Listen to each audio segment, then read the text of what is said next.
Good morning. It's Tuesday, September the 11th. It's primary day in New York City, Detroit, where voters in those two cities will be selecting party nominees for mayor. It's also primary day in South Boston. 7 Democrats and 2 Republicans vying to be the party nominee to replace the late Congressman Joe Moakley in Massachusetts' 9th Congressional District. The House and Senate meeting this morning. The House in about 2 hours at 9 o'clock Eastern Time. The Senate meeting at 10 o'clock this morning, working on a number of those 13 spending bills for next year's federal budget. Also on the Senate side of Capitol Hill, the Senate Health, Education, and Labor Committee will be meeting this morning. The topic, early childhood education. First Lady Laura Bush will be among those testifying today. And the Senate Judiciary Committee will question John Walters today. He is slated to be the next National Drug Control Policy Director. Also at the White House, President Bush back from his Florida trip this afternoon. He will be hosting members of Congress tonight for a South Lawn picnic.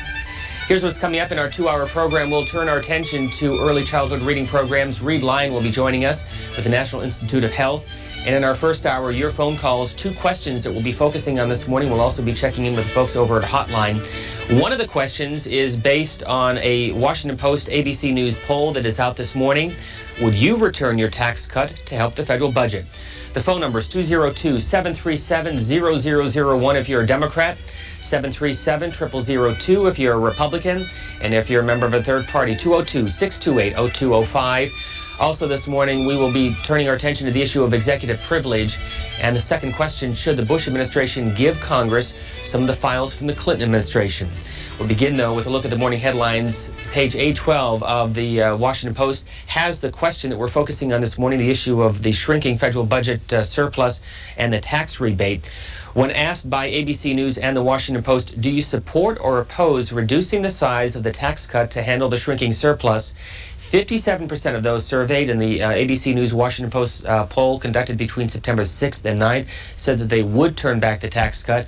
40% oppose. We want to find out more from you on what you feel about that issue, and we'll dig into the papers with a lot more on the economy and the budget surplus and the shrinking surplus, according to a number of stories, and what lawmakers are trying to do on that. Some political stories for you from the Washington Post as well. This is the dateline of Salisbury, North Carolina. Elizabeth Dole making it official today that she is, in fact, a candidate for the U.S. Senate seat to replace Senator Jesse Helms, who will be retiring at the end of next year. Dan Balls has the story. He says that Elizabeth Dole, who unsuccessfully sought the Republican presidential nomination in 2000, will take the first formal step today toward a bid for a Senate from North Carolina with the establishment of a campaign committee that will allow her to begin raising funds and putting together a staff. A quote from the former Labor Secretary, "I'm going to raise money, travel the state, and take those first steps, and then make a formal announcement of candidacy later in the fall." But Elizabeth Dole will face a potentially tough primary contest for the GOP nomination. She's likely to be challenged by former Charlotte Mayor Richard Vinroot, who announced his candidacy as well. Another potential candidate, however, former Senator Lodge Faircloth, who lost in his re-election bid in 1998, the seat now held by Senator John Edwards, did say over the weekend that he had decided not to enter the GOP primary. Also, Republican Representative Richard Burr has been mulling a candidacy and has indicated that he will decide as early as late this week. Elizabeth Dole also, in the Dan Ball story, said that she will travel to all 100 counties in North Carolina, emphasizing issues on education, the economy, lower taxes, and defense. Again, the formal announcement later this year, but Elizabeth Dole, from a number of accounts this morning, taking the steps necessary to enter the Senate race in North Carolina. As we said, primary day in Detroit and in New York City. This is the story front page of the New York Post, where there are 2 leading candidates on the Republican side and a number of Democratic candidates in the primary, the general elections scheduled for Tuesday, November the 7th. There is a related story on the Republican side by Michael Gonzalez. It's a piece that he writes this morning in the Wall Street Journal saying the GOP could win Puerto Rican votes. He says, in reference to the Republican primary, Herman Badillo, who is a former Democrat and challenging Michael Bloomberg in the Republican primary in New York City, Herman Badillo will probably lose to Michael Bloomberg today, but so will the Republican Party and New York City's Puerto Rican community. Had the scrappy 71-year-old former Bronx borough president won the bid to become the GOP's mayoral candidate, he could have helped unlock the Democratic grip on the city's Puerto Rican vote. Further into Michael Gonzalez's piece, who is, by the way, the deputy editor of the Wall Street Journal's editorial page. Across the country, the vote breaks down roughly the following way. The Elian Gonzalez tragedy will keep the Cuban-American votes in Florida and New Jersey safely in Republican hands well into the future. Mr. Bush, meanwhile, is making heroic inroads with the Mexican Americans in Texas, who've always been socially conservative anyway, while his brother Jeb will get a chunk of the Mexican vote when he runs for re-election as governor of Mexico, or governor of Florida. It helps, by the way, when his wife Columba is Mexican. But New York, most of New York's Hispanics are Puerto Rican, and this is the group that vies with African Americans and Jews as the Democratic Party's most loyal group, right? Well, yes and no. Back in 1993, Mr. Medeo switched parties and supported Rudy Giuliani against David Dinkins. Mr. Giuliani got a comparatively whopping 38% of the Puerto Rican vote 8 years ago in 1993. And Michael Gonzalez again saying that Herman Medeo could help the Republicans with Puerto Rican vote if he were to win the primary today. He pointing out, of course, that Michael Bloomberg is expected to win the Republican primary and a Democratic primary as well in that city. In Great Britain, there is an election that we will be focusing on tomorrow. The last shots fired in the duel for a dejected party. It is for the Conservative Party leader. The story in the Financial Times this morning says, in the shrinking but essential part of Britain that is the Conservative Party, crunch time has arrived.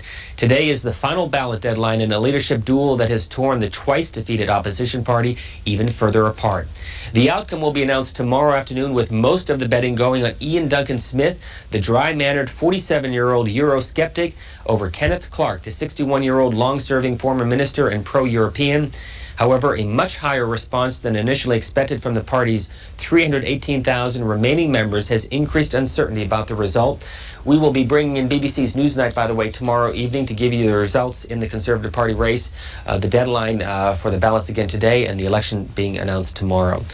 From the New York Daily News, another look at the mayoral race in New York City. This is how it plays out, with Republican hopeful Michael Bloomberg meeting reporters yesterday, and Democratic hopeful Peter Vallone listens to some union carpenters in the last-minute campaign to get out the vote in New York City today.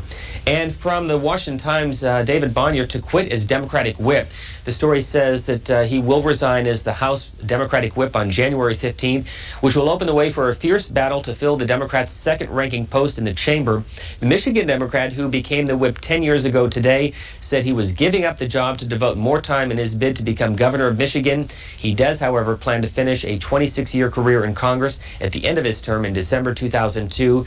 As the Democratic whip, Mr. Bonnier has been a passionate advocate for labor unions, environmentalists, as well as human rights and other liberal causes. The story goes on to say that the candidates for his position include Representative Nancy Pelosi, who is a California Democrat, and Maryland Democrat Steny Hoyer, who have been vying for the post since Mr. Bonnier stoked the speculation that he might leave the House to run for governor. And from the front page of the Washington Post story on arsenic, this is a report that is expected to come out later today by the EPA. The story begins this way. The Environmental Protection Agency has concluded that it must adopt a new standard for the amount of naturally occurring arsenic allowed in the nation's drinking water that is at least as tough as the one proposed by the Clinton administration, according to EPA officials. Christine Todd Whitman decided to recommend a stringent new limit after receiving a report from the National Academy of Science that found that the health risks posed by arsenic are much greater than previously assumed by the EPA. The decision addresses one of the most controversial environmental decisions the Bush administration has made since coming into office. In March, you may remember, the administration set aside a Clinton administration regulation which tightened the 50-year-old federal standard for arsenic levels in drinking water from 50 parts per billion to 10 parts per billion. The move touched off criticism from Democrats as well as environmentalists and some moderate Republicans, prompting a House vote seeking to reverse that action. Again, the story front page of the Washington Post. Just below that is a story that we're focusing on the first question. A poll finds public wary of the tax cut. The story says that a majority of Americans say they are prepared to roll back President Bush's $1.35 trillion tax cut to help deal with the shrinking federal budget surplus, and they say Bush, more than congressional Democrat, bears the responsibility for the problems suddenly put on him with the economy. Again, that according to this poll that is out today by these two news organizations. The poll offered a clear warning to President Bush and to Congress as they move toward dipping into the Social Security surplus to fund other programs this year and next, despite earlier promises not to do so. An overwhelming 92% of those who surveyed said that they opposed using Social Security funds for other purposes, with 81% saying they are strongly opposed. The question we have this morning is, would you roll back the tax cut to help offset what is a shrinking federal budget surplus? Give us a call. The number's on the bottom of the screen. We'll get to your calls in just a moment. A related story from the Washington Post, Craig Timberg, says that Virginia Governor James Gilmore has presided over one of the nation's fastest growing state budgets during the past 3.5 years, with the refund in the car tax, as well as some of the programs that he has expanded in Virginia. But the run-up in spending and Governor Gilmore's determination to keep that signature car tax repeal on schedule have alarmed lawmakers and longtime observers of state government. Two national think tanks, the Liberal Center on Budget and Policy Priorities and the Libertarian Cato Institute, have sharply criticized Gilmore this year for his handling of the state's finances. It is a regional story in Virginia, but it's also a national story because Virginia, along with New Jersey, two states that are holding elections for governor. Virginia has the only state in the country where the governor can serve only one 4-year term. Mark Earley and Mark Warner, the two candidates for that race, and up in New Jersey, also a race for governorship, the seat that was previously held by Christine Todd Whitman. She left earlier this year, as you know, to become the EPA administrator. And from the Washington Times, Bill Salmon has the story of President Bush, who was in Florida yesterday. He is back from his Florida trip today. He ties in the president's topic on education and the economy by saying, President Bush yesterday refused to let the slumping economy distract him from the message of the day, the importance of education, although top White House officials fanned out to defend the president's economic recovery plan. White House Press Secretary Ari Fleischer, traveling with Mr. Bush in Florida, told reporters the president would not embrace short-term rushes toward economic revitalization, preferring instead to stick with long-term plans of lowering taxes and interest rates, which has been criticized by a number of Democrats. On to your phone calls. Buffalo, New York, on the Democrats' line. Good morning. What about this tax rebate? Would you turn it back to help the federal budget? Hi, I'm on the line. You sure are. Good morning. Thank you. Yes, I definitely would give back mine. And may I give a constructive suggestion on what they could do with my money? Go ahead. We hear so much about the peace initiatives in Ireland or in the Middle East, and so often they're just stalled and completely stopped. I think we should use some money to find out who's supplying all the guns so these people can kill each other. Also, I want to say that it's very tacky of the very rich people in our country who paid their taxes to ask for some of that tax money back. We're a family, for heaven's sakes. Thanks, caller. Rowan Scarborough, front page of the Washington Times. You mentioned the issue of federal spending and defense spending and maybe using some of the money for the Middle East or Northern Ireland. Rowan Scarborough talks about the speech yesterday by Donald Rumsfeld, the defense secretary. The story says that he carried his battle to reform the military from the field to the bureaucracy, saying he has ordered commanders to reduce headquarters staff by 15% next year. In a major policy speech festooned with military imagery, the defense secretary began a campaign to rid the Pentagon of overlapping bureaucracies, which he said, quote, pose a threat, a serious threat to the security of the United States of America. Mr. Rumsfeld, his audience, a group of civilian employees who could see their numbers shrink under his plan, said he already has picked targets for possible consolidation, including public affairs, legal offices, the commissary system, and the personnel staffs of the service secretaries and the 4-star chiefs. Again, that story, front page this morning in the Washington Times. It is also the front page story in the Financial Times. This is what the story looks like in that publication, with the headline, Rumsfeld to wage war on Pentagon red tape. Next call comes to us from Arlington, Virginia. Good morning. You're on C-SPAN. Yeah, hi. My name is Tony from Arlington and Virginia. My opinion is, well, I've had friends who were what you might say true blue bloods, you know, from very wealthy families, and I've had the fortune to have college, and they always stress the principle of noblesse oblige. If you have a blessing, whether it's financial or educational, you have an obligation. And I would apply this to our present situation in the following manner: when there is a budget shortfall, the upper brackets should willingly, eagerly agree that the tax rate for them has to go back up. I'd cite one other example, which I saw in a 1942 Life magazine, where in one of the famous movie stars, I forget her name, she said, I pay a 78% income tax, and I'm glad, I feel proud for every cent I pay. And I think that's the attitude we need to solve this problem. Thanks, caller. Myrtle Beach, South Carolina, on the Republican line. Good morning. Good morning. I'm so glad that you took my call.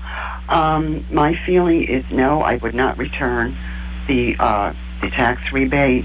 The reason for that is when you pay your taxes, you're paying for a service, just like you pay for services in private business. If you give them $20 and the service costs $10, you're entitled to $10 change. If they say to you, I can't give you the $10 because I intend to expand my business, you say, excuse me, the $10 belongs to me. If I don't get it, I will call the cops. Now, when it comes to Bush, I think it's a very wise decision on his part to wait until all the tax rebates are out, because you should not rush into government spending just to vitalize the economy. The way to vitalize the economy is to give people money to spend. Give them their own money to spend. If you pay taxes, you should get a rebate. Thanks, caller. We are basing this question on a story that is front page in the Washington Post. It's also conducted by ABC News. TNS Research of Pennsylvania conducted the survey of 1,009 randomly selected adults nationwide. It was conducted between September 6th through the 9th. Two of the questions asked, first of all, would you describe the state of the nation's economy as excellent, good, not so good, or poor? 66% said the economy is either not so good or poor. 33% said it is excellent or good. And also, when asked, do you approve or disapprove of the way President Bush is handling the economy, 48% approve, 48% disapprove. And from this story, overall, the president still enjoys the support of a majority of Americans, with 55% saying they approve of the way he is handling his job overall. That is a relatively healthy ranking given the other conditions, but represents a decline of 6 percentage points from the past couple of months. The president also is basically where he was at last spring, according to the Washington Post. In most other respects, however, the new survey signals the public's growing impatience with the way the president and his Republican allies in Congress are dealing with a weak economy. Gloomy economic news from Friday's sudden jump in the unemployment rate to continued turbulence on Wall Street has generated a sharp spike in public pessimism about the economy. Next call comes to us from Battle Creek, Michigan. Good morning. Yes. Hello. Good morning. You're on C-SPAN. Go ahead. Okay. I just wondered if any of the money that George Bush Sr. took from Social Security to pay off Neil Bush's debt in the savings and loan fiasco was ever reimbursed to Social Security. No one has ever said anything about that, and it seems to me like the Bush family should reimburse that. Thanks, caller. President Bush was in Florida, by the way, yesterday with his younger brother, Jeb Bush, a 2-day visit. The story by Jonathan Weissman, who was on this program last Friday, said that in the face of rising unemployment and sagging stock prices, Republican lawmakers are scrambling for a way to boost the economy and still keep their promise to leave the Social Security surplus untouched. But each proposal to protect Social Security and to bolster the economy poses other problems. Budget cuts could further weaken economic growth, and tax cuts could dip further into the Social Security reserves. One point from Jonathan Weissman's piece, Senate Republican leader Trent Lott, who we saw earlier this morning on this network, suggested Monday that a capital gains tax cut might be linked to a cut in Social Security taxes that are producing a large surplus for the retirement program. The senator said it's important to show some leadership and not just stand on the sidelines. Also on the House side of the Capitol, Budget Committee Chairman Jim Nussle, Republican from Iowa, has initially proposed an across-the-board cut in domestic spending programs. Exempt would be defense, interest on the national debt, and so-called entitlement programs, which include Medicare, food stamps, and Social Security. Next call is from Long Island, New York, on the Republican line. Good morning. Good morning. Would you turn back the tax cut?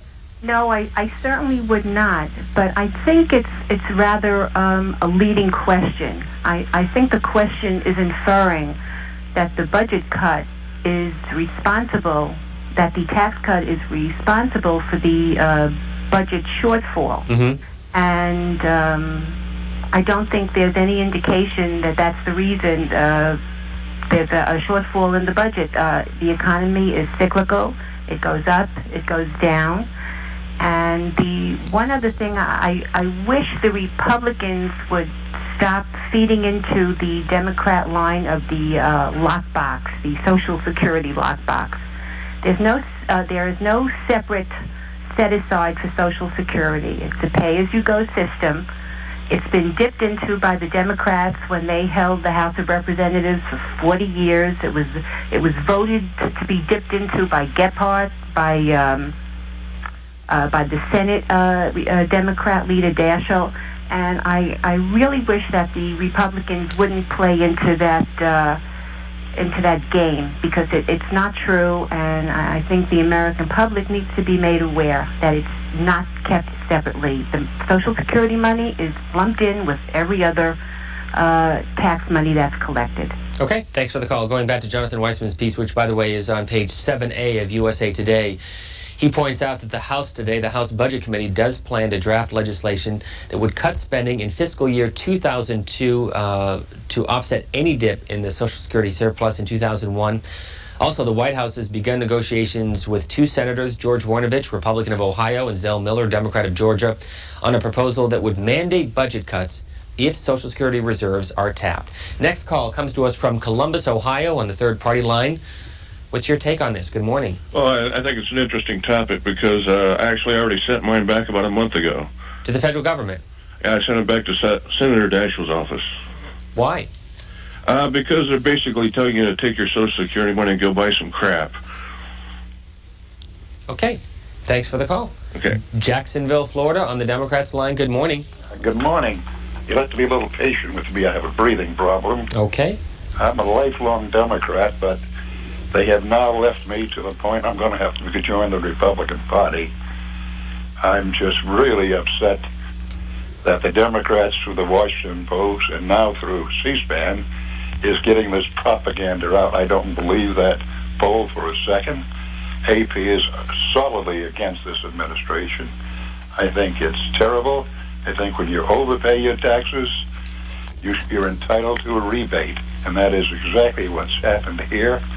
And when the Washington Post talks about cutting back the rebate, what they're doing is passing along the Democrats' view that we need a tax raise, and I just can't remain a Democrat and tolerate that. But thank you. Thank you for the call. This morning, the Washington Times, on the issue in its editorial, says the numbers last week were truly dismal. Based on its monthly household survey, the Labor Department reported that total employment dropped about 1 million in August, while the number of unemployed persons increased by more than 500,000 to 7 million in August. Further into the editorial, clearly while the Fed's rate cuts and the well-timed tax relief checks will positively affect the economy, more needs to be done now. A reduction in the capital gains tax from a top rate of 20% to 15%, as the congressional Republican leadership is now proposing, is a particularly good idea for three important reasons. First, since the early 1960s, every time Congress and the White House have cut the capital gains tax rate, which is applied to the profits earned on the sale of assets, such as stocks, bonds, and real estate, total capital gains tax revenues have increased. Secondly, reducing the capital gains tax rate encourages investors to reallocate their capital on those economic sectors that promise the most growth. And third, a lower capital gains tax makes investments in stocks more attractive than otherwise would be. Again, that editorial this morning from the Washington Times. Next call comes to us from Vienna, Virginia. Good morning. You're on C-SPAN on the Republican line. Caller, you with us? Good morning. Vienna, Virginia. Good morning. We'll go on to a call from Wisconsin on the third party line. Good morning to you. Good morning. You're on the air, caller. Go ahead. I just wanted to mention that this is a little bit of a farce about dipping into the Social Security Trust Fund to the tune of anywhere from 8 to 15 billion. You're probably aware that the trust fund now, this would include Social Security and hospital insurance, are all handled the same way, is 1.4 trillion. I've gotten a lot of data off the internet from the actuarial people out in Baltimore that actually control these trust funds, and they're projecting that by the year 2005 there will be a surplus of $2.4 trillion. By the year 2010 it will be $4 trillion. I extrapolated it out another 5 years, which is neither here nor there, and that would be about 5.5 trillion. Now that's why some of them are starting to talk about reducing the payroll taxes. 1.4 trillion has been transferred out of that trust fund since the early 80s. Of that amount, about 720 billion was transferred out during the Reagan years. Now, it is the law that you cannot leave the money sitting in the trust fund. It does have to be transferred out. Another law states that it has to get governmental obligations back. So whether or not they dip in for another 8 billion is just a pittance. Secondly, the other fact that isn't advertised is that there truly is only an IOU there. It's a Treasury bond, normally on demand. But that money has been spent. So the real problem is if we continue to overtax the working people with their Social Security rate, this surplus will continue to build, it will be transferred out, and it will be spent. Thanks, caller. Going back to the Washington Post story, the president, based on this survey of just over 1,000 randomly questioned Americans, receives his strongest rating on education, where 61% of those surveyed approve of the way he's handling the issue. House and Senate negotiators, by the way, are still working on the president's education reform bill. More on that will be coming probably as early as later this week. And this is the story this morning from the New York Daily News, mixed signals over the economy. Tom DeFrank has the story, and he says the president, based on the caller's comment just a moment ago about the Social Security Trust Fund, the president is mulling a bipartisan plan that would cut government spending across the board to keep from dipping into the $157 billion Social Security surplus to fund next year's federal budget. One senior administration official said, quote, "When the economy's bad, a president always suffers, but there's not much he really can do other than to show leadership, empathy, and concern." Next call comes to us from Watertown, New York, on the Democrats line. Good morning. Good morning. I'm calling to make a comment on two young ladies that called earlier. One stated that we were the country was as a family and we have a right to take care of each other, and the other one stated that she would not give the money back because she felt as though if the country is being run as a business, that she would expect that change back. Well, that's what part of the problem is. The country cannot be run as a business because we are a family and we do need to take care of each other. And if we're paying this money into a Social Security taxes, it needs to stay there, because if we don't take care of our elder adults, there is no hope for the youth, and I am part of that youth. Thank you. Thanks for the call. Lewis, Delaware, good morning to you. Yes. All the people that don't want their tax refund and they want to give it back to the government, all they have to do is just not cash their check. They can just put it in a frame on the wall, and they can give it right back to the government. They just don't have to cash it if they don't want to have the money, and they think the government can do better with it. That's all I had to say. Thank you. Did you get your check back? I got it yesterday. And I thought about framing it, but I want to spend the money my own self. Okay. But the people who don't want it, they just don't have to cash it if they don't want the money. Thanks, caller. From the op-ed page of the New York Times, the politics of panic. The editors of that newspaper this morning saying that the summer has barely ended, but President Bush and his congressional allies are already frantically rewriting their script for the fall. This was supposed to be the season for Mr. Bush to talk about values, not fiscal policy. But with a sinking economy, evaporating surplus, and tottering budget, Republicans are going back to the drawing board. Some, like Trent Lott, the Senate Republican leader, want to cut the capital gains tax. House Republicans are talking about broad spending cuts. The White House says Mr. Bush would listen to these and other ideas to revive the economy. There is a whiff of panic in the air, and panic can lead to bad policy. Next call comes to us from Nevada. Good morning. You're on C-SPAN. Yes, let me explain. Only 10% or less of the total tax cut that Bush proposed and was passed was given back this year. The rest of it, 90%, is going to take effect over the next 10 years, and that is the problem. That's what you're asking should be rolled back, and of course it should be rolled back.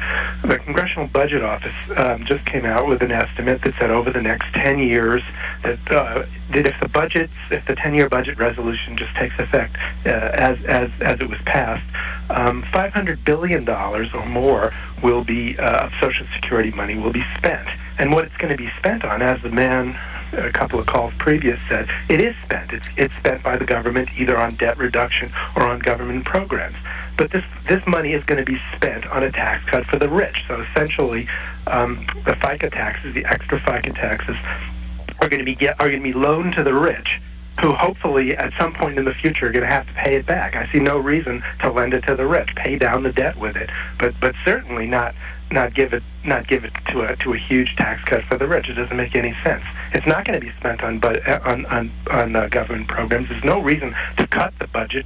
Bush said there'd be enough money to take care of all our needs, so we certainly shouldn't be cutting the budget to give a tax cut to the rich. Thanks, caller. Last call on this particular issue from Los Angeles on the Democrats line. Good morning. Good morning. I think that what we're failing to understand here is the reason why we're in the situation that we are now. We saw an increase in technology companies just spurring and growing at exponential rates in the early recent years, which produced a lot of jobs, which produced a lot of money, and so there was a lot of discretionary spending that was flowing into our economy, and so we had a lot more people employed, which produced spending, which produced companies to invest and whatnot. And I think we need to learn that lesson, because when that technology stopped, or when confidence started losing the technology industry and they started folding down, you had people who are just out of jobs now.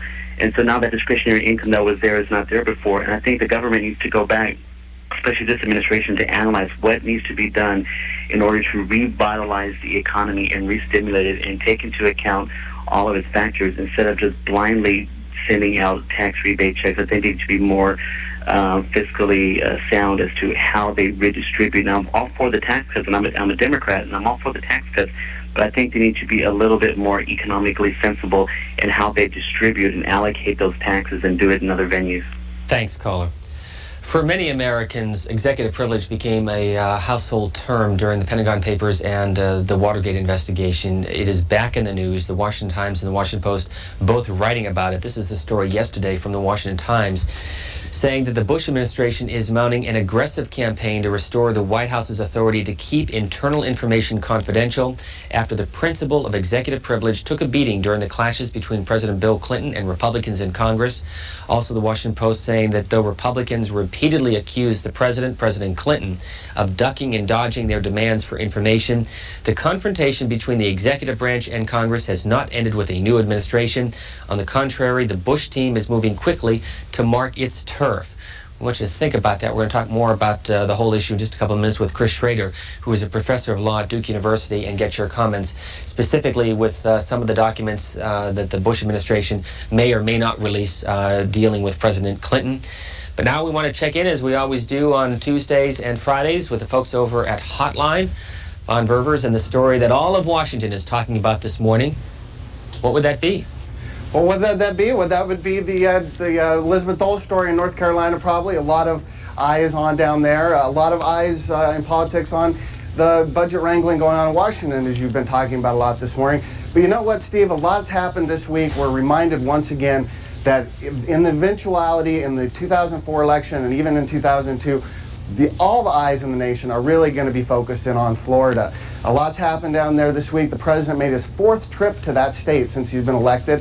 Janet Reno, she's been stumping the state, running against Jeb Bush for governor. She's going to go to Waco, Texas this week, where she's sure to face some criticism when she gives a speech to Baylor University, the site of the infamous Branch Davidian standoff that she had out there when she was Attorney General. And this morning in the Florida Times-Union, the Jacksonville paper, gives a little color of Bush's visit down there and sort of it helps us illustrate once again how divided that state was and continues to be.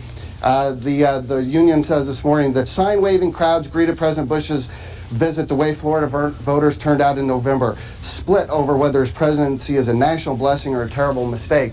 This article goes on to talk about how Jeb Bush and George Bush driving along in the motorcade just greeted with signs one after the other, just with different messages. Some saying, "You're not our president," some saying, "You're doing a great job, keep it up."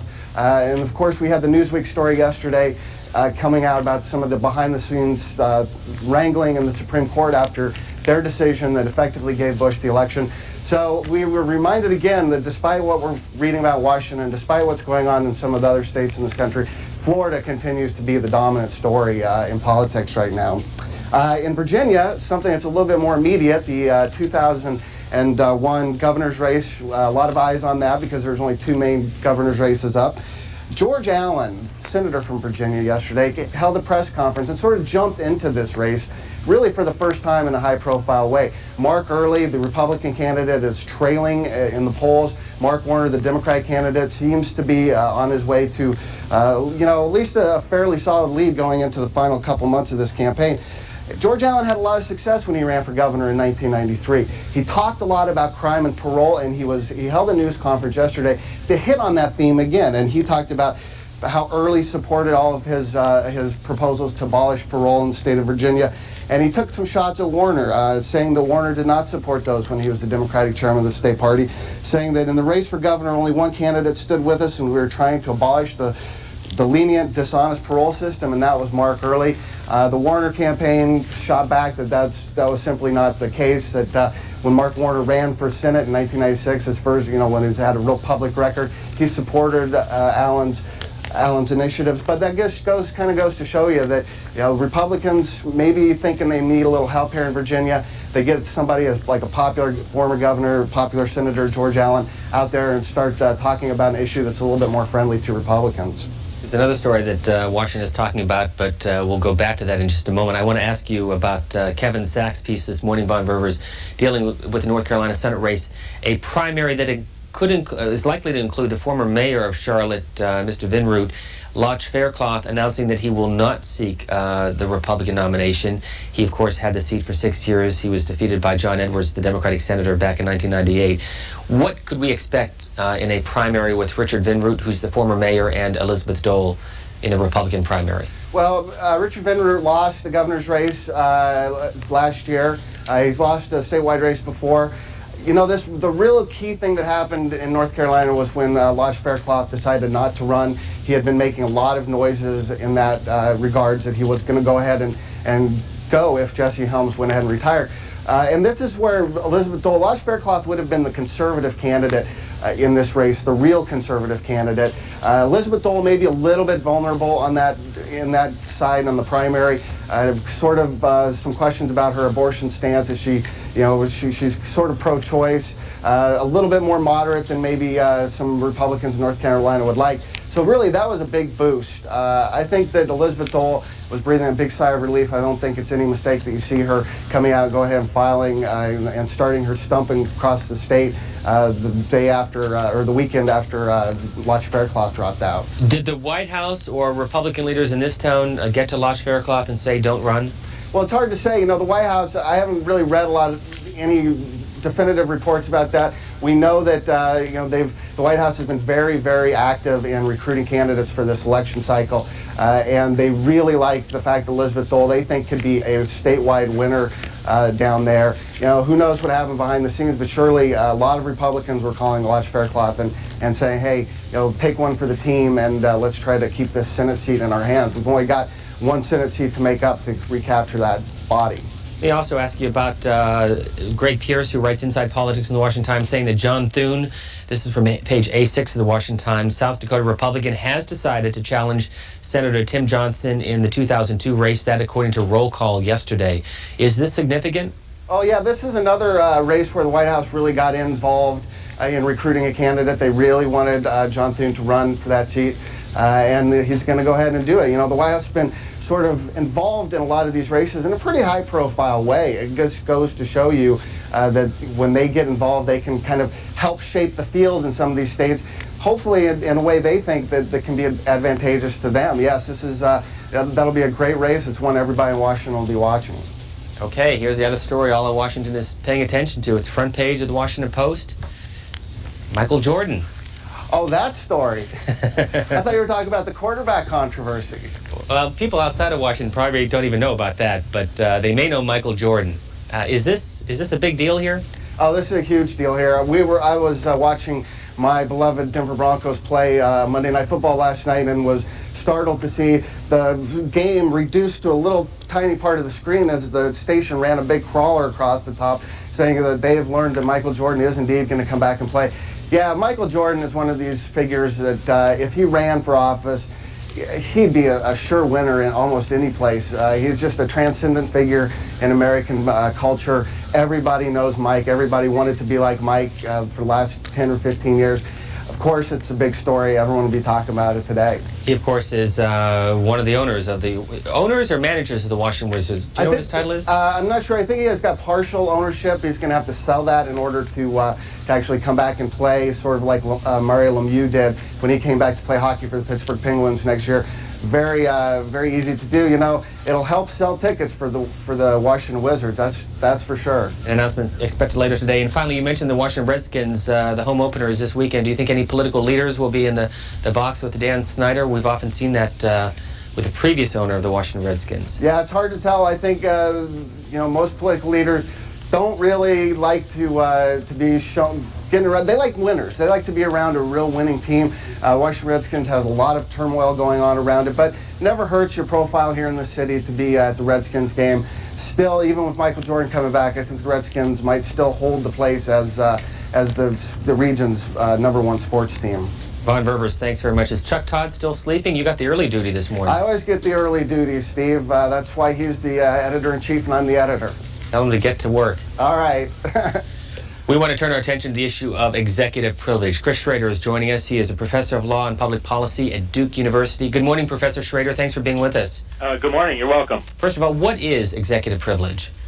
Well, executive privilege is a label that presidents since Gerald Ford really have attached to their prerogative to withhold confidential information either from Congress or from a court or from private parties seeking it. It's not a term that's in the Constitution, but it's been recognized by the Supreme Court as part of the set of prerogatives or privileges that are associated with the office of the presidency. Have you been following two of the cases? First with this Energy Commission that was convened earlier this year, headed up by Vice President Dick Cheney. He has said that he will not release some of the information on who advised him on the White House energy policy. What's this all about? Well, it arises out of a task force, as you say, that the Vice President set up at the President's behest to develop an energy strategy. And what Vice President Cheney did was construct a task force of government officials, but he then had conversations, or other people on the task force had conversations with people outside of the administration, energy experts and others, to advise them on some of those policies. And at the request of some members of Congress, the GAO, which is an investigative and fact-finding body and accounting body for the Congress, has requested the names of those outside individuals. And so far, the Vice President's office is maintaining that they won't turn them over, and that the last I read, that GAO was preparing to go to court to try to obtain the names. And on a related but separate issue, on Thursday, the Attorney General John Ashcroft will testify before the House Government Reform Committee. The issue, some of the Clinton files regarding campaign finance. What's that all about? Well, there have been criminal investigations going on, as you know, arising out of the '96 election cycle on campaign finance irregularities. And my understanding is what Congressman Burton is after is part of his continuing investigation to get access to documents or information about specific investigations of individuals in that ongoing process in the Justice Department. What's interesting about the Attorney General's position, if he maintains it before the committee, is that he would be resisting turning over documents that, if anything, would be politically embarrassing to the prior administration. So why would they be concerned about that? Pardon me? Why would a Republican administration be concerned about that? Well, because this administration, as all are, needs some level of confidentiality in the private communications that go on inside the executive branch, and it may be that indeed they see this as a good test case to assert executive privilege as a matter of principle rather than as a matter of partisan politics. Let me remind our viewers that we want to get your comments on this as well. Chris Schrader, stay with us for a moment, but the number is 202-737-0001 if you're a Democrat, 202-737-0002 if you're a Republican, and 202-628-0205 if you're a member of a third party. So bottom line, what's at stake here? Well, in our system of government, although we think almost always in terms of Democrats and Republicans and who's in power and who's out of power, there are two distinct branches of government, the Congress and the presidency. They have certain institutional interests that each of them at certain points in time tries to preserve against the other, regardless of who the political party is in power in one or the other. And so this is an occasion for the new Bush administration to assert a privilege on the part of the presidency rather than a specific president in order to try to facilitate their view of what the best way to conduct deliberations inside the executive branch are going to be going forward. Well, let me bring up the one term that we expect based on the news accounts from earlier in the week that John Ashcroft, as the Attorney General, will use on the issue of the records with President Clinton in campaign finance investigations, prosecutorial decision-making. What is he referring to? Well, the executive branch has for decades maintained that the final decision about who to prosecute in criminal court is a decision that's uniquely vested in the executive branch. Mm-hmm. And the Justice Department in particular has been particularly interested in protecting the integrity of prosecutors who are making specific recommendations to bring criminal charges or not. Their worry is that if those specific internal deliberations become the object of politically motivated questioning before a committee of Congress, it would inevitably eventually put pressure on prosecutors in sensitive cases to err on the side of indicting people, so they wouldn't be accused at the end of the day of being soft on some criminal. And the notion is that in in a country under the rule of law, we don't want that very important decision to prosecute another American citizen or anyone else to be made under the pressure of anticipated adverse political impact. So what's going to happen? Well, 99% of these controversies between Congress and the executive branch ultimately get resolved in the direction of Congress in some shape or form getting access to the information. It's very difficult for the executive branch at the end of the day to stonewall completely. There are ways in which accommodations could be reached if both sides are being reasonable, and we'll have to see how far Chairman Burton wants to push this. But if you had to make a prediction, you'd predict that at the end of the day, if he is persistent, he'll get some version of the information that he needs or thinks he needs in his investigation. Chris Schrader, who's joining us from Durham, North Carolina. He is a professor of law at Duke University. Thanks very much for being with us. My pleasure. On to your phone calls. Again, this issue of executive privilege, and specifically with the testimony that is likely to take place on Thursday, as Professor Schrader mentioned before, the House Government Reform Committee, where the Attorney General will testify that he will not release the documents related to the Clinton campaign finance investigation.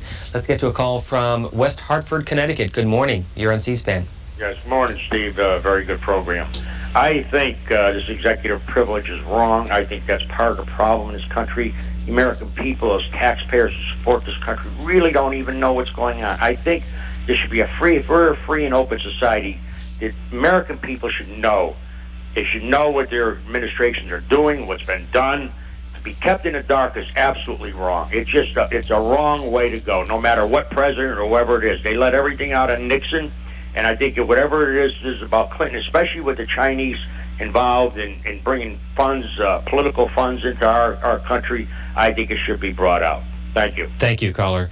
Again, the question we're asking is, should President Bush and his administration give Congress files on President Clinton and this whole issue of executive privilege? Next call, good morning. Where are you phoning from? Dessler, Ohio. Go ahead, please. Yeah, on executive privilege, I believe in, as far as national defense, I believe that's okay. But as far as all this stuff about Clinton and anybody, even anybody in politics, if it hasn't got nothing to do with national defense, the public has a right to know, Congress has a right to know, and if this is just another, I'm a Republican, a hardcore Republican, and I don't believe anybody in the White House has the right to hide anything from us. Thanks, caller. Sacramento, California. On the Democrats line, good morning. Good morning. I need to say this. What this executive privilege is all about. There was an article yesterday, I should say Sunday, in the Sunday paper. I'm putting the mute on my phone, my Sure. television here. I'm going to echo. what this executive privilege thing is all about is not about the Clinton files. It is about the GAO's request from Cheney for the Energy Task Force.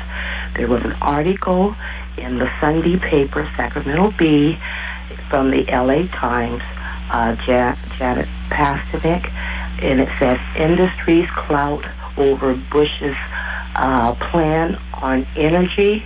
If you get this, ask your paper for it. It's a huge article. It shows that the energy plan is a hoax. It is fraud. Thanks, caller. Lincoln, Nebraska, good morning. What's your take on this? Good morning. My take is that I really can't believe what I'm seeing on the screen where this is focused on Bill Clinton's files. I agree totally with what the lady said a moment ago. It's about Dick Cheney and the GAO. And really the credibility of the GAO is at stake because GAO has helped Americans dramatically over its years and is totally unbiased. So I think the focus should really be on the Dick Cheney information that's not being presented to the American public. Thank you. Thank you for the call. New York City, good morning on the Democrats line. Yeah, hi. I'm questioning the question you're asking there. I think it's a rather Republican cover-up, like the first question you asked this morning, where no one's talking about giving back the current stimulative tax return. I'd like more information on that American submarine that sank the Japanese trawler in the Pacific. There were supposed to be campaign contributors in charge of the sub. We're spending millions of bucks trying to move it, and suddenly nobody wants to know anything about it. Okay. They're supposed to be Texas oil men, as far as I understand. Thanks, caller. And again, we asked the question about the Clinton files because that's the issue that's going to be coming up this Thursday when the Attorney General John Ashcroft testifies before the House Government Reform Committee. We also wanted to mention, of course, though, the Energy Commission, which was put together by Vice President Cheney as another point of the argument that is being put forth in a number of accounts earlier in the week, over the weekend, and yesterday in the Washington Post and in the New York Times. Next is Baltimore. Good morning. You're on C-SPAN. Yes, regarding Clinton, it would be foolish, I think, to try him in the Senate where there's no criminal consequences. Let the Justice Department keep its records private until it's willing to indict him. And according to your first caller in this segment, we live in a free and an open society, and everybody ought to be able to know everything about what goes on in Washington, D.C. Well, perhaps in another 50 years of watching C-SPAN, a small percentage of the American public may possibly have some clue as to what goes on in Washington, D.C. I certainly don't claim to know nearly as much as anyone, I suppose, would like to know. Why is that? Excuse me? Why don't you know as much as you'd like to know? Well, because I'm not God, I suppose. I mean, one human being can only deal with so much. That's why presidents delegate things. That's why Mr. Ashcroft is making such a decision because he's in charge of a department that needs to make that decision to protect its investigation. I mean, that's one thing, we should not have a right to know about until the Justice Department feels it's appropriate for the American people to know about it. Okay, thanks for the comment. York, Pennsylvania, on the Republican line. Good morning. Good morning. Should these files be given to Congress? Yes, they should be given to Congress, and the general public has a right to know. And I don't know, with all this media coverage, I don't understand why they're not talking about the $48 million tax relief that Clinton gave to Mark Rich. And why are the Democrats not outraged about that? Thanks, caller. Miami, on the Democrats line. Good morning. Good morning. How are you? I'm doing fine. Should the Bush administration release these Clinton files? Well, I'm really surprised that you're talking about have the Clinton files up there. I mean, for one thing, they subpoenaed everything that Clinton ever did, so they might as well give up this. But the thing that's upsetting me is that they're not giving up Cheney is not giving up his Energy Commission list of who influenced him about the energy policy, and it's because probably it's a lot of their contributors. And if they're not making a big deal about this on the media like they would have with Clinton. And another thing about the media, they're going to be, Powell is meeting for a big conglomeration of the media that it will be in just a few hands, and nobody's talking about that, and I'd like to see that on your program also. You're talking about Michael Powell of the FCC. Yes. I think that's very, very important for people to know. He is frequently on this program, and we'll invite him back again to talk about a lot of changes going on with the Federal Communication Commission and with the industry overall. Las Vegas is next on the third party line. Good morning, caller. Yes, I am outraged actually that that Bush through executive order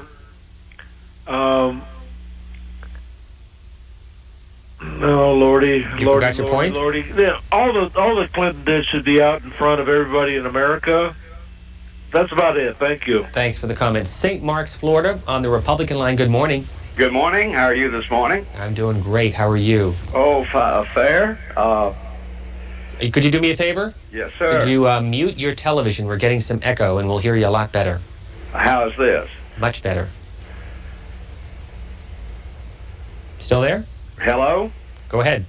All right. What I'd like to say is, we need to get off this Clinton files and let Clinton go on about his way and let President Bush take over and try to straighten out this lame duck that they inherited from the Democrats to start with. There's so much going on, and when you do have a program, people ask questions other than what you're trying to find out for right now. Like a gentleman just before you is talking about the submarine and all. They're not paying attention to what's going on right now. They're still trying to dig trash up where there's already trash. And I do believe the American people will be a lot better off if we'll get behind our people that are in office right now and try to straighten all this stuff out. That's all I've got to say. Thank you. Thank you. Barrington, Illinois is next on the Democrats line. Good morning. Should the Bush administration give Congress these files on the Clinton campaign finance investigation? I'm not sure if they should or shouldn't. My statement is I'm just amazed, and I guess I'm echoing some of your other callers, that this question is even being put forward. I mean, it's history. And I believe that... But again, keep in mind, we're asking the question because it is going to come up on Thursday before the House Government Affairs Committee. Well, but, I'm House Government Reform Committee, I should say. I truly believe that it's political cover right now. The reason that this is even coming out is because, they have these issues they're dealing with now with Cheney and the oil, and I just believe that it's propaganda that's being pumped out by the Republican Party, and it's political cover. And I don't even think it should be being discussed right now. Thanks for the call. Vernon, Texas, good morning. Last call on this issue. Yes, sir. I would like to say that all of this information should be put out there, regardless of sources, who's got it. It needs to be open. Thanks for the call. Yes, sir. Turning back to the hotline, Chuck Todd has made his way to work this morning. Good morning. Ouch. Thanks, Steve. Good morning. I asked Von Vervis why he's always first. He says you get to sleep in. Well, it's not just that. He's got two very good alarm clocks.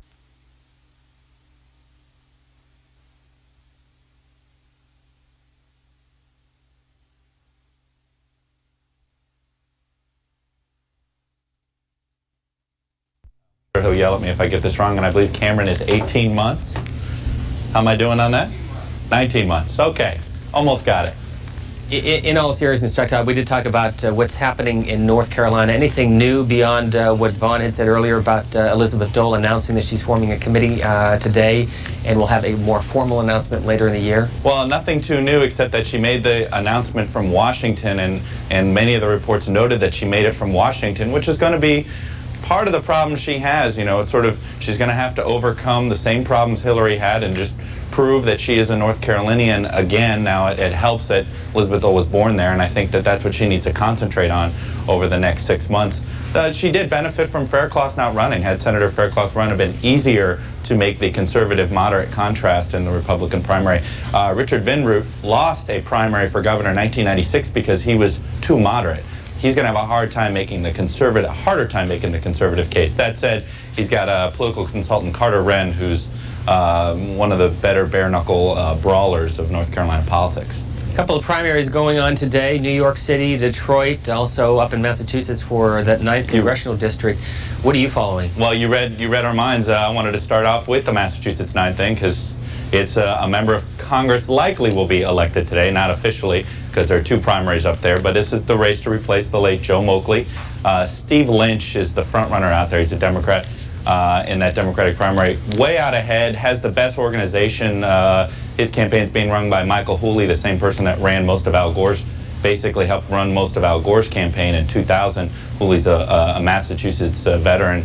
And Lynch is running away with this. A lot of folks thought that Cheryl Jacques, who is the most prominent woman in the race, a state senator, was going to be a little bit closer, but it looks like Lynch may win this thing by 10, 15, maybe even 20 points. This was the race, of course, that Max Kennedy was running in for about a day or 2 before he decided that his past would get him in trouble.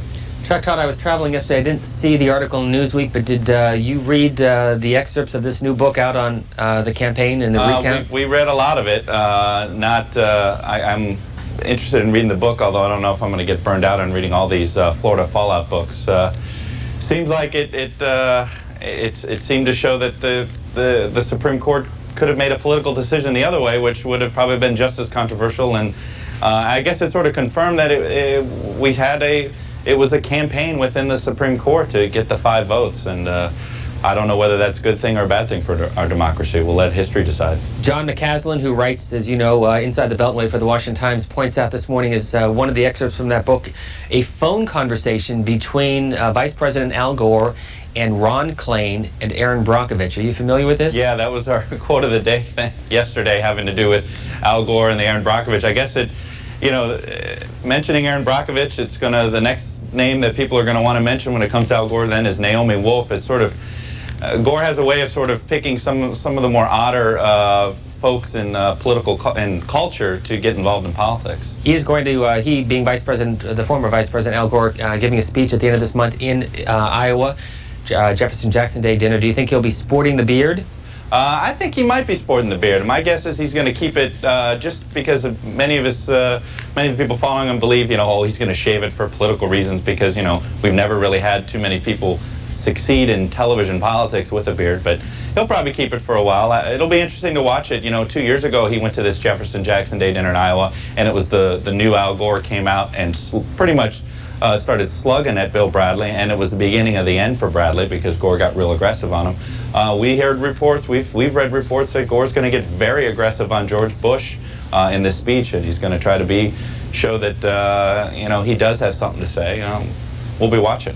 Chuck Todd, you know the last president to be elected that had a beard? I believe to full beard. Full beard. I'll say Grant. Rutherford B. Hayes, I believe. Rutherford B. Hayes. I know that Taft is the last one to be elected with any facial hair, I think. I think you're right. Okay. 2 other stories, and then we'll let you go and get back to work. Front page of the New York Times has this story on stem cell research and a new study that's going to be out today that will urge the president to expand what is a restricted federally financed of those 64 stem cell lines. The report coming from the National Academy of Sciences.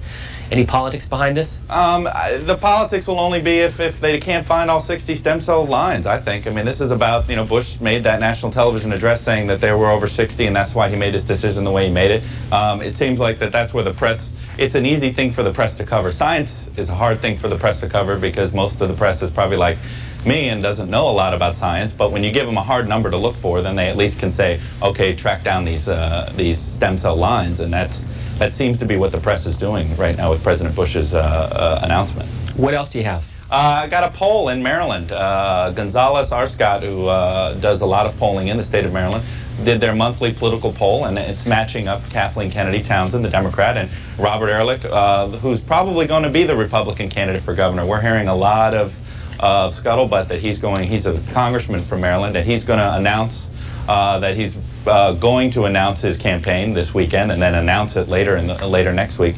But he's got an uphill battle if he does run this race because Kathleen Kennedy Townsend's got 54% in this poll to Ehrlich's 31%. A lot of people wondering if Kathleen Kennedy Townsend will be the star that everybody's predicted that she can be. She gave sort of, she's had some tough goings for as a sort of candidate on her own. She did very well as Paris Glendenning's running mate, helped raise a ton of money, but as a candidate, we're waiting to see. Is that the latest you announced that you're going to announce? Oh, pretty much you have to announce about the announcement, and then of course with Elizabeth Dole, you switch your party registration. I mean, you can drag this on 3-4 times. You know, a presidential campaign was always a lot of fun because I think a lot of those guys announced 4 or 5 times because you can announce your PAC, then you can announce your exploratory committee, then you can file your papers of candidacy, and you could go on, and you know, then you can never announce. You know, Bill Clinton never announced his re-election in '96, so who says you even have to announce? And finally, Chuck Todd, John Maynard, who used to work here at C-SPAN, now writes for the Washington Post. We're big fans of John Maynard. He talks about Frank Sesno. What's up with him? Frank Sesno leaving as bureau chief of CNN. Obviously, this feels like it's all part of the whole AOL Time Warner takeover of CNN. It comes at the same, you know, Walter Isaacson's been on the job, former Time managing editor and now head of CNN. He's been on the job all of about a month, and now you have then the bureau chief leaves. Obviously, that has some sort of, it's related in some form. CNN needs to be revamped. They're getting caught in the ratings by Fox, so it'll be fun. It's sort of an insider story here in Washington that people are following because everybody wants to know who's going to be the next head of CNN. Probably won't be as high profile of a figure as Frank Sesno was. Probably won't be such an on-air personality the way Sesno was. Chuck Todd, anything else before we let you go? Oh, I had one other story here, fun little thing. Dick Sweat, former congressman, former ambassador to Denmark, and former Senate candidate in New Hampshire. He's come back to New Hampshire and he wants to run for office again. He's a Democrat. He's thinking about running for governor to replace Jean Shaheen, who's a U.S. Senate candidate herself in 2002. Or he may run for his old congressional seat, the second congressional seat. Charlie Bass is the person that beat him back in 1994, and the Sweat's thinking about running again. Chuck Todd, you don't have any of those early morning alarm clocks yet, do you? Not yet, Steve. I got a little ways to go there. Chuck Todd, thanks very much. Over Thanks, the hotline. By the way, later today on C-SPAN 3, we will be covering a Senate hearing on childhood education. We're joined here in our studio to learn more about childhood education with Reed Lyon, who is with the National Institute of Health. Good morning. Thanks very much for being with us. Good morning, Steve. When you testified on the issue of early childhood education, one of the points that you brought up, quote, children who do not receive a strong language and emergent literacy foundation during the preschool years frequently have difficulties through the rest of their academic years. Why is that? They certainly do, because learning in school is fundamentally based on the words you learn as a kid, as a very young child, how much you're read to, how much interaction you have with your parents verbally and in conversation, and so on. What that does in terms of getting you ready for school is it helps you understand that the language has sounds in it. And that's important for reading later on because it's those sounds that will later hook up with letters. It's important because it develops vocabulary. It's important because it gives kids background knowledge. What is phonics? Phonics is actually an approach to reading instruction that stresses the relationship between sounds and letters. Does it work? Well, it's when we study at the NIH how kids learn to read, phonics is one critical, absolutely necessary part of it, but it's not sufficient. There are several things that go into reading. It's a very complex skill, and people haven't understood that. Phonics is one significant ingredient that if the youngsters don't have it, they'll certainly not read. This morning in the Metro section of the Washington Post, the story says all-day kindergarten boosts reading skills, and the story points out that children from low-income or immigrant families who attended full-day kindergarten in Montgomery County, which is a suburb of Washington, D.C., last year did significantly better than their counterparts in half-day classes.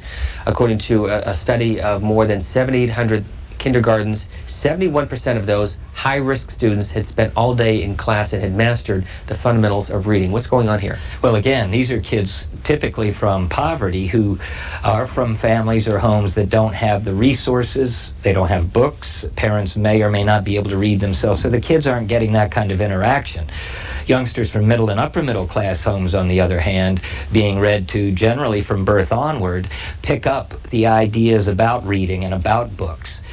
So one has to be very careful when they look at all-day kindergarten, in a sense that that will be appropriate for all children as long as the teachers can level the instruction well. All kids do not need the same kinds of intensive instruction in kindergarten, or for that matter throughout school. Why do low-income students come in with a disadvantage over middle or upper-income students? They typically hear at least a half fewer words. There is limited reading interaction with mom and dad or grandma. They don't develop the building blocks of language that have to be in place in order to learn to read. If you have kids, those youngsters have probably been read to since day one. And when mom and dad read, they point out the letters and the sounds. They show the youngster that you go from left to right. The kid knows how to hold the book. They begin to understand that what they see on the page is actually language written down. Kids who don't have that luxury actually come into school, kindergarten typically, bereft of any idea of what reading even is. It's for that matter that you got to be very clear with them about what it takes to learn to read. When should a parent start reading to his or her child? Oh, from birth onward. Just the tone and the lilt of the voice is extremely important. We know kids by 6 months of age are already being able to distinguish the sounds not only of our language, but every other language on the planet. By a year, they can tell the intonations of the language and who it belongs to. That's why the motherese that you hear moms talking with kids is so important, because it accentuates the sound structure of language. Remember, our alphabet has 26 letters, and those go along with about 44 sounds, and the job of reading the English language is one of matching sounds to letters in the basic stages. If you don't understand that what you hear is composed of small sounds, we've got big trouble. What's the job of NIH? We have actually the largest reading research program in the world. We've been studying reading for 33 years. We've been asking 4 very straightforward questions. How do kids learn to read? What does it take? Why do some kids have difficulty learning to read? How can we prevent reading failure? And if we don't get there early enough to prevent it, how can we help kids who are older and still aren't able to read? The First Lady, Laura Bush, traveling to Capitol Hill today to talk about this issue of early childhood reading. We will be covering that hearing live on our companion network, C-SPAN 3. Many of you may not have C-SPAN 3. We will show it to you on a tape-delayed basis. If you want to get schedule information, you go to cspan.org. Karl Rove spoke about this issue earlier in the summer at the Midwest Republican Leadership Conference on the issue of education, and specifically on phonics and early childhood education. Second of all, we need to focus on reading. I'll tell you, I've known the president for 27 years. I have rarely seen him more angry than a morning in February of 1995 when he'd received a briefing on the education system in Texas. A new accountability system had begun to be put in place. And they said, well, Mr. Governor, last year we had, we have nearly 3 million children in our school system, and we began to test every child. And well, 42,000 children in the 3rd grade failed the minimum basic reading exam. Now, this isn't the acceptable reading exam. This isn't the exemplary reading exam. This is the C-spot run reading exam. This is basic skills. And then Governor Bush of Texas said to the education bureaucrats, well, what happened to those 42,000 kids who failed the 3rd grade basic reading skills exam? And they said, well, 38,000 of them went on to the 4th grade.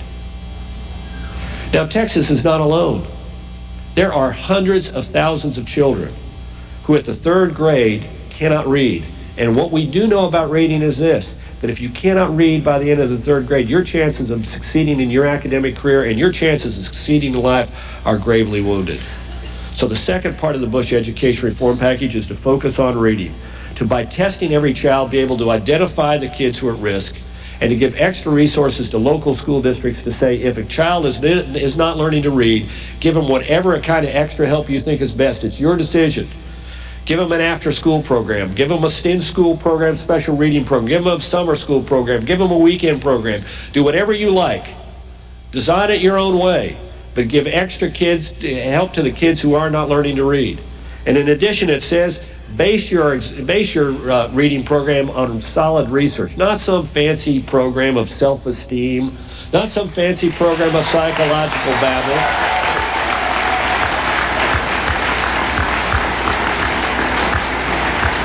But pay attention to science, pay attention to science, pay attention to research, and base your reading programs on solid research. And what we know from research is phonics works. Phonemic awareness is what will help our children be successful in life. Reed Lyon is the Chief of Child Behavior and Developmental at the Department of NIH, National Institute of Health. The president talking about when he was governor, or actually Karl Rove talking about when he was governor back in 1995. You were one of the people that Governor Bush turned to? That's correct. What did he ask you about? Well, he had learned that many of his kids in Texas just couldn't read well enough in the 3rd grade and 4th grade to understand a simple book. He called NIH. He had understood that we had been studying reading development and why some kids have a tough time for quite a long time. He brought us to Texas. We advised him and his education staff in Texas. They implemented the kinds of things we recommended, and his scores came up dramatically.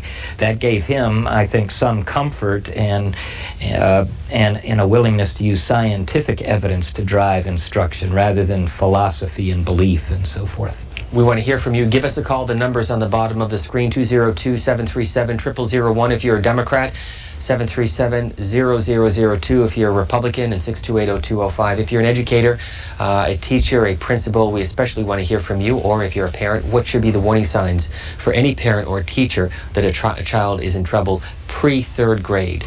Well, clearly, parents and kindergarten teachers and preschool teachers can begin to see if their youngsters can understand the sounds of the language, can name the letters of the alphabet. Something as simple as just naming the letters of the alphabet is highly predictive of how well kids read up to the 9th grade. An understanding that reading is about language and so forth. But the specific things are whether or not kids understand rhymes, whether they can give you words that rhyme with cat or sat and so forth, because just doing something simple like that asks the youngster to strip off sounds and put new sounds on words and so on. Let's try to put this in terms of numbers, how much the federal government is spending on education. You can see the trend over the last couple of years from the Reading Excellence Program, appropriated this past fiscal year $13 million. For the current fiscal year, up to $17 million, and the president requesting $27 million, which is a $10 million increase from this year until next year. What's that money used for? It will be used for ensuring that schools use the best programs based upon scientific evidence. And when school systems or districts don't understand where those are or what those can be, then that money also provides technical assistance and capacity building in local districts. And before we get to our first call, I'm just curious, when you study these children, are you in the classroom? Do they come to NIH? What happens? We all of the above. We study youngsters typically from about 3 years of age onward. The number of years we study them are 5. The average is 9. Many of the kids we've studied since 5 are now in their early 20s. And what are you studying?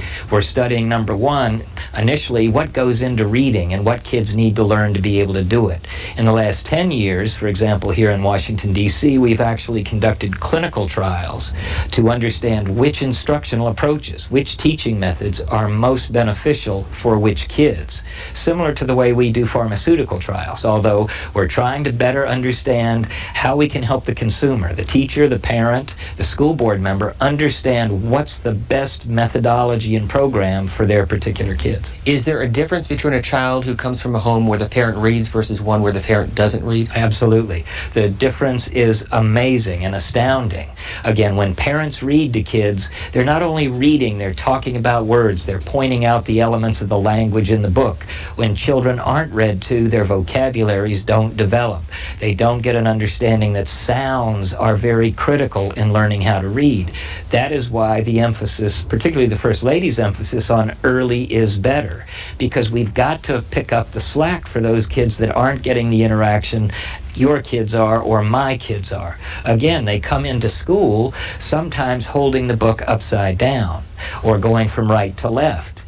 And that is because they haven't had the exposure and the experience with being read to, being surrounded by books and literacy activities and so on. Does the sex determine how fast a child can develop? Do girls develop faster than boys? No, we don't find gender differences, particularly in the reading area, although 4 times as many boys are typically identified as learning disabled or dyslexic. The ratio is about 1.2 boys to 1 girl. The reason the young fellas are identified more is because they're more active typically, more rambunctious, and the behavior kicks in the referral. On to your calls. Urbandale, Iowa. Good morning on the Democrats line with Reed Lyon of NIH here in the Washington, D.C. area. Good morning. Yes, good morning. First, I want to thank C-SPAN for its excellence and ask Mr. Lyon a question. Mr. Lyon, do you think with the Bush administration's budget, therefore with an expenditure in defense raising tax cuts and rebates, do you think there will be enough for education? Yes, sir, I do. Particularly if the H.R. 1 bill begins to move through conference and so on. That bill is carrying a good deal of money for a new program called Reading First and Early Reading First. That's a $5 billion program. Again, it's not just the money, though, in all of these kinds of educational issues. It's what we do with the money.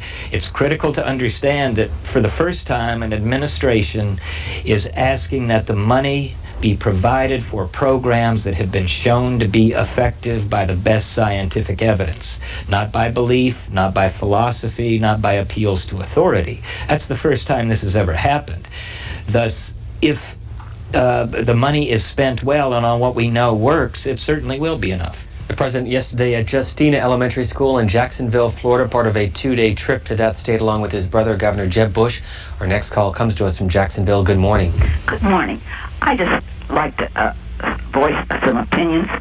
I have a relative that's a school teacher, and this is one thing she has observed, that when children, a lot of families move around, and they move from one place to another, and then they're out of that school.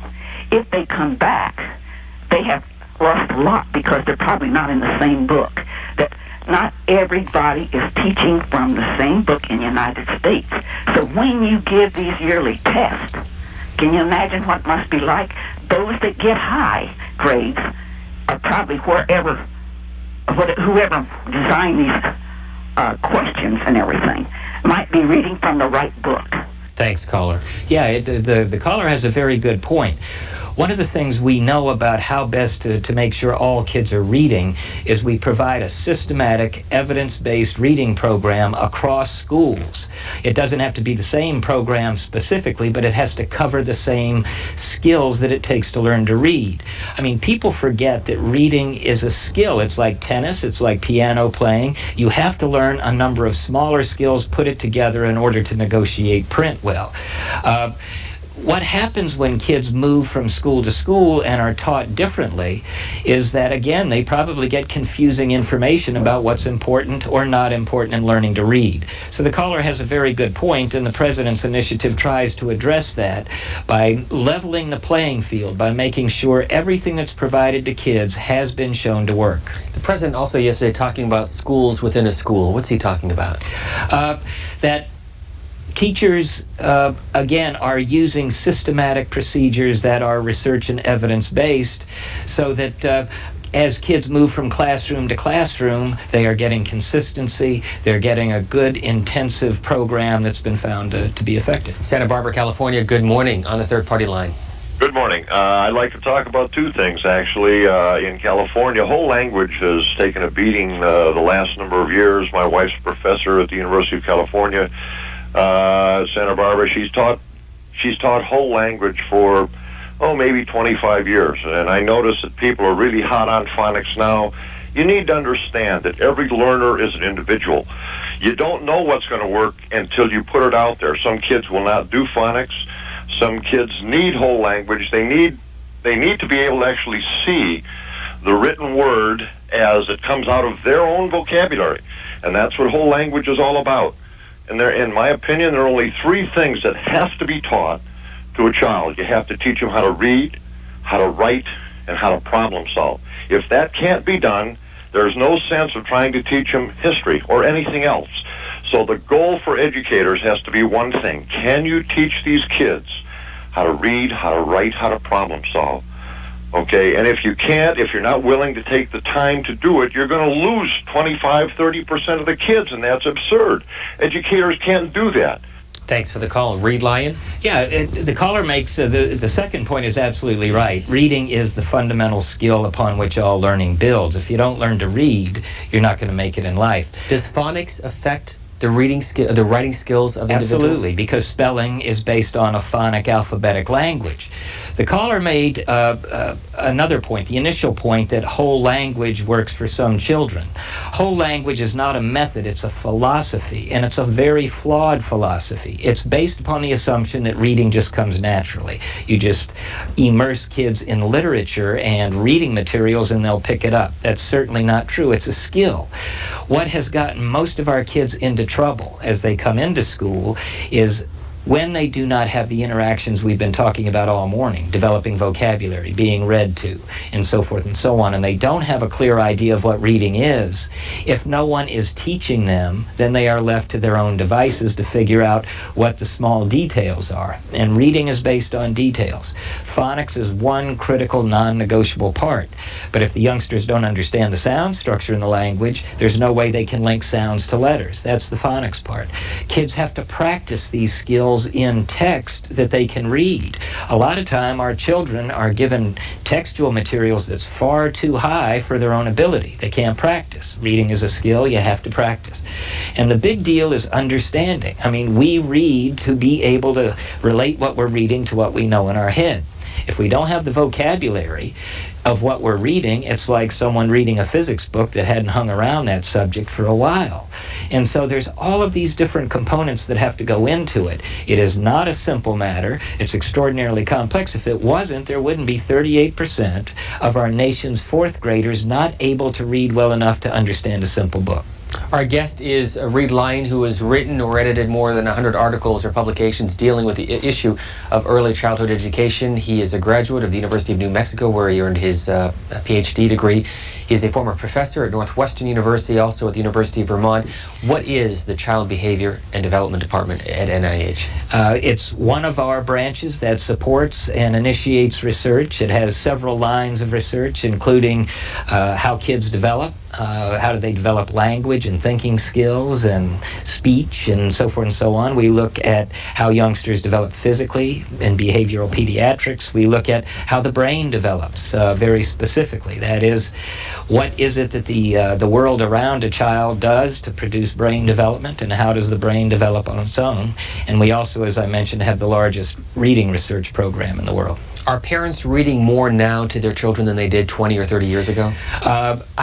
We don't have the data to compare it to 20 or 30 years ago, but I would suspect that parents who can read themselves and who have the resources are reading about the same. I would also suspect that individuals from poverty, moms and dads and grandparents and caregivers who don't have the resources, don't have the time, are obviously not. Washington, D.C. Good morning. You're next for Reed Lyon of NIH. Good morning. Yes, good morning. This is Barbara Plesser in Washington, D.C. I'm just here to say that the person we're looking at this morning is the Michael Jordan of literacy. And the work that they're doing at NIH and NICHD and that the Bush administration is so intelligently supporting will have the impact that the stem cells will have and that the Human Genome Project will have on human literacy over the next decade. And I know that sounds like a stunning exaggeration, but if you knew what I knew about this research, I think you'd agree with me. I have a daughter who's now 14 who was diagnosed as learning disabled at age 5 by a supremely experienced kindergarten teacher, and at age 7 she was tested in a private setting to determine that she had what's now called a language-based learning disability. And in the context of the report that I received from that diagnosis, the phrase phonological processing and phonemic awareness was introduced to me, which is what Dr. Lyon's been talking about this morning. And this is the key gateway concept that the research has revealed, and if the Bush administration and the Department of Education and Dr. Lyon can together communicate what phonological processing is to the country over the next year, we will have a radically different discussion a year from now on Washington Journal. Thanks for the call. Did you want to comment? Well, I think the point is extremely well taken. There's a jargony term called phonemic awareness. You even heard Karl Rove talk about phonemic awareness. People confuse it with phonics. Again, phonemic awareness is the foundational skill in learning to read.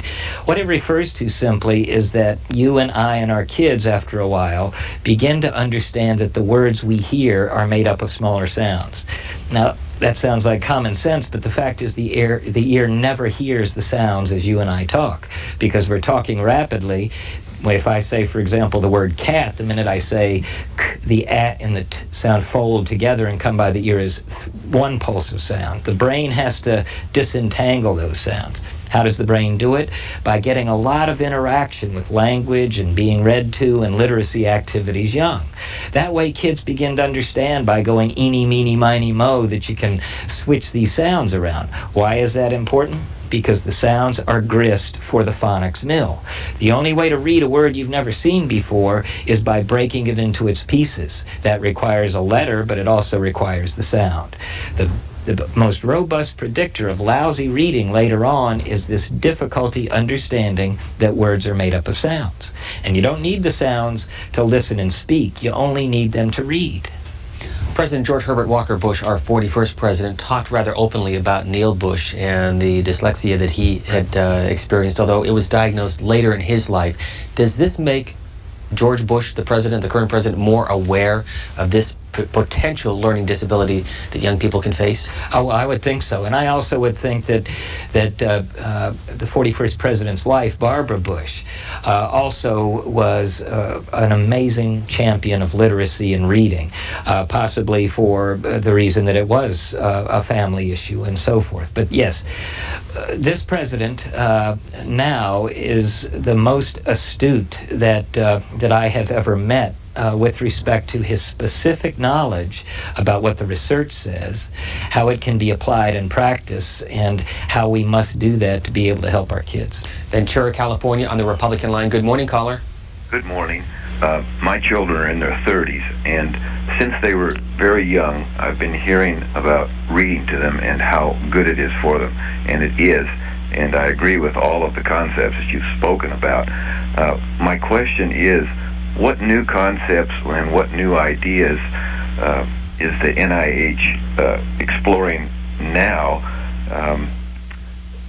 other than promoting the reading to your children and the phonics, which are obviously very good programs, and just the advocacy for them is very refreshing. Thanks for the call. Good question. We have known about the essentials of learning how to read for some years. The specifics have been somewhat less well understood. What we know now is we can begin to bring to children at 3 and 4 years of age vibrant, interesting activities to help them build these foundational skills, particularly those kids who aren't going to get them by being read to. The caller makes the point that reading to kids is fundamental and important, but we've got to remember many, many youngsters in this population of ours don't have that luxury. When I talk about 38% of kids not learning to read, if you disaggregate those data, 65% of African American youngsters do not read well enough in the 4th grade, and 60% of Hispanic youngsters. It's for these children primarily that teachers must know exquisitely how to present these concepts. It's just not reading to your kid.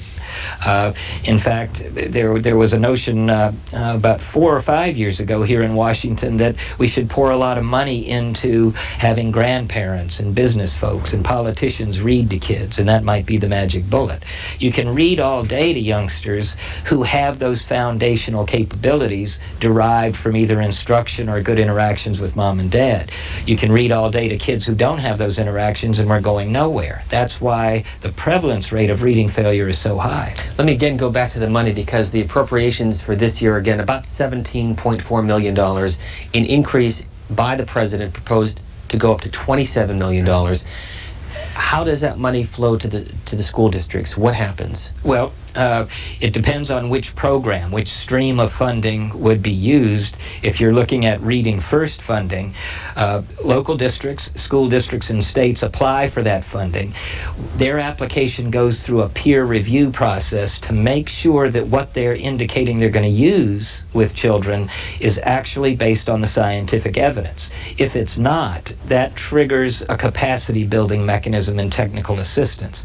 Again, money is obviously critical, but what the money is being spent for is even more critical. If you just look at the amount of money we've spent over the last 30 years in education and watch the stable or the lack of increase in capability, that indicates a serious mismatch between resources and what we're doing with them. Those have to pair together. That linkage has to be made between quality in scientifically based information provided to teachers and programs and the money. Our focus, child development, reading, and early childhood education. Next call from Columbia, Pennsylvania. Good morning. Hi, my name is Todd, and I come from a family of educators, and I'd have to say they would be a huge fan of your self-read. The information, the way you're presenting it, is exactly their complaints. I have a wife that's in special education, brother and a sister-in-law who do normal education, and a father on the school board, and basically one of their main complaints on reading proficiency within the school district is the school district moved away from phonics, and as educators they could see almost an immediate impact upon their ability to read and to handle the concepts of reading. Yeah, the caller makes a good observation. What is surprising is for the last several centuries, education has been based upon philosophy, belief systems, opinions about what works. It hasn't been based upon evidence. The shift that we're seeing now is that indeed we must move, just as we do in medicine, to providing critical information to people, just as we do critical medicine to people, on the basis of what we know works. You know, the reading wars, these kinds of emotional, outrageous kinds of arguments that you hear about reading and teaching kids are a function of adjudicating these kinds of debates on the basis of belief or philosophy. It's got to be done on the basis of the evidence. Reed Lyon is with the National Institute of Health. He heads up a department that focuses on child behavior and development issues. Next call is Bowie, Maryland. On the Democrats line, good morning. Yes. I have a criticism of the phonics method of learning to read. I have always had this since the 60s when we started out with it. And that is that they use terms like sublingualization and such that you have to basically sound out the word in your head and hear it and then understand it. Whereas using another method such as, well, I won't go into the names, but where you simply identify the word with the meaning, and you immediately understand what's going on, and you don't sub-vocalize all the words, and you can read much faster. I'll stop you there. Thanks for the call. Agree or disagree with that? Well, I'd have to disagree, because even all good readers will be able to apply phonics. The reason is the number of new words entering the system as you learn how to read are so substantial you can't memorize them all. Our kids don't have enough time to do that.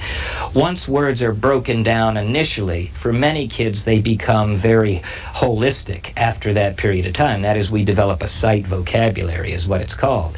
But the strategy of choice for the best readers around are, when you see a word you don't know, you have to begin to break that word or unlock it to sound so you know what the heck it is.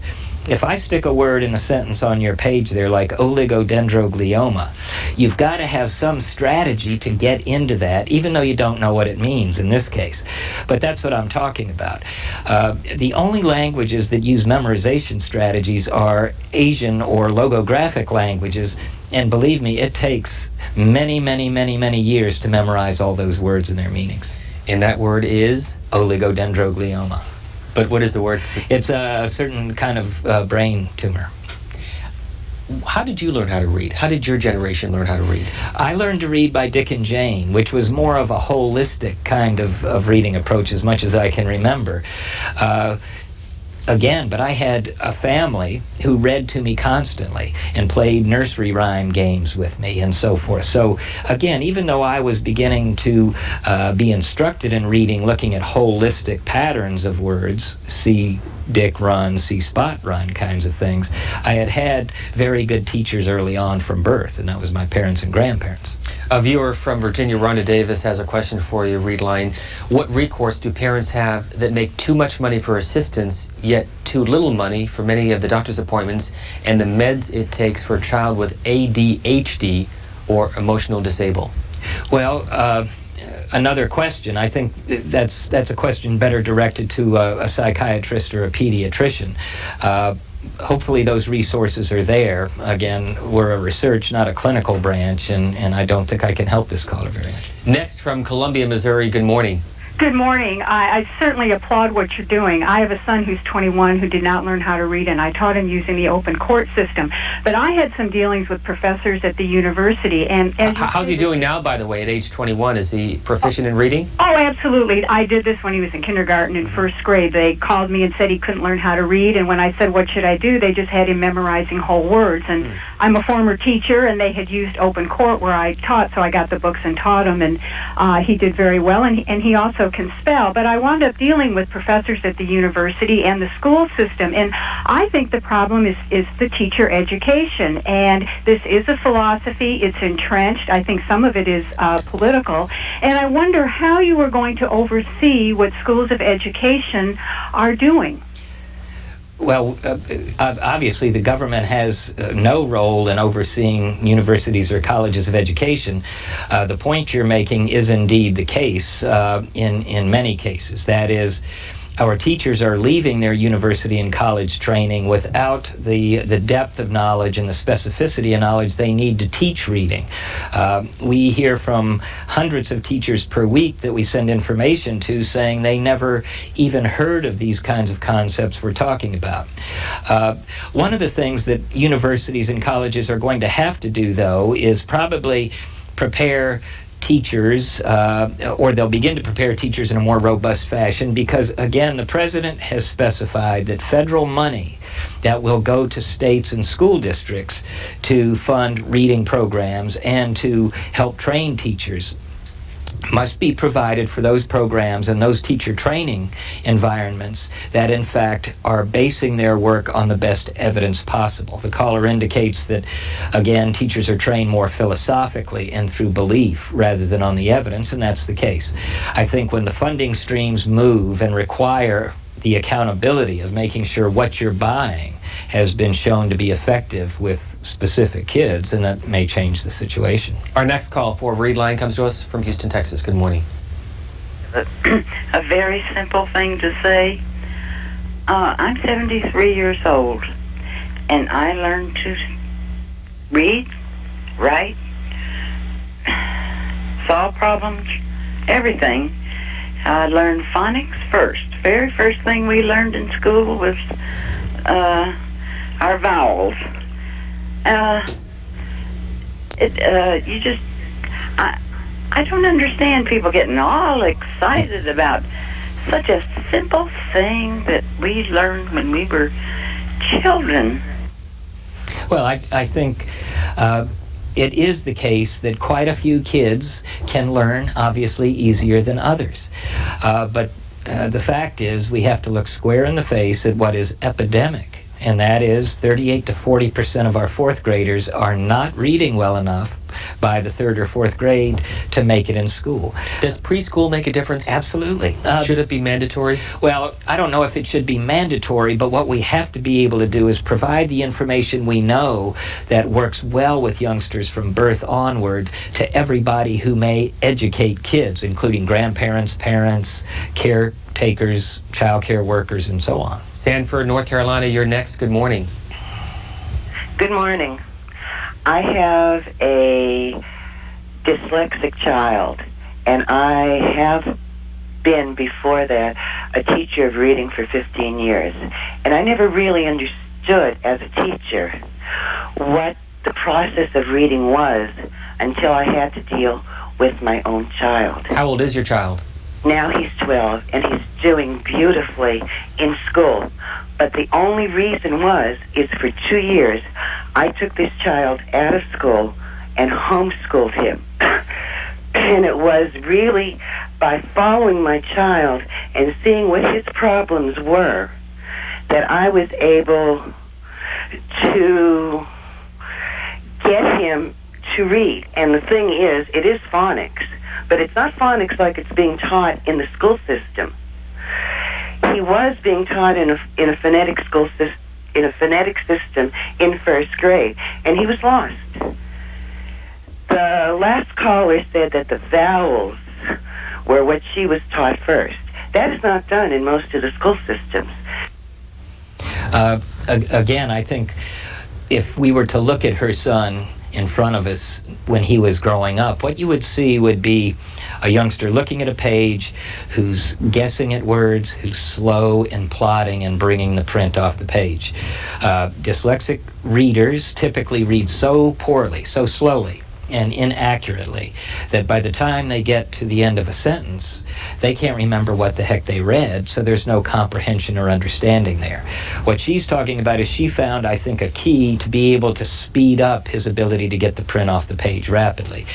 I would guarantee you that to do that, she somehow made very clear to her son that there are sounds in the language, that the sounds link to the letters and letter patterns, that he needs to practice, and she builds vocabulary and comprehension at the same time. If you've just joined us, we are talking about early childhood education, in part because it will be a topic that the Senate Health, Education, and Labor Committee will undertake today. Senator Kennedy is the chairman of that committee. First Lady Laura Bush among those who will be testifying on this issue of early childhood education, specifically reading, starting, as you said, from birth, but focusing at age 3 onward, and also testifying today, former Governor James Hunt. We will be showing that hearing live on C-SPAN 3. You can also go to our website for schedule information. We will replay it on a tape-delayed basis later today here on this network. Long Island, you're next for Reed Lyon of NIH. Good morning. Yes, hello. Thank you for C-SPAN. I'd like to ask Mr. Lyon, where did this idea, I'll call it a crazy idea, of the whole language method of teaching children to read, where did it come from?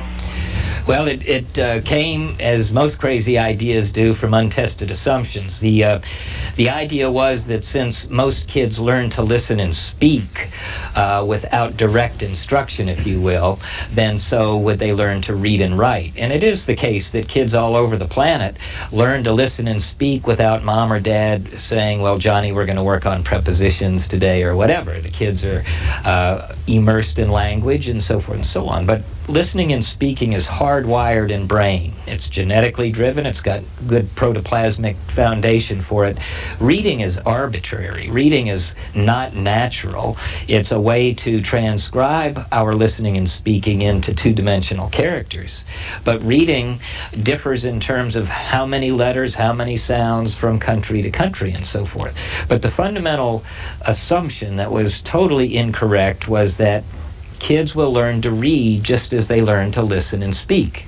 And if that's the case, why do we have so many oral language, listening and speaking cultures on this planet who have yet to develop a written language? And if that's the case, as the caller points out, why do we have still so many illiterate folks in this country? Why are you so interested in this? It's apparent by your enthusiasm that you get into it. Well, I think because I've studied it for so long. I was trained initially as a physiological psychologist, and I wanted to change from animal studies to youngsters, and so I went and taught the 3rd grade, and then I taught kids in special education, and I was amazed at how poorly prepared I was to do both, and I was amazed at how devastating reading failure was. I taught, as I say, the 3rd grade.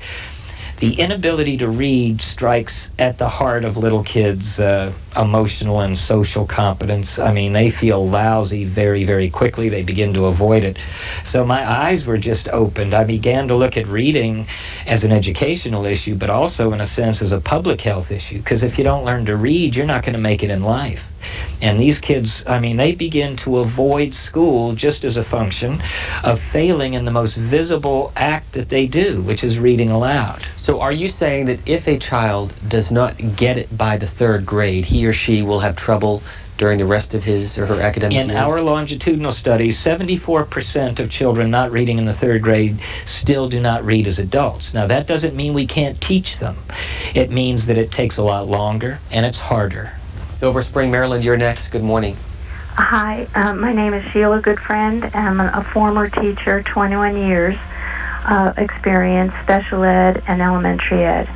Now, I have developed a reading program and language arts program for first graders and those children who are have special needs. And it's a first grade prevention program and special ed intervention program. Now, the thing is, you talk about the fact that any reading program has to be tested and proven. Now, this is concerning explicit phonics, decodable text with crossword puzzles, stories. It's a 35-week program. How do I go about contacting NIH or someone? I'm thinking about NIH to evaluate my program for research.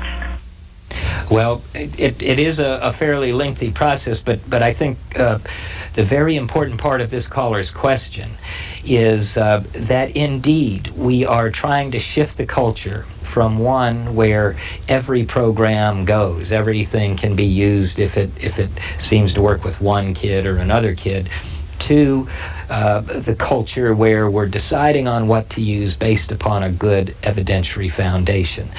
For her to have her programs or anybody's programs put through clinical trial or test, typically you have to contact researchers and begin to work with those. You find them at universities or in the private sector. NIH will support that kind of research, which is well designed and which gives us the answers that we need. Palm Springs, California, good morning. Good morning, caller, you with us? Very left-handed. And when you're left-handed, you tend to mirror read. You go from right to left, like you mentioned when you first start. My sister and I were both very left-handed. My brother was ambidextrous. Have you found that? Well, it's kind of a wives' tale that sinistrality, left-handedness, portends language and reading failure. That's not directly the case because we have so many left-handers who read and write very well. If left-handedness or ambidexterity is a factor in language and literacy learning, it's interacting with something else that we hadn't found. Bloomington, Minnesota, good morning. Well, good morning. Thank you for the topic. As an ex-teacher, I thoroughly endorse your teaching philosophies, but my concern is with the testing. Because pretty soon, if a teacher or a school is evaluated and rewarded upon the test, pretty soon you're going to start teaching for the test. And the test is going to be more important than actually the reading. And when you have different schools with different types of children in them, it doesn't work. And sometimes what the teacher knows, I mean, as an ex-teacher, I certainly knew some of my students better, and they could not put down on paper on a test some things that I actually knew. And when you take the teacher out of the equation and all it is the test, and then you get into how much money are some of these students getting. Chris Dodd was saying at a hearing the other day, in his district, his senatorial district, some children are getting $6,000 a year, some students are getting $30,000 a year. When you come with a test, how can you say, take the same test, and when you say this extra money is going to be going from Bush to the schools, how much money is going to be spent developing these tests instead of actually teaching the children? Thank you. A number of good points. I think if we just look at testing, there's no way we can make sure that every kid will be able to read unless we know where they are. There's no way we'll ever be able to identify those kids most at risk for reading failure and get to them early unless we assess and test and find out where they are. This caller is worried about the accountability side of things. I would venture that the more we begin to provide good, solid, systematic reading programs in schools, the tests will become somewhat secondary, because there's no way, in a sense, to teach to a reading test. You can read or you don't read. And if we place the emphasis on what the teachers know and what the teachers can deliver to kids who do come from a wide variety of backgrounds, the tests will take care of themselves. But it is clear that we've got to know where we are and where we're going and whether we got there. Vicksburg, Michigan. Good morning.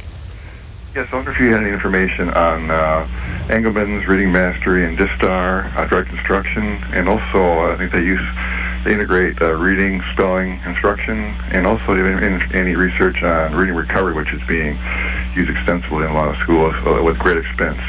Thanks, caller. And let me add one other. We often hear on the radio or television advertising for these phonics programs. If you could add that as well, and the benefits of those. Well, the way I'll answer this caller's question is yes, indeed, reading mastery and those programs have gone through formal clinical trials and have been found to be quite effective, particularly for those kids who enter school bereft of the language foundation we're talking about.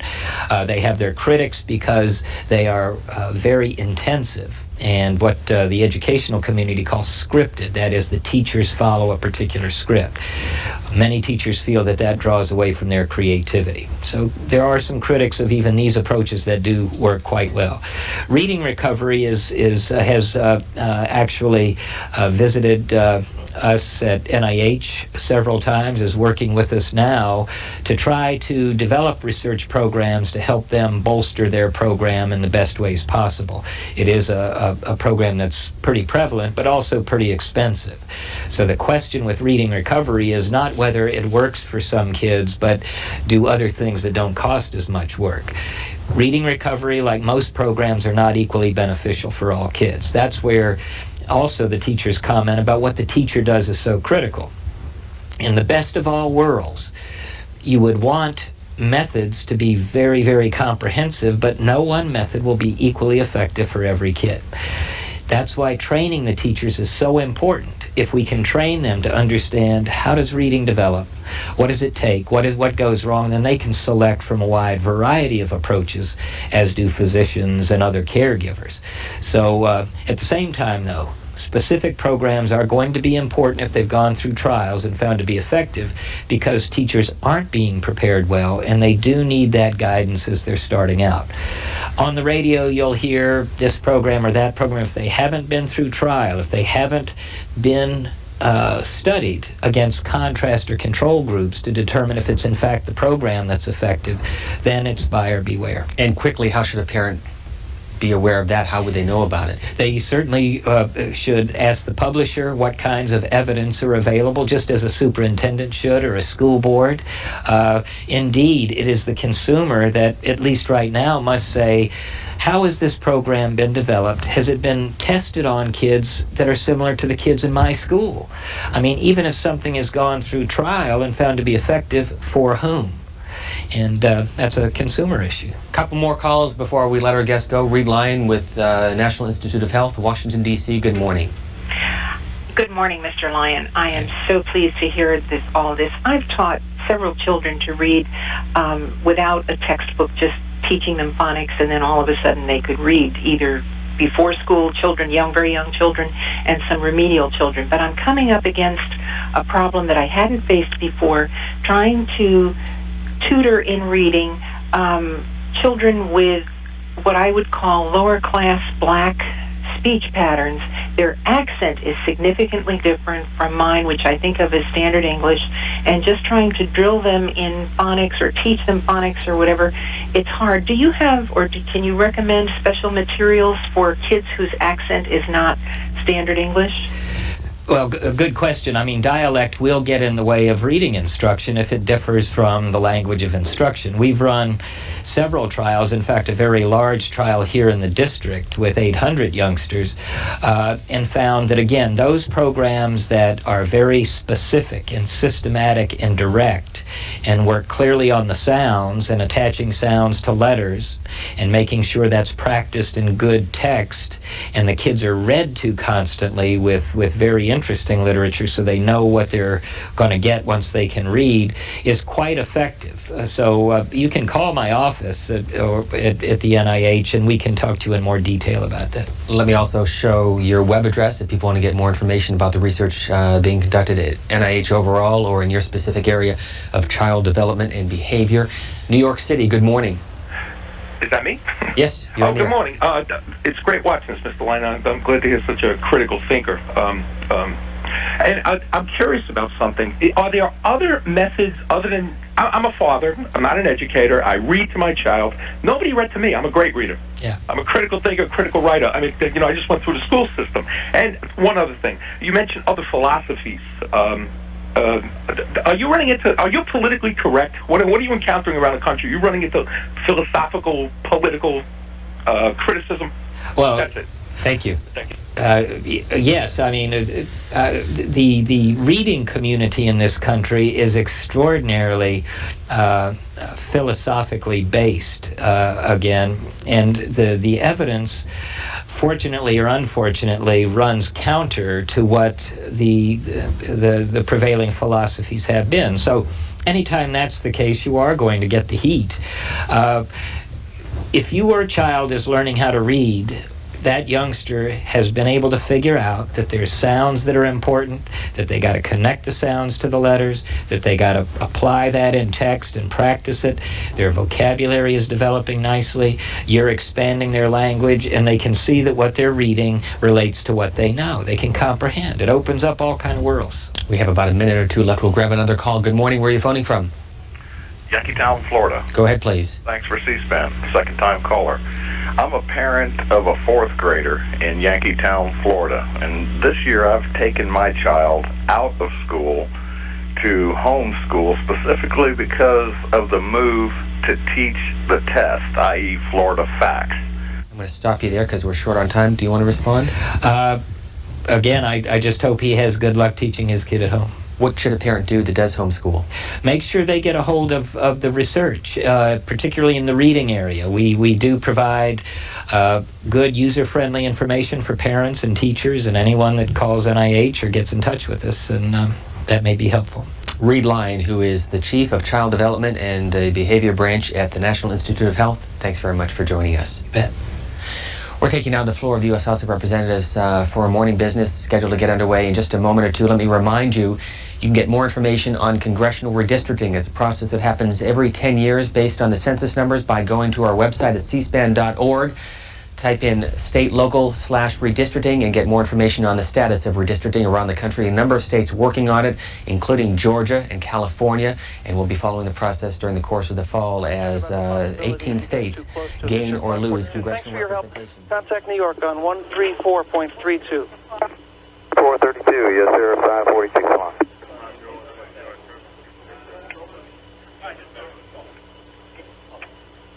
Taka 580, climb and maintain flight level 280. I need to talk to the Taka if he's there.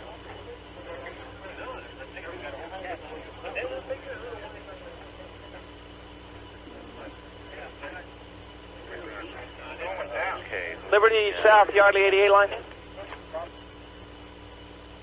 Liberty South, Yardley 88 line. South. Taka 580, climb him to 28. He's already switched over though. Talking to him. No, I'm not. Taka 580, contact New York Center on 134.6. No, climb him. Taka 580, climb, maintain flight level 280.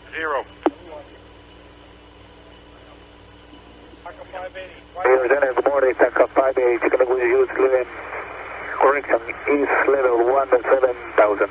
Taka 580, New York Center, maintain flight level 280. 280, Taka 580, thank you. TWA 885, maintain flight level 280. Contact New York 13432. 3432, good luck. We'll see you. Thanks. TWA 3, maintain flight level 270. 3 heavy living 26 for 270. Continental 211, amend your altitude flight level 260. Okay, we'll stop at 260, Continental 211. November 0, Mike Juliet, maintain flight level 260, that's your final. 260, I'll be fine on Mike Juliet. November 50, Mike Juliet, contact New York 134.32. 3432, nice job, Mike Juliet. Bye-bye.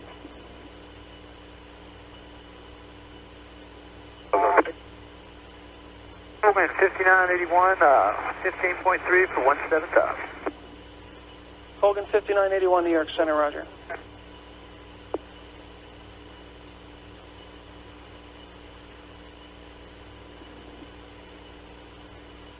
Academy 93, Stewart, manual handoff.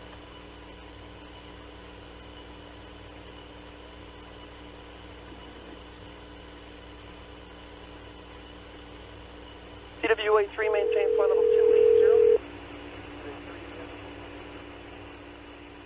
American Dispatch. Yeah, this is Indianapolis Center. We I don't know if I talked to the same guy about American 77.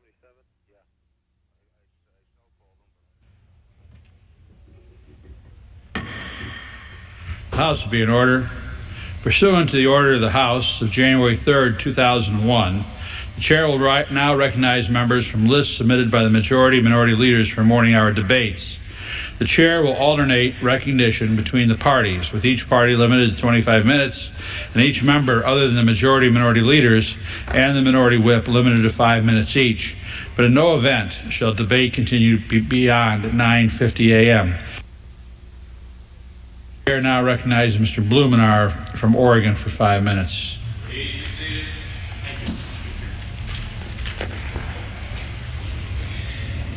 This Congress is taking action to help protect world health in the fight against HIV/AIDS.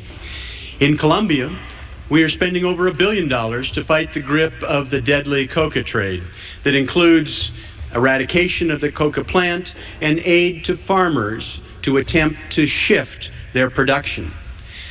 I find it ironic in the midst of this action by Congress that there are some that would have us reverse a long-standing policy and start promoting the sale of American tobacco overseas. Tobacco is the only legal product which, if used properly, will kill or at least inflict serious bodily damage. The effects on Americans are clear to most policymakers. Close to 360,000 Americans will die of lung disease this year. It's the third largest cause of death, responsible for 1 in 7 deaths. More than 25 million Americans are now living with chronic lung disease, and the use of tobacco is the leading cause in that condition. But sadly, the impacts of tobacco-related lung disease is not limited to the United States. Tobacco was estimated to account for just over 3 million annual deaths worldwide in 1990, and that is rising to over 4 million deaths currently.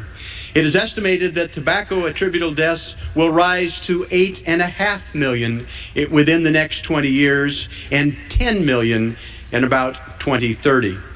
According to the World Health Organization, while tobacco use is actually declining in many developed countries, it's increasing rapidly in those that are developing. In China alone, 14.5% of the deaths are attributable to tobacco.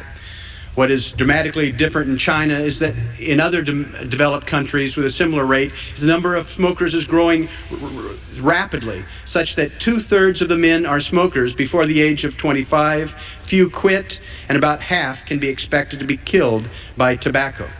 In practical terms, this means in China, the number of male deaths alone from tobacco is expected to be roughly 3 million annually by the middle of the century.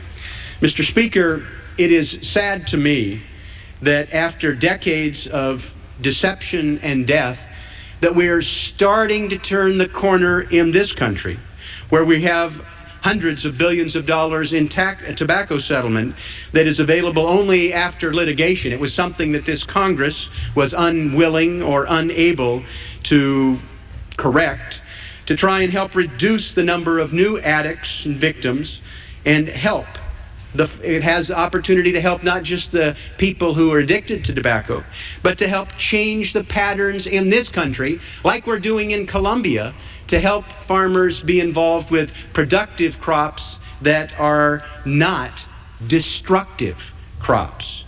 There are some states that have used tobacco settlement money to do that, like Maryland. I would hope that this Congress would not reverse course, that it would not start promoting the use of our tax dollars to promote the sale of tobacco overseas, but keep our eye on our priority, which is to reduce dependence on tobacco, help wean the American farmer away from dependence on tobacco, use our resources to stop the destruction of death and disease around the world. It would be ironic that a Congress that is working to stop these abusive practices in Colombia with addictive drugs, that is trying to fight the spread of HIV/AIDS around the world, would take a tragic step backward. There was an attempt to insert in the agriculture bill an amendment that would reverse this 8-year prohibition on using U.S. resources to promote subsidization of tobacco sales overseas. Wisely, the International Relations Committee, on a broad bipartisan vote, voted to remove those provisions from the agricultural bill. I hope my colleagues will stand firm, keep the existing policies, stop the export of death overseas with tobacco. Thank you, Mr. Speaker, and I yield back the balance of my time. The chair recognizes the gentleman from North Carolina, Mr. Ballinger, for 5 minutes. Yes, request a revised extend. Mr. Speaker, I got a strange problem with the way we're talking about the present debate on the surplus. You know, for 30 years, for 40 years, we never worried about the surplus. We never had a surplus, and we spent it all. And so here now we're about to have a nervous breakdown on whether we're going to have a $150 billion surplus. Oh, my goodness gracious, only $150 billion? My, how can we possibly get along with that? What we really should be worrying about is we're having a manufacturer's recession right now. And why? Well, as a manufacturer myself, and I check with businesses back home, the main problem we've got is our dollar is the most overvalued currency on the planet today. The dollar is worth, everywhere you should be a tourist traveling anywhere in the world, everything seems cheap. The reason it's cheap is because our dollar is worth so much more than the valued currency that of the place you're visiting. If we could do something to reduce this, I think we'd accomplish something. But we can't compete with anybody in the world at the present time with the dollar as long as it continues to be the most expensive currency in the world. Let me give you some examples. After the earthquake in El Salvador, some of my friends there approached me with the idea that they needed to buy 2x4s. They bought all the 2x4s that were available as far as they were concerned in Central America. And so I called up some friends of mine down in North Carolina and asked them, how about, what kind of a deal can you give me on 14-foot and 12-foot 2x4s? And they said, well, Cass, the lumber market is terrible now, but we'll see what we can do. And these numbers aren't exact, but they will show what I'm talking about. And this gentleman down there offered me something like a container load of 2x4s, mixed 12s and 14 foots for, say, $4,000 for a container. And I checked with a real large timber firm down in Louisiana, and theirs was $5,000 a container, so I figured I had a pretty good price. So I called back my friend from El Salvador, and I said, I think I got a good deal for you here. Let's see if we can't negotiate. And he said, well, what's your price? And I said, well, the deal we've got is $4,000 a container. And he said, well, thanks a lot, Cass, but we just bought Canadian, and we got it for $3,000 a container. Well, I went back to my friend down in North Carolina that offered me this great and wonderful deal, and I said, I'm sorry, but you got beat. And he said, Cass, I hate to tell you this, but it's happening everywhere we quote in competition with the Canadians. He said, first of all, you got to realize that our dollar, as compared, their dollar's worth 60 cents of our dollar. In other words, for $60, you can go out and buy $100 worth of Canadian dollars. Now, that's a wild and funny way to look at it, but in reality, that's the way it works. So just lately, I checked on wood chips. In North Carolina, we used to clean our forests up, and we'd chew all the wood up into wood chips, carry it down to our coastline and ship it all over the world. We used to be, I don't know whether Mother Nature greatly appreciated what we were doing, but we were chewing these chips up and shipping them out. Everybody in the world wanted them, and all of a sudden we find out that in Australia they've come up with a better way of doing it, and their money is cheaper than our money, and so our wood chip business is gone. I don't know how many people have talked to the steel industry. The steel industry in this country is non-competitive. They're getting dumped on, as they say, because of the inability to meet the costs that the other countries have for their manufacturing costs.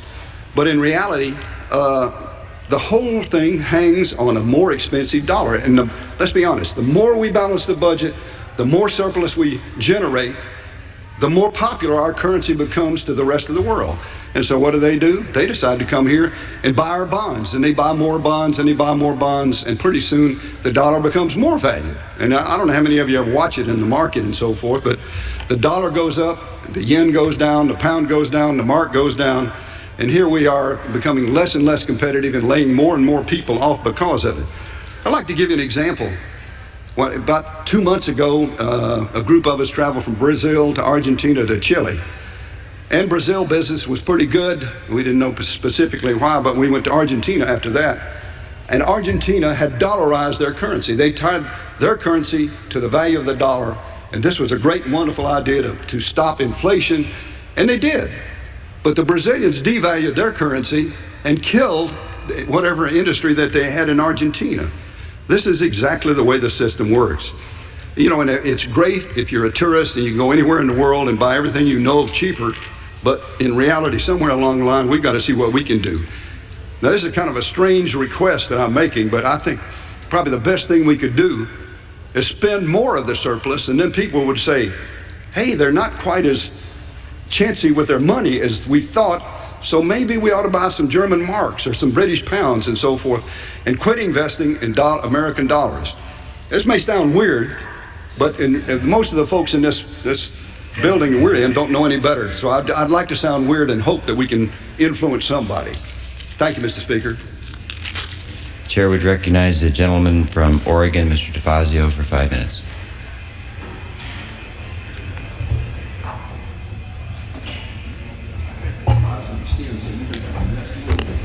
I thank the gentleman.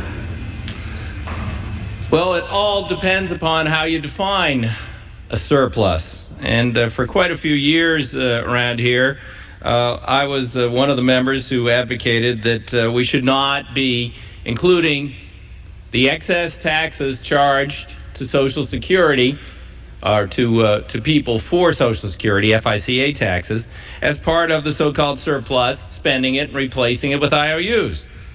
And in fact, I found considerable support over the last few years on the Republican side of the aisle on this issue, which I found encouraging. In fact, the House Republicans have voted nearly unanimously 7 times since 1999 to protect both the Social Security and Medicare surpluses by creating a lockbox. We put it in a lockbox, not once, not twice, 7 times, 7 padlocks, many different combinations. Social Security and Medicare trust fund surpluses are safe. They would be reserved to pay the benefits in the future. In fact, as recently as July 11th, House Majority Leader Richard Armey said, we must understand that it is inviolate. You might have trouble following this, but I'll get to the point. To intrude against either Social Security or Medicare, and if that means foregoing or, as it were, paying for tax cuts, then we'll do that. He said he wasn't going to spend the money. And in fact, that they might forego tax cuts in order to not break into the lockbox. Good news! Well, that was July 11th. It's now September. How much things have changed. The new Congressional Budget Office estimates, the Congressional Budget Office is headed by a Republican appointee, says that the surplus for the next 9 years is $2.2 trillion. Trillion, not billion, not million, $1 trillion less than projected last May.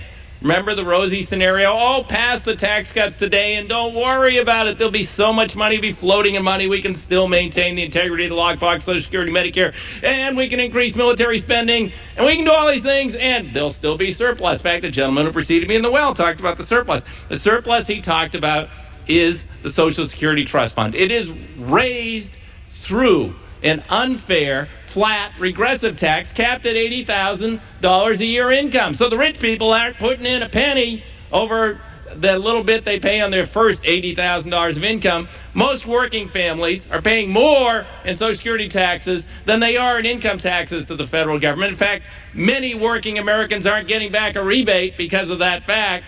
But they don't mind too much because they know their money's going in the lockbox created. Now, what's in the lockbox? Oops. Well, not much money. There is something in here, though. Ha! Good. IOU $9 billion. Signed Secretary Paul O'Neill, Secretary of the Treasury for George Bush, President of the United States. So, it seems that they're going back on their promise, aren't they? We were going to have a lockbox. They made a great show of voting on the lockbox during the Clinton administration. But now with the Bush administration, all things are changed. It really doesn't matter whether we spend the Social Security surplus, that money intended for the trust fund, for future retirees today, because the administration changed. Nothing else changed. We had all those votes to create the lockbox, but suddenly the lockbox isn't so important anymore. Not as important as tax cuts. And make no mistake, the tax cuts are the thing that are putting us in the hole. The federal government is borrowing the money to send out those rebate checks, which are against this year's estimated surplus, which doesn't exist, but it's calculated on your last year's income. Follow that? Okay. What it means is cash the check quickly. It might bounce soon. So this is the bizarre situation we find ourselves in. The Republican majority, after touting lockboxes and saving Social Security, Medicare for so long, in their rush to please their wealthy benefactors and pass a massive $2 trillion tax cut, particularly heavily oriented toward those who earn over $273,000 a year in estates over $5 billion, they have already frittered away the surplus, and things look even more bleak for the future. They're depositing IOUs back into the Social Security Trust Fund, spending the money today. Now they're starting to talk about the possibility of, oh my God, now they're in a panic. Some people are pointing this out. Mindless across-the-board cuts. First, let's jack up the military spending by 10%, then we'll cut it by 3%, and we might get back to putting something in the lockbox. I doubt it. It's fuzzy math. No other business to come before the House. 1419, what's your speed in the climb? You're playing Mach number for the cruise today. 270 now and 0.76 for the cruise. Northwest 1419, amend your altitude to flight level 310. 310, Northwest 1419.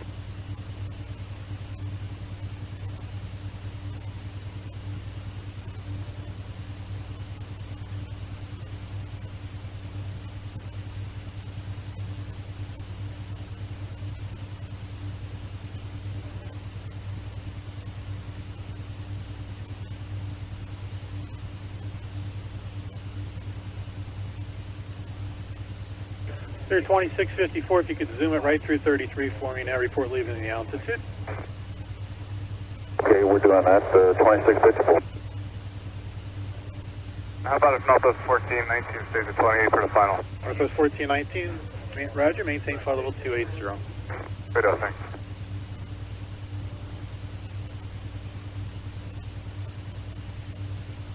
And we're out of 33, 2654. Go 2654, thank you. Contact the Cleveland Center now, 133.07. 3307, 2654.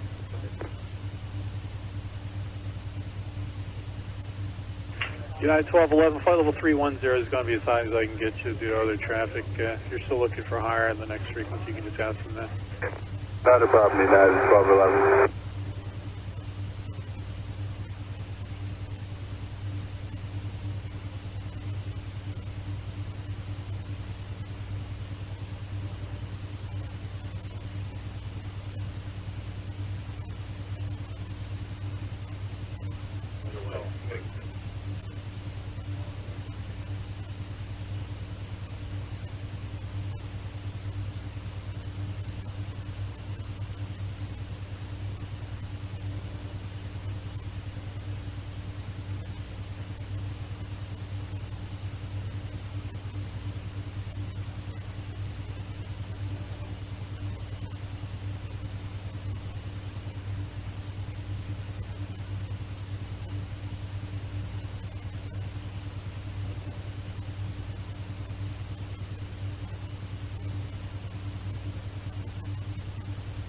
United 696 with you at 27.5, that descends to 180. 696 New York Center, roger. Frontier 575, contact Cleveland Center on 119.72. 1972, Frontier 575, so on. Not at 93, starting to pick up some light stop at 35. Any ride reports? The first complaint I'd had, and United 93, contact the Cleveland Center now. Middletown 69, and a quick question. 3.07.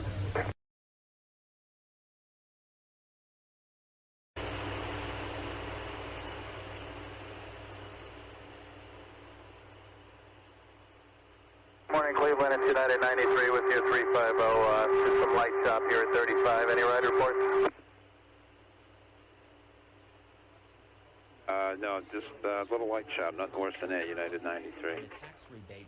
When asked by ABC News and the Washington Post, do you support or oppose reducing the size of the tax cut to handle the shrinking surplus, 57% of those surveyed in the ABC News Washington Post poll conducted between September 6th and 9th said that they would turn back the tax cut.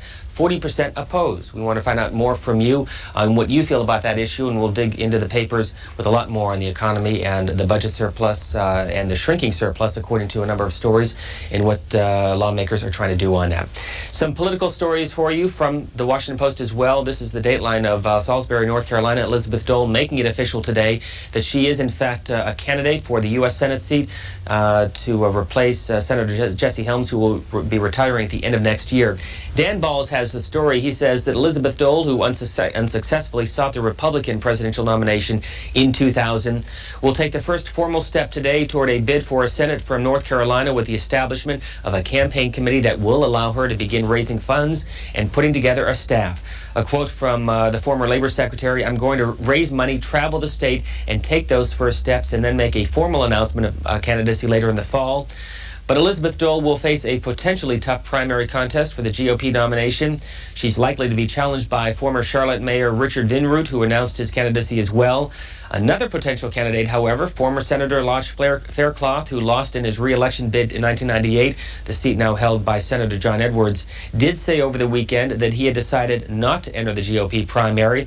Also, Republican Representative Richard Burr has been mulling a candidacy and has indicated that he will decide as early as late this week.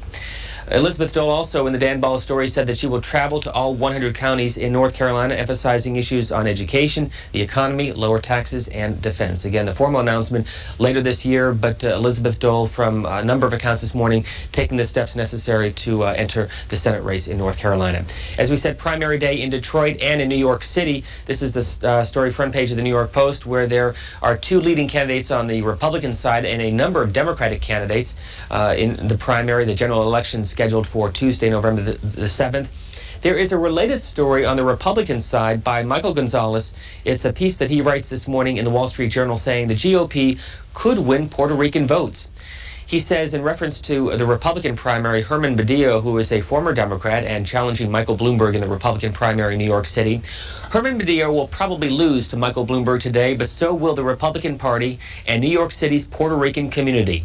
Had the scrappy 71-year-old former Bronx borough president won the bid to become the GOP's mayoral candidate, he could have helped unlock the Democratic grip on the city's Puerto Rican vote. Further into Michael Gonzalez's piece, who is, by the way, the deputy editor of the Wall Street Journal's editorial page. Across the country, the vote breaks down roughly the following way. The Elian Gonzalez tragedy will keep the Cuban-American votes in Florida and New Jersey safely in Republican hands well into the future. Mr. Bush, meanwhile, is making heroic inroads with the Mexican Americans in Texas, who've always been socially conservative anyway, while his brother Jeb will get a chunk of the Mexican vote when he runs for re-election as governor of Mexico or governor of Florida. It helps, by the way, when his wife Columba is Mexican. But New York, most of New York's Hispanics are Puerto Rican, and this is the group that vies with African Americans and Jews as the Democratic Party's most loyal group, right? Well, yes and no. Back in 1993, Mr. Badillo switched parties and supported Rudy Giuliani against David Dinkins. Mr. Giuliani got a comparatively whopping 38% of the Puerto Rican vote 8 years ago in 1993. And Michael Gonzalez again saying that Herman Badillo could help the Republicans with Puerto Rican vote if he were to win the primary today. He pointing out, of course, that Michael Bloomberg is expected to win the Republican primary and a Democratic primary as well in that city. In Great Britain, there is an election that we will be focusing on tomorrow. The last shots fired in the duel for a dejected party. It is for the Conservative Party leader. The story in the Financial Times this morning says, in the shrinking but essential part of Britain that is the Conservative Party, crunch time has arrived. Today is the final ballot deadline in a leadership duel that has torn the twice-defeated opposition party even further apart. The outcome will be announced tomorrow afternoon, with most of the betting going on Ian Duncan Smith, the dry-mannered 47-year-old Eurosceptic, over Kenneth Clarke, the 61-year-old long-serving former minister and pro-European. However, a much higher response than initially expected from the party's 318,000 remaining members has increased uncertainty about the result.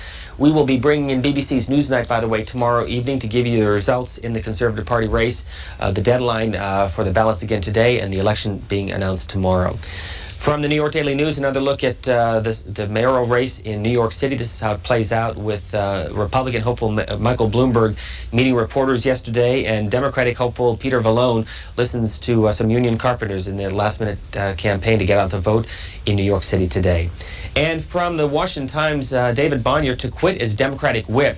The story says that he will resign as the House Democratic whip on January 15th, which will open the way for a fierce battle to fill the Democrats' second-ranking post in the chamber.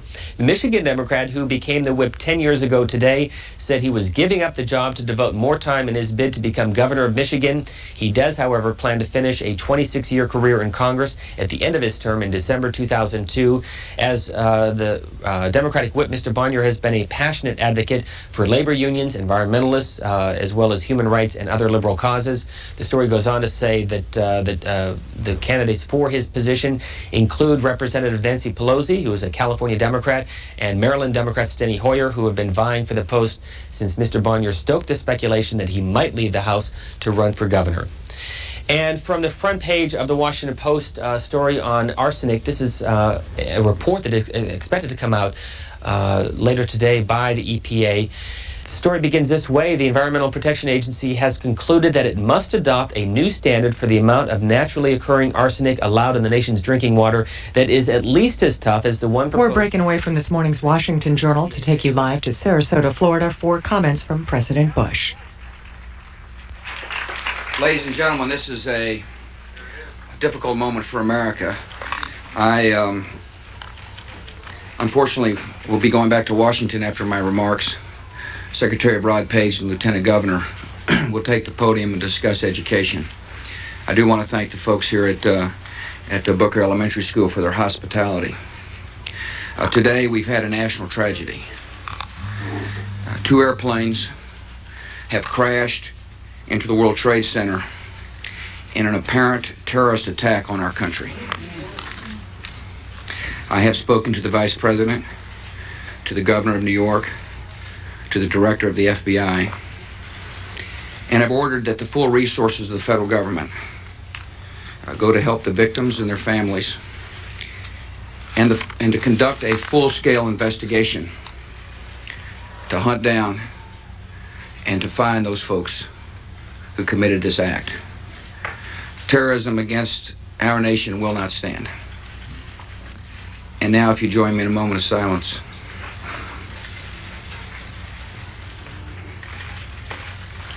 May God bless the victims, their families, and America. Thank you very much.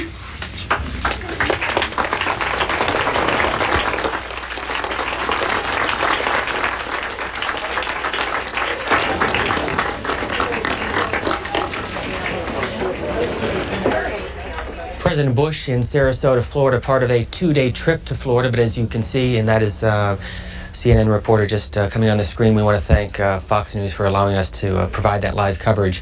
That was the president commenting on the World Trade Center crash. 2 crashes, one that happened at about 10 minutes before 9 o'clock, and the other, as many of you may have seen live on national television, at about 9 o'clock.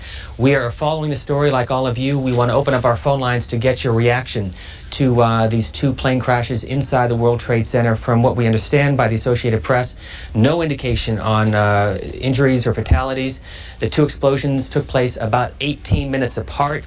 And according to the Associated Press, Washington officials say the FBI investigating reports of a plane hijacking shortly before the crashes. Again, no immediate word on the injuries or fatalities. One that happened at about 10 minutes to 9 and the other just past 9 o'clock Eastern Time in New York City.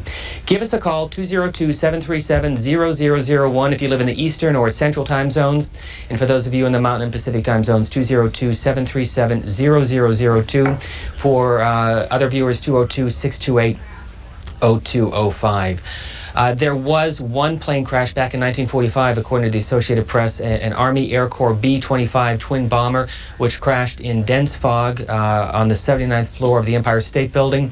But as you heard from the president, believed to be terrorism attacks. One of the reports from NBC was that it was an American Airlines 757 jet that was hijacked from one of the New York City airports. And again, we're following the story through the news channels, as all of you, and we'll get to your calls in just a couple of minutes. The president had scheduled to spend most of the morning in Florida, coming back to Washington this afternoon at about 1 o'clock this afternoon.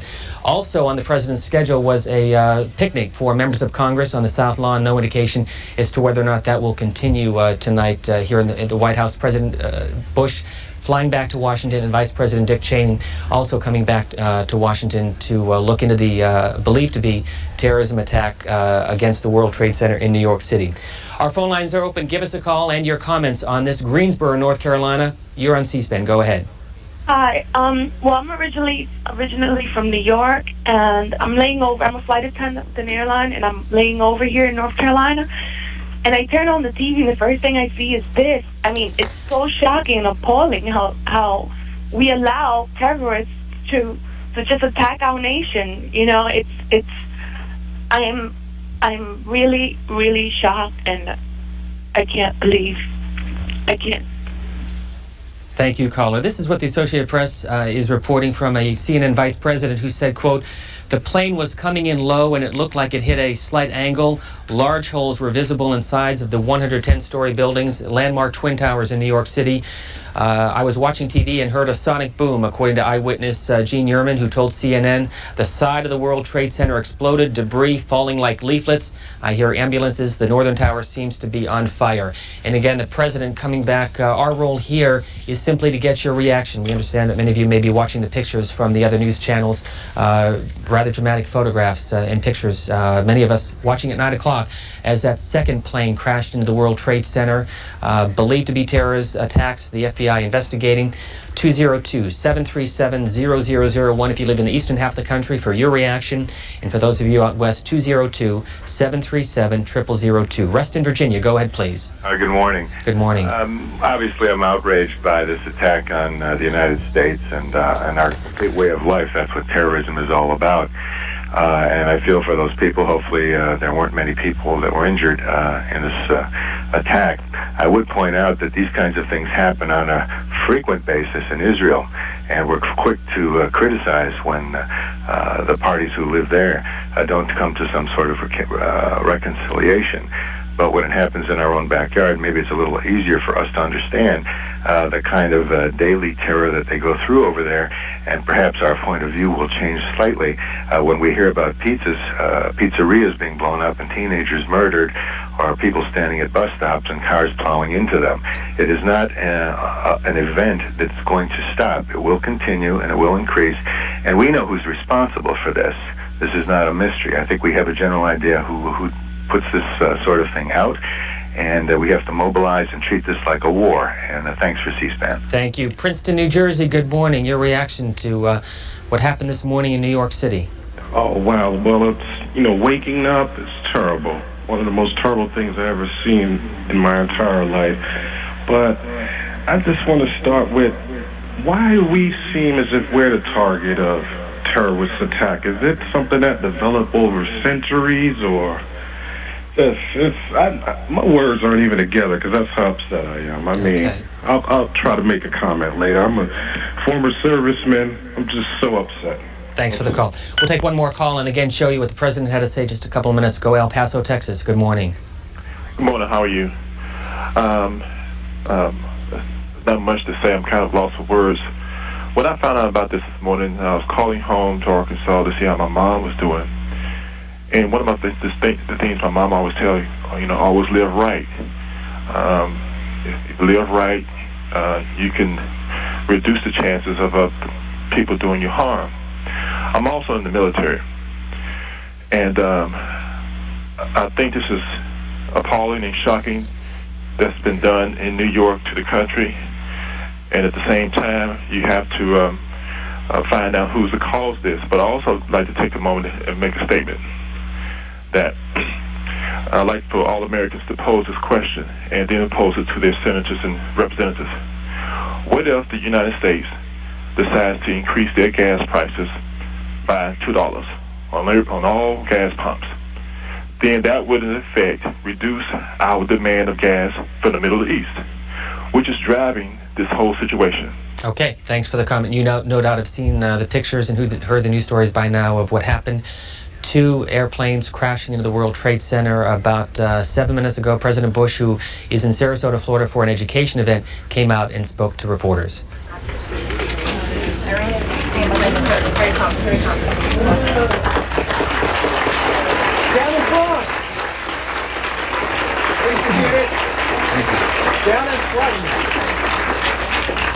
Ladies and gentlemen, this is a difficult moment for America.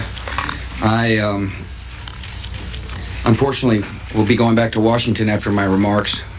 Secretary Rod Pace and Lieutenant Governor will take the podium and discuss education. I do want to thank the folks here at Booker Elementary School for their hospitality. Today we've had a national tragedy. 2 airplanes have crashed into the World Trade Center in an apparent terrorist attack on our country.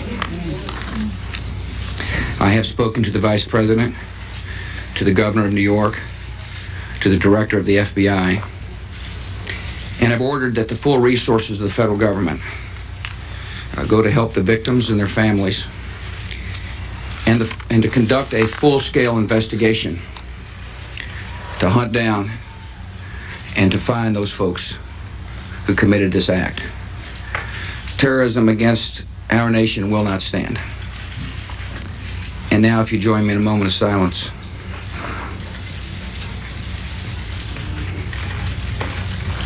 May God bless the victims, their families, and America. Thank you very much.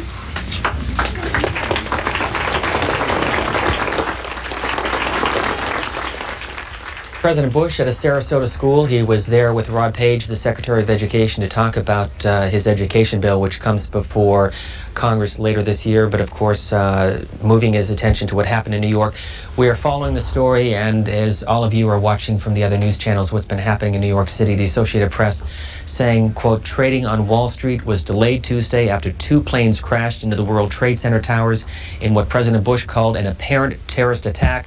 The New York Stock Exchange, located in Lower Manhattan near the Trade Center where many financial offices are kept, indefinitely suspending trading. The NASDAQ is a computerized trading system planning to open at 10 o'clock, which is in about 20 minutes. The House and the Senate both scheduled to be back in at about 10 o'clock this morning. We have no idea, because of what's happened in New York City, if they will maintain their normal business schedule or begin with their morning prayer and possibly 1 minute and then recess. We could imagine the security, in light of what happened at the World Trade Center, has been heightened here in the Washington, D.C. area, in particular at the Capitol and around the White House. President Bush coming back. It's about a 2-hour flight from Sarasota. We'll be back at Andrews Air Force Base shortly before 11 and coming immediately to the White House to a meeting with the National Security Team. And as we've been reporting from the Associated Press, the FBI looking into an apparent terrorist attack and also suicide bombing or suicide mission by some of those involved. No word on injuries or fatalities. Our role here is to get your reaction to what's happened, and our phone lines will remain open during the course of the morning. Tulsa, Oklahoma, good morning. Hi. My name is Kurt Morgan, and what I think about the situation is very, very devastating. But why President Bush says that terrorism won't stand in America, but how I see it is that these other countries seem to pick on us because they know we're not going to fight back, we're not going to attack back. So what I don't understand is how come we can't assault back on them? Thanks. Annandale, Virginia, good morning to you. Your reaction to what happened this morning? Well, I think that Bush is more presidential than I have ever seen him before. And I'm just very glad to see that, because I admit I had my doubts about him previously. But now, you know, he's really coming together now, and I'm glad to see that. Thanks, caller. Las Vegas, you're next. Thank you. Go ahead, caller. You're on C-SPAN. Yes, I'm a commercial pilot from Las Vegas, and I just saw this. I'm totally shocked. My heart goes out to the victims and to the fellow pilots and flight crew members. I hope we find out who did this, and I hope we can do something to stop this. Thanks very much for the call. Washington, D.C., good morning. Good morning. Go ahead, caller. Good morning. My name is David Mathis. I'm from here locally. I'm a student at American University. What we've seen today, I think, is very, very, very... Go ahead, caller. We're listening. It's what's going to be the turn of tomorrow. Uncivil warfare, in a sense. Uncivil warfare where there is no theology behind it, where it's a terrorist act, where what we're changing to, what society's changing to.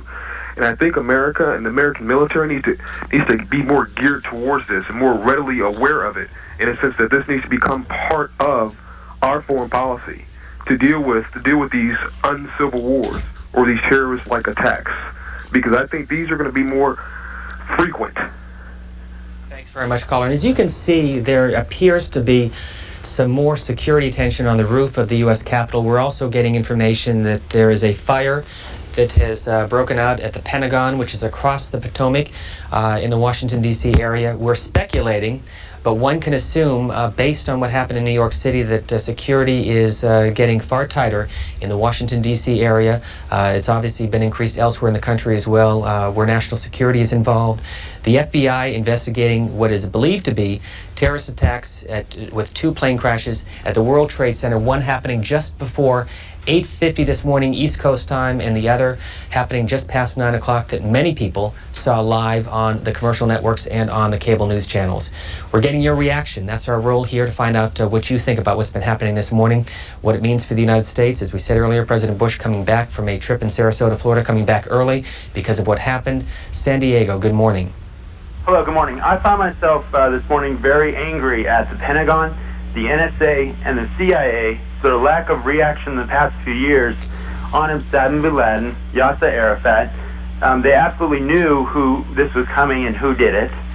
And I feel kind of like they would rather react to what happens to citizens rather than be proactive for reasons I don't understand, but I'm just kind of feel angry about the whole thing. Thanks very much. Thanks. We are also getting information that the White House has been evacuated because of what happened in New York City, and a fire that has broken out at the Pentagon. No idea how serious that fire is, but the pictures that we've been seeing from New York, dramatic photographs of the twin plane attacks on the World Trade Center, 110-story building, landmarks in New York City.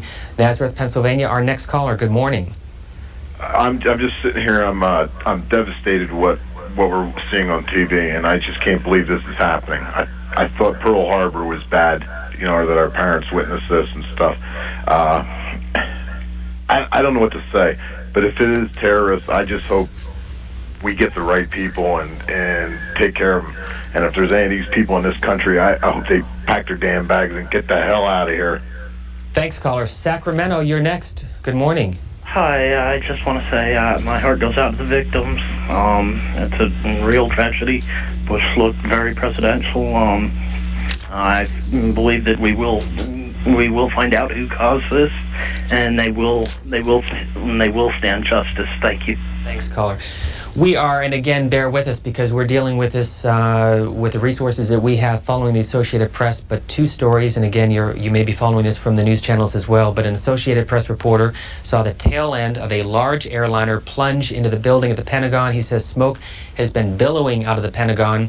Also, following the result of that aircraft which crashed near the Pentagon, the West Wing of the White House has been evacuated among threats of more terrorism. So what began this morning as the initial report of a plane that crashed in the World Trade Center, believed initially to have been a possible accident. Now, according to what we're seeing and reading from the Associated Press and FBI investigators, terrorism attacks in New York City and possibly here in Washington, D.C. We're giving you a chance to give us your comments on what's been happening. Vancouver, Washington, good morning.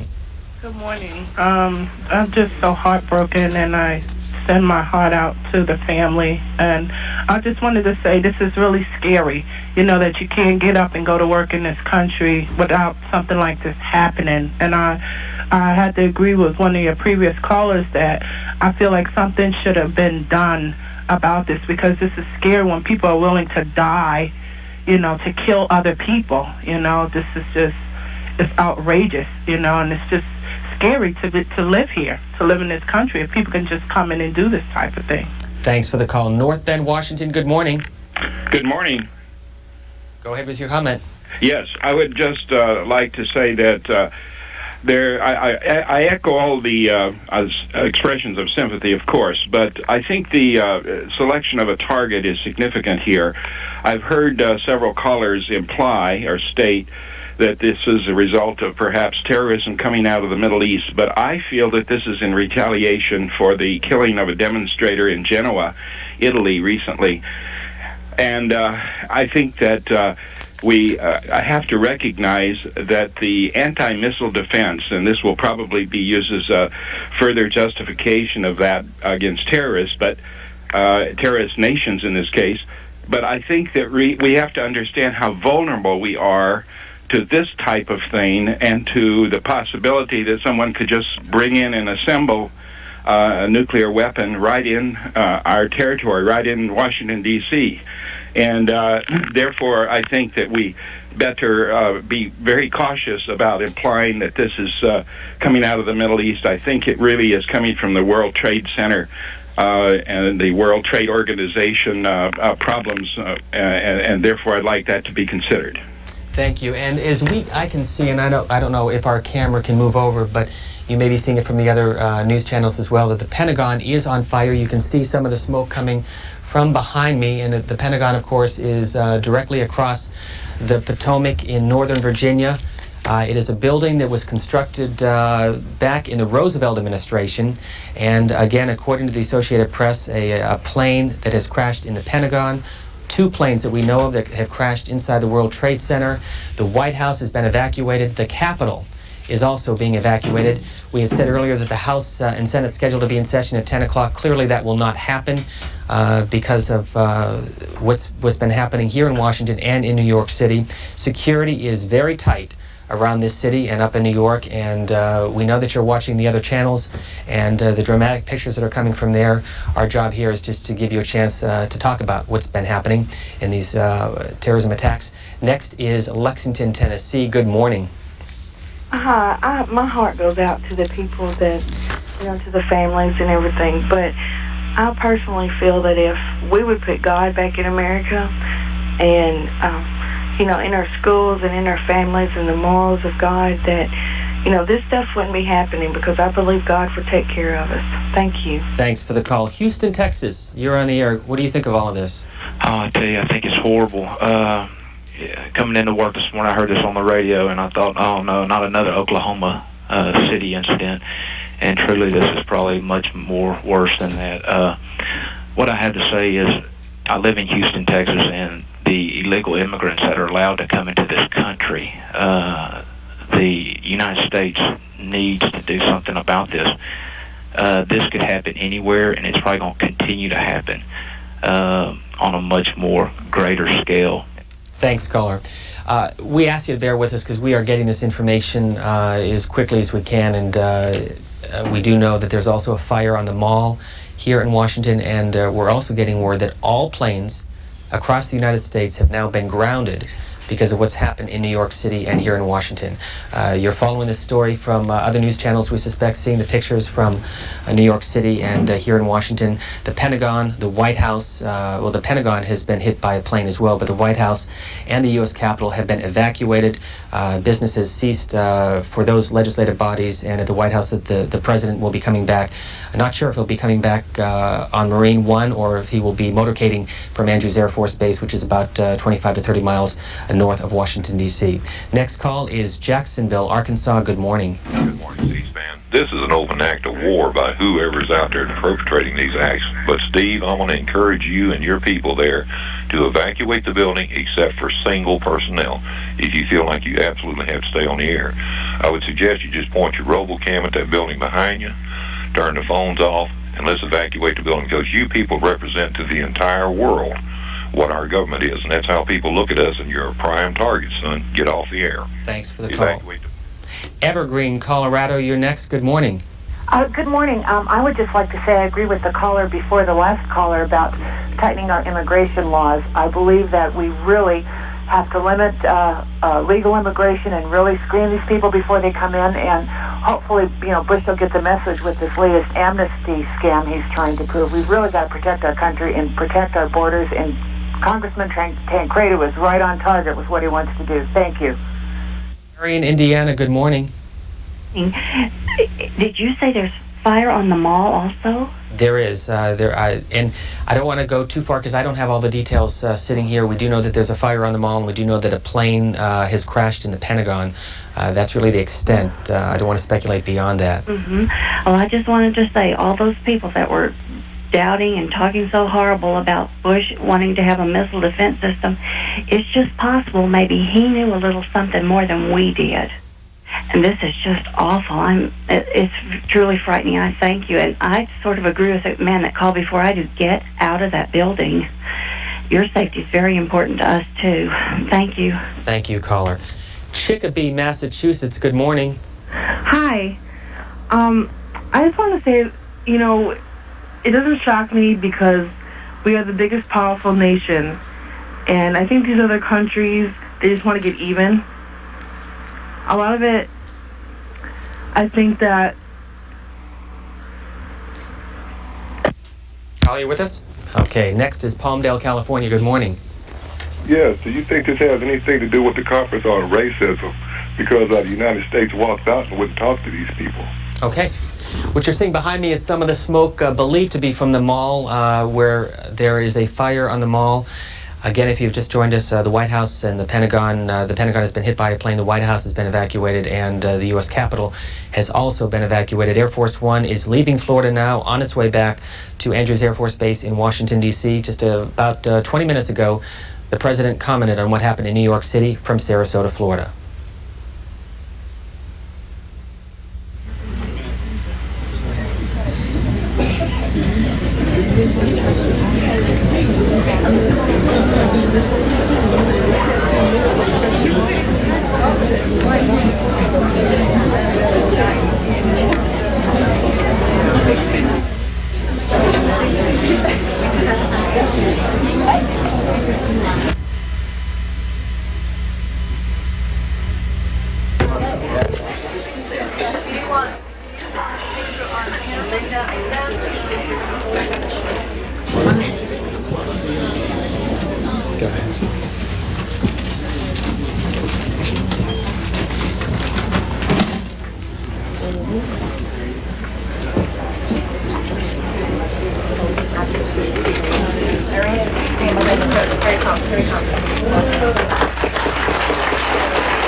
Ladies and gentlemen, this is a difficult moment for America.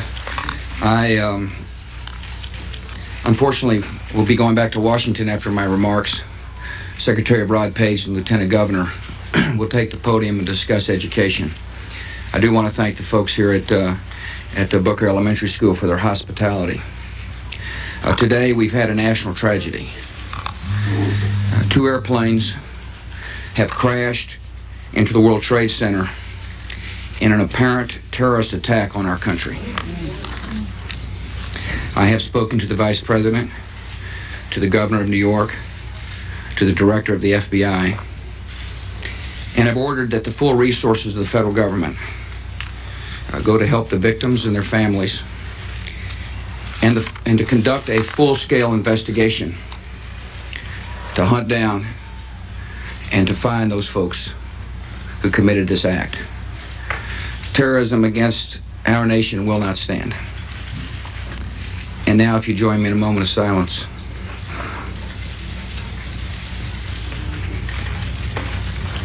May God bless the victims, their families, and America. Thank you very much.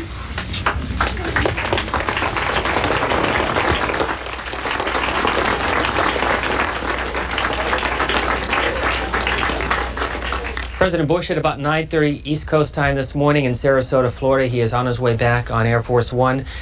You're looking now at a live picture from the mall here in Washington. A plane has crashed at the Pentagon. Security is extremely tight around Washington, D.C., as it is in New York City, where 2 planes crashed into the World Trade Center. The FBI investigating what is believed to be acts of terrorism. And the House and Senate both scheduled to be in session in just a couple of minutes, but of course that will not happen. We're going to give you a sense of perspective of these pictures with some of the smoke in the air in conjunction to the U.S. Capitol. And you'll see a fair amount of activity with security on the roof of the U.S. Capitol, keeping a close eye on the skies. We're also told from the Associated Press that all U.S. airplanes, all airlines have been grounded as a result of what's happened this morning, and we are using this opportunity to get your reaction. Next call is Appleton, Wisconsin. Good morning. Caller, good morning. Good morning.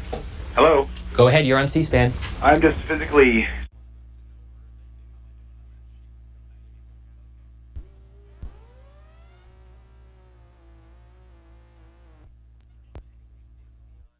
people are against us, and I think we had to come together as a nation and stop this political bickering and worrying about apologizing for slavery, something that happened hundreds of years ago, and come together and do what's right for the country and get behind our president. Thanks, caller. Paducah, Kentucky, good morning. Yes, sir. I just wanted to call and just voice my opinion that, this terrorism stuff's got to stop. It's time for us to play cowboys and terrorists, I guess. We've got to do something. And I just really feel for the victims and all that kind of stuff, but I don't think diplomacy is going to work with these people anymore. Eagle, Idaho, go ahead, please. Hello. I called you guys a couple of months ago talking about the Bush Missile Defense Plan, and I hate to say it, I told you so. I warned you something like this was going to happen someday.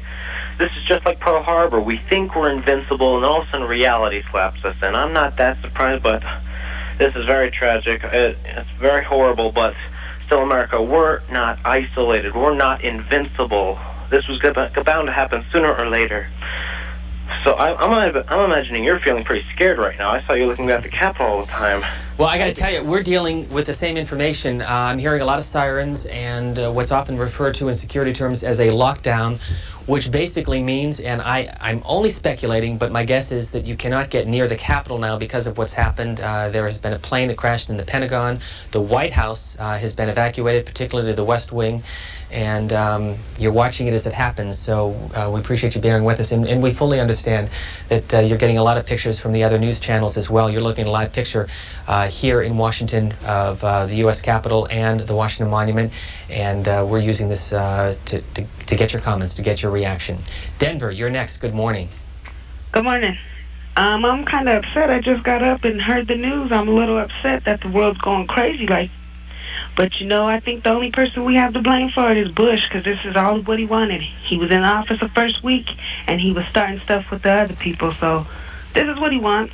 And I remember the day the world went crazy. Thanks, caller. We were able to show you some of the, move the camera around, you can see some of the people who are leaving the U.S. Capitol, whether they're reporters and others. Also, one could expect that the World Trade Center has collapsed. One of the buildings of the World Trade Center has collapsed as a result of what has happened. And we'll get a call from North Carolina. Good morning. Good morning. On a sad morning, thanks for taking the call. If it's not obvious to the rest of the country, there are those of us in this country who didn't buy into the fact that the Cold War is over, who didn't buy into the fact that this new world order was somehow going to bring us all sweet dreams and we're all going to be drinking free Bubble Up. We have enemies coming down our chimneys in this country. We have they are a lot of times sponsored by larger countries like China. So what do we do to prevent this? We take our money to Walmart and give it to the Chinese to help arm Iraq, Iran, Yemen, who basically kicked our FBI agents out of the country after the USS Cole was bombed, and the rest of the country needs to call their representatives and let's start being Americans first, look at national independence, and start putting up some tougher stances across the board. One of our big problems in this country is we empower the Middle Eastern Arabs with our oil money. Thanks very much for the call. We're also now getting word that there is a fire at the State Department. Let's read what the Associated Press is saying, that major government institutions, including the Treasury and the State Department, have been evacuated. Paul Begala, a familiar figure, a Democratic consultant, used to work for President Bill Clinton, said that he witnessed an explosion near the Pentagon. It was a huge fireball, a huge orange fireball, Paul Begala said in an interview on his cell phone.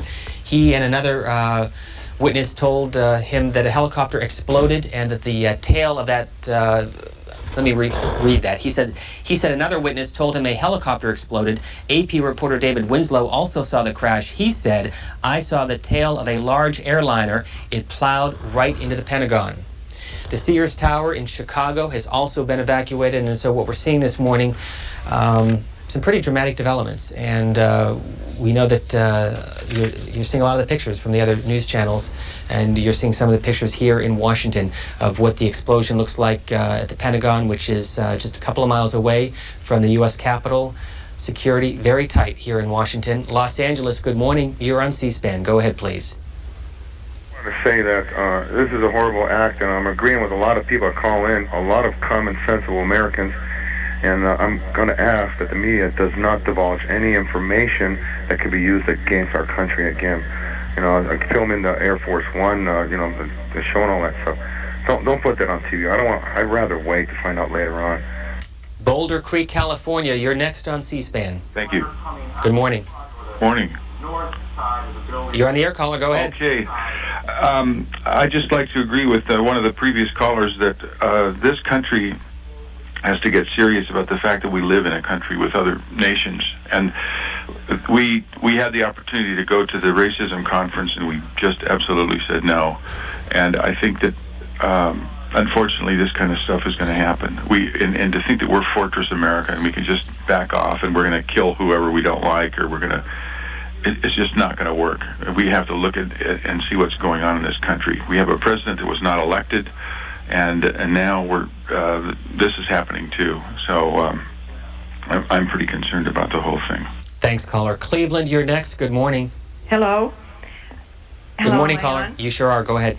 I just wanted to say that the Israeli settlements that they are building in the area that was taken during that war, I have read in the paper that is illegal. But I think probably since Reagan, the presidents are looking the other way, and this country's looking the other way. So it seems that if they were to, stop those settlements, give that land back to the Palestinians, maybe the Palestinians wouldn't be hating us so much and bombing us. Thanks very much for the call. And again, let me try to be very clear on this, based on a lot of the calls that are coming through. We simply don't know, at least nothing has been reported as to exactly what has happened, who is responsible. The FBI has confirmed that they are looking into acts of terrorism here in Washington, D.C., at the Pentagon, elsewhere in the nation's capital, and of course earlier this morning in New York City. One of the two twin towers of the World Trade Center has collapsed. Two planes crashed into that structure, 110 stories high, one at about 8:50 this morning and one just past 9 o'clock this morning. And we're also told that a portion of the second tower appears to have collapsed as well, as the smoke continues to obscure those towers. Trading has come to a halt at the New York Stock Exchange because of all of this. President Bush is on his way back from Sarasota, Florida, and he was there for an education event. And we continue to monitor all of this and to get your reactions. So, but we just don't know beyond that who is responsible. Corpus Christi, Texas, good morning. Good morning. My question is, I didn't hear whether it was inside terrorism or outside the country terrorism. We don't know. My question is, where was our radar? Thanks for the call. Lincoln, Nebraska, good morning to you. Morning. I want to make a comment here to offer my sympathy for the victims and the families of the plane crash in the World Trade Center and on the streets. And on any given day, when reading the news in the newspaper and the incidences of fighting, killing, and wars, they've always involved Muslims. If we had let Nazis move around freely during World War II, there would have been a very similar problem. But instead, we wiped them out. We need to evict all Muslims from this country and never let them into this country, even for visits. Thanks, caller. All airlines in the United States have been halted this morning because of what's happened. The Chicago Sears Tower has been evacuated, as we would expect a number of other buildings around the country because of what's happened. A fire at the Pentagon because of either a helicopter crash or a plane crash into that structure, which houses sensitive military operation and most of the more than 20,000 employees at the U.S. Pentagon. All of this happening during the height of rush hour between 8:30 and 9:45 this morning here in Washington and in New York City. We'll continue with your phone calls. Plainfield, New Jersey, good morning. Good morning. Go ahead, please. Yes. I would like to just say that I think this is a tragedy, and that the United States needs to, evaluate the situation and be a little bit more update with the terrorists and everything. Thanks, caller. Live pictures from the Pentagon. Daytona Beach, Florida, good morning. Hi.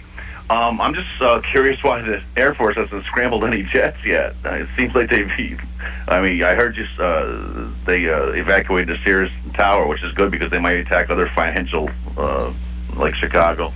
But you don't see any jets in there. They showed Air Force One taking off. He doesn't have any jet escorts, and President Bush is on the plane. This is horrifying. God bless all the victims. Thank you. Thanks, caller. Huntington Beach, California, good morning. Good morning. I see this as an opportunity for George Bush to use this as his argument for a missile defense shield, and I'm sure the Democrats will back down, afraid that the public will be in support of this. I argue that this is exactly why a missile defense shield will not work. We're an open and free society, and in an open and free society, it is easy for these kind of people to move within our boundaries. Thanks, caller. You're looking at live pictures from the Pentagon. Aptos, California, good morning. Good morning. I just think it's an interesting coincidence that the stock market has crashed coincidentally to this incident. What's the connection? A lot of countries have done it in the past where the leaders will do undercover things in order to make other people seem like they're the culprits. Thanks, caller. Kansas City, good morning. Oh, how you doing today? Good morning to you. Yes, I'm sitting here looking at the pictures, and I kind of wonder if you had any closer shot. I'm sort of interested that if there's anybody that you've seen in biohazard suits. I understand that a lot of radioactive or nuclear weapons can be detected by satellite. However, I don't think if you crashed a plane that big that you would do it with a nuclear interest. You might do it with a biohazard interest or some type of a thing like that. So I wondered if you saw anybody in suits, or if that's the reason they're evacuating the area.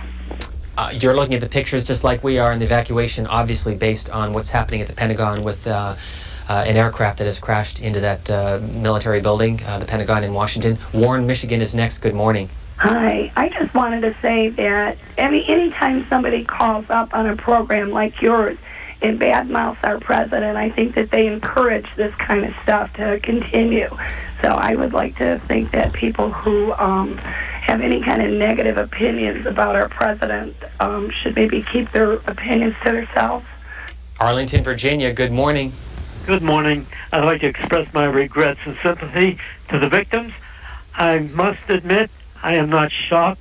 I am shocked, but I'm not surprised. When I was in New York in the 90s with visitors, a Persian cab driver said, "You Americans are crazy for all the people you let in your country. In fact, all of us drivers are foreigners, and we know where every sensitive building, military installation in New York is. Why don't you watch who you let in?" Thanks, caller. Thank you. Ron Fournier of the Associated Press has more information on what's happening at the Pentagon and will continue to show you pictures. General Richard Myers, who is the Vice Chairman of the Joint Chiefs of Staff, said that prior to the crash into the Pentagon, military officials had been notified that another hijacked plane had been heading from the New York area to Washington. He said he assumed that the hijacked plane was the one that hit the Pentagon, although he could not be sure. There has been a second explosion at the Pentagon.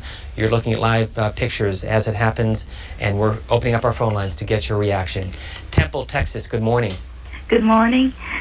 I think my comments should be to anyone that is doubting our country in respect to our leaders, and let them understand that, you know, we are all worried and concerned about this, and I'm just a person looking at TV like everyone else, and I'm scared. But I know that our leaders are in place to take care of this, and we need to pray for our nation. Thanks, caller. Fallon, Nevada, good morning. Yes, good morning. I think that we're trying to blame the government and everything else for what's going on here, like i.e. the president, i.e. the Congress, i.e. everything else. But what we should have done, and we should have kept it up, we should have kept our military strong. That way this kind of thing wouldn't happen. We downgraded the military, we let our guards down, we didn't close our borders, and here we are, folks. So now we got to do is clean up. So we need to get our people scrambled and get moving and get all this stuff taken care of so we can get on with taking care of the threat. Mobridge, South Dakota, good morning. Please, please, Americans, stick together. This could happen to any president of today. Don't bash Bush. It wasn't his fault. Get together, pray for the people that are lost. Get a life. Thanks for the call. Next is Elkton, Virginia. Good morning. I've been listening to the program this morning, and I've heard a lot of comments, but I'd just like to say that, first of all, I just am so sorry for all the people who have lost their lives and are hurt. I think our nation needs to realize this is a terrible thing to happen to us, and I understand that. But we need, instead of accusing someone, our president and anybody else that's in authority, but we need to turn our hearts this morning to God, because He's the only hope we have. Mobile, Alabama. Hello, am I on the air? Good morning, caller. Good morning. I'm so glad to have been able to get on this morning under these circumstances. But anyway, my comment is that the United States has always terrorized and bombed other countries and killed other people. And the Bible tells us that if you live by the sword, you're going to die by the sword. So we just reap what we sow. And let me say this also, that this country has been under a curse from God ever since George Bush was illegally put into office. And it's just a sad situation, and he needs to stop being so arrogant and deceitful. Santa Fe, New Mexico. Good morning. Good morning. I'm just wondering, do you think if anything else is going to happen throughout the United States? Why do you ask, caller? Because I'm just wondering if something else is going to happen, like if something's going to happen in like Los Alamos or something, because they're hitting like pretty major things. Thanks, caller. Port Waimea, California. Good morning to you.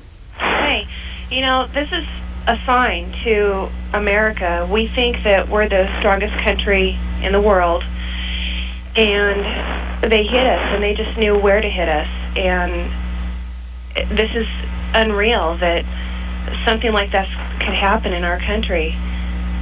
Lansing, Michigan. Good morning. Good morning.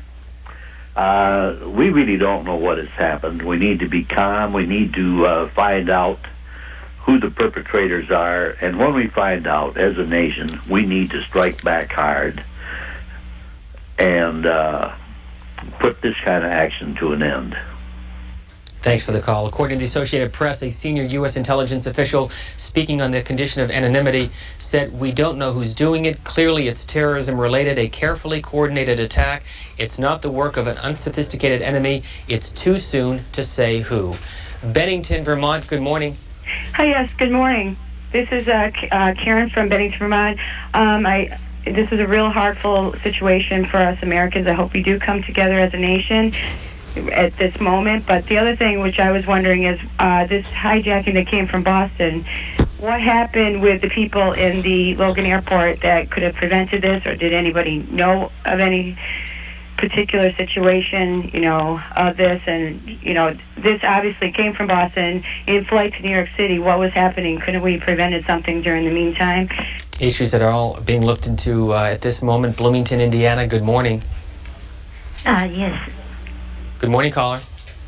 This is Nina. Well, all I feel is we should strong our military. That's why they are doing, because they think we are not able to do, and our leader is not caring enough about the country, so they can do anything they want.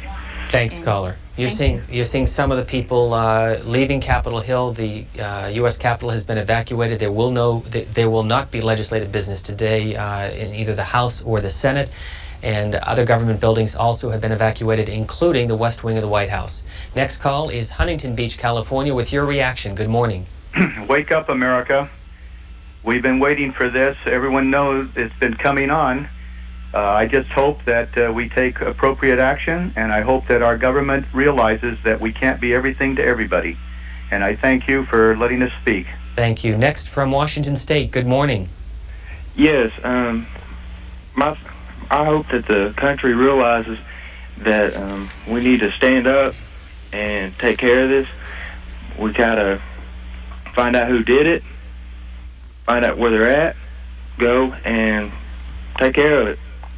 Make them pay for what they've done, people who've died. Hope that the families are, best wishes to the families, and thank you. Thank you. Oak Ridge, Tennessee, good morning with your reaction. Good morning, caller. Where are you phoning from? Hi, I'm actually from Tumwater, Washington. Go ahead. Hi, I'd like to say, first off, yes, we did know that this was going to happen. We've been doing some horrible things all over the country, all over the world for a really, really long time, and it's time to hopefully shake up the American public so that we'll start paying attention to what our politicians and what our business people are doing all over the globe, and to who. Osama bin Laden, I think we've been persecuting him and trying to get him and kill him for a really long time. I think it probably has something to do with that. Thanks, caller. Bend, Oregon, good morning. Good morning. I'd just like to say that people are talking about the past and the future, but I think the Americans right now need to embrace and think about the right now, and we need to definitely be careful out there and just watch out for these crazy people. Thanks very much. You can see some of the folks on the roof of government buildings here in Washington, and as we've been saying, security much tighter over the last couple of hours. Next from Georgia, good morning. You're on C-SPAN. Yes. Go ahead, caller. Yes, I just think that we need to quit bashing Bush. We are a country. We need to remember, united we stand and divided we fall. Thanks for the call. Another call from Washington State. Good morning. Good morning. How are you? Can I talk now? You sure can. Okay, fine. Yeah. My name is Scott, and I spent 1 month in Israel. And bombings like this are an almost daily occurrence. Israeli citizens are being shot at by terrorists on a daily basis. And every time the Israeli Defense Forces wants to go into the occupied territories called the West Bank or Judah Samaria, the United States has stopped them. Had the Israeli army been able to go in, perhaps this couldn't, this would not have occurred. And this is a wake-up call to the United States that terrorism must be fought at all costs. And every nation, Israel, the United States, even the Arab countries, have a right to defend themselves against terrorism. Thanks, caller. This is a view from the 14th Street Bridge. As you can see, some Pentagon workers evacuating the building, which was hit earlier this morning here in the Washington, D.C. area. And as you know full well by now, 2 planes that crashed in the World Trade Center. Next call from South Lake Tahoe, California. Good morning. Hi. I used to live right there. I just moved back to California. I lived right up in Montgomery County. Is this not exactly what Joe Biden just said yesterday? Thanks very much for the call. Let's just recap what we know right now as far as official Washington. The White House, the U.S. Capitol, the Pentagon, the State Department, and other government buildings have been evacuated. In Chicago, the Sears Tower has been evacuated. Also, we're told that 395, which is a major artery between Washington, D.C. and Northern Virginia, has been shut down because of what's happened at the Pentagon. There is no indication on injuries or fatalities as a result of what's happened, but clearly there have been many deaths involved based on what's happened in New York and and Chicago. Our role here to get your reaction. New York City, good morning. Hello. This is from New York City, and I'm very sorry to say that the golden age of our country being absolved from all damage is over. We must wake up and fight terrorism at all costs, because if we allow small, petty tyrants to take their way with us, we will never win out as a people. Thanks, caller. Knox, Indiana, you're next. Good morning to you. Good morning. I believe, although maybe wrongly, that a lot of people think we are with the Jewish nation too much, and that is probably not true, but that's how they think. And I also feel that the media should stop worrying about who's dating whom and get busy and let us know what is going on in this country. As someone said earlier on your program, we need to know more about business and what the politicians are doing. Thanks, caller. Next is Norfolk, Virginia. Good morning. Yes, my name is Kenneth Price. I was a sailor on the USS Cole, so I'm kind of used to this type of stuff. What I like to say is, the Navy right now, we're beefing up security and trying to learn from, past experiences. And this is just basically a wake-up call to let everybody know that, it's always going to be some type of threat out there, and we got to basically just keep on our toes and, move on. Because I've experienced a lot, I lost a lot of friends, and my regrets go out to all the families and stuff. Thanks, caller. Next is Hardin, Kentucky. Good morning. Good morning. I just wanted to say that we are not invincible as a nation, but what we need to do is stop criticizing politicians and everybody, and our leaders, and stand behind them. There's too many people already criticizing what's going on instead of just standing firm and doing what we need to do. Thanks very much. We're going to listen in to New York One, which is a news station out of New York City, on the situation at the World Trade Center. Airplane, but we do know that the FAA has responded by halting all flights across the nation. And interestingly, there was word that it was transmitted somehow from the plane to, I guess, air traffic controllers that it had been a hijack. And there was no word on the wires prior to this that a plane had been hijacked. And again, I'm hesitant to get too far into the speculation here, but I would think it unlikely that any commercial pilot would steer his plane into the World Trade Center. He'd more likely crash the plane into the harbor, even if there was a gun to his head. And you've got to wonder if this was organized enough that the hijackers actually had someone capable of flying the airplane, because these are three clearly deliberate targets: one World Trade Center, two World Trade Center, and the attack at the Pentagon. This is the live picture where you saw two World Trade Center towers standing only an hour ago, and just one of them remaining. And again, one of the most disconcerting things is to think about the organization that must have been in place, the infrastructure to if in fact this is a terrorist attack, to have set up such a disaster of such magnitude. The Pentagon, as we mentioned, the third target of these terrorist attacks this morning. We have video from Washington of the Pentagon shortly after this attack on the Pentagon. The Federal Aviation Administration, at that point, it was clear that this was to be a threat not just on the city of New York, but on Washington as well. This is a live picture now of the fire that is burning at the Pentagon. An Associated Press reporter who was at the Pentagon, Dave Winslow, says he could see the tail of a large airliner as it plowed into the Pentagon, and that fire there in Washington continues to burn. This came only a few minutes after the double disaster at the World Trade Center.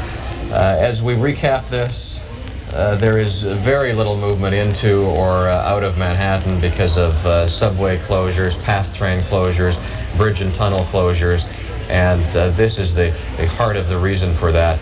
The explosion, well, first of all the crash, then the second crash, and subsequently the structural failure and massive explosion that brought down to World Trade Center and sent debris raining down on a huge part of lower Manhattan. And Pat, I'm just hearing word that a car bomb has exploded outside the State Department in Washington, according to a senior law enforcement official as well. We have no more details on that, but of course, we will bring them to you as soon as they become available.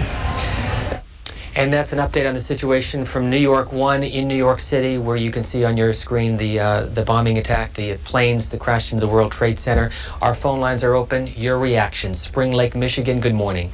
Hi, I know you get lots of phone calls, so I'm going to make this brief, but my brother's in the Marine Corps, and he's overseas, and he's a specialist in terrorist training, and I've been getting phone calls from California, where his wife lives, and she's also in the Marine Corps, and everyone over there is worried and concerned, and I just want to say that if we could pray for the military men who are over there and their families that are here.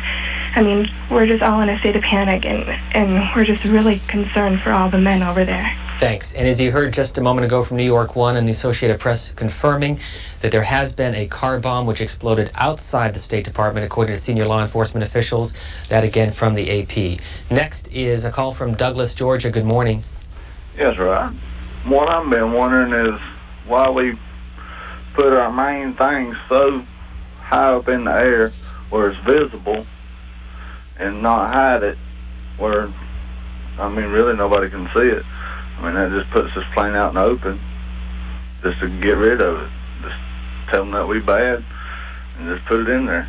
Austin, Texas. You're on C-SPAN. Hello.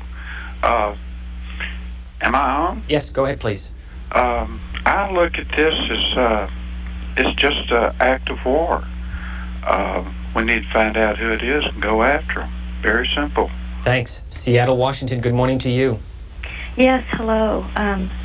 I just wanted to say that I think I want to extend my sympathy to the people on the plane who were hijacked and to the pilots and that and their families. That I think that the United States, that we as a nation need to, we've been through a lot, and this is just one more challenge, that we need to remain free, keep doing our good works around the world, and to find who did this, and to take appropriate action as soon as possible. Thank you. As you're seeing on your screen, the second tower of the World Trade Center has just collapsed. Next call is St. Louis. Good morning. Good morning.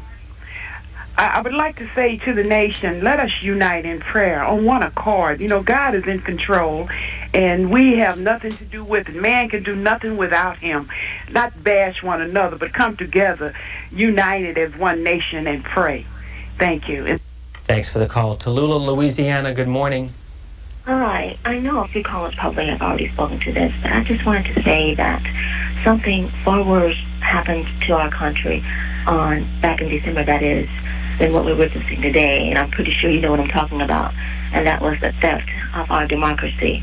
I know a few callers said we need to stop blaming Bush, but I'm not just blaming him for what happened in December.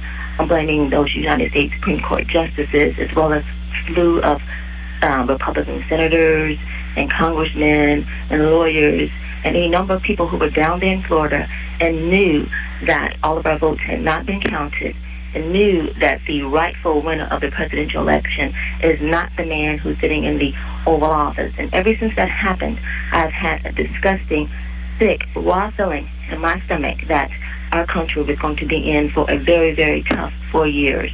So I'm not saying here under a curse like another caller or that this is some type of retribution, but I'm saying that democracy is sacred, and as the people of this country, we are the government, and we sat back and let our government be stolen, be hijacked, and I don't know, but I think we can expect more of the same with our economy. Thanks for the call. These pictures, courtesy of New York 1, a view of Midtown Manhattan on this Tuesday morning, September the 11th.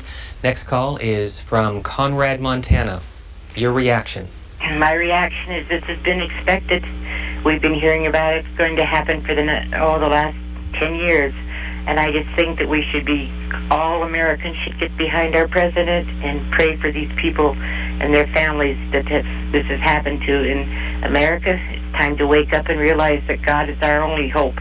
Thanks, caller. These pictures also from Arlington, Virginia, where the Pentagon is located, also hit by, believed to be an act of terrorism. Next call comes from Arlington. Good morning. Yes, indeed. I'm about half a mile up the street, but I can't see it. but really I'm calling about the tragedy of what's going on, and also a tragedy of people trying to blame George Bush. I mean, this is ridiculous on their part. We've got to be together under God, under a nation, under one, but not anything about George Bush on this. Please leave me alone. Please leave him alone, and country, please unite. Thanks, caller. Boise, Idaho, good morning. Good morning.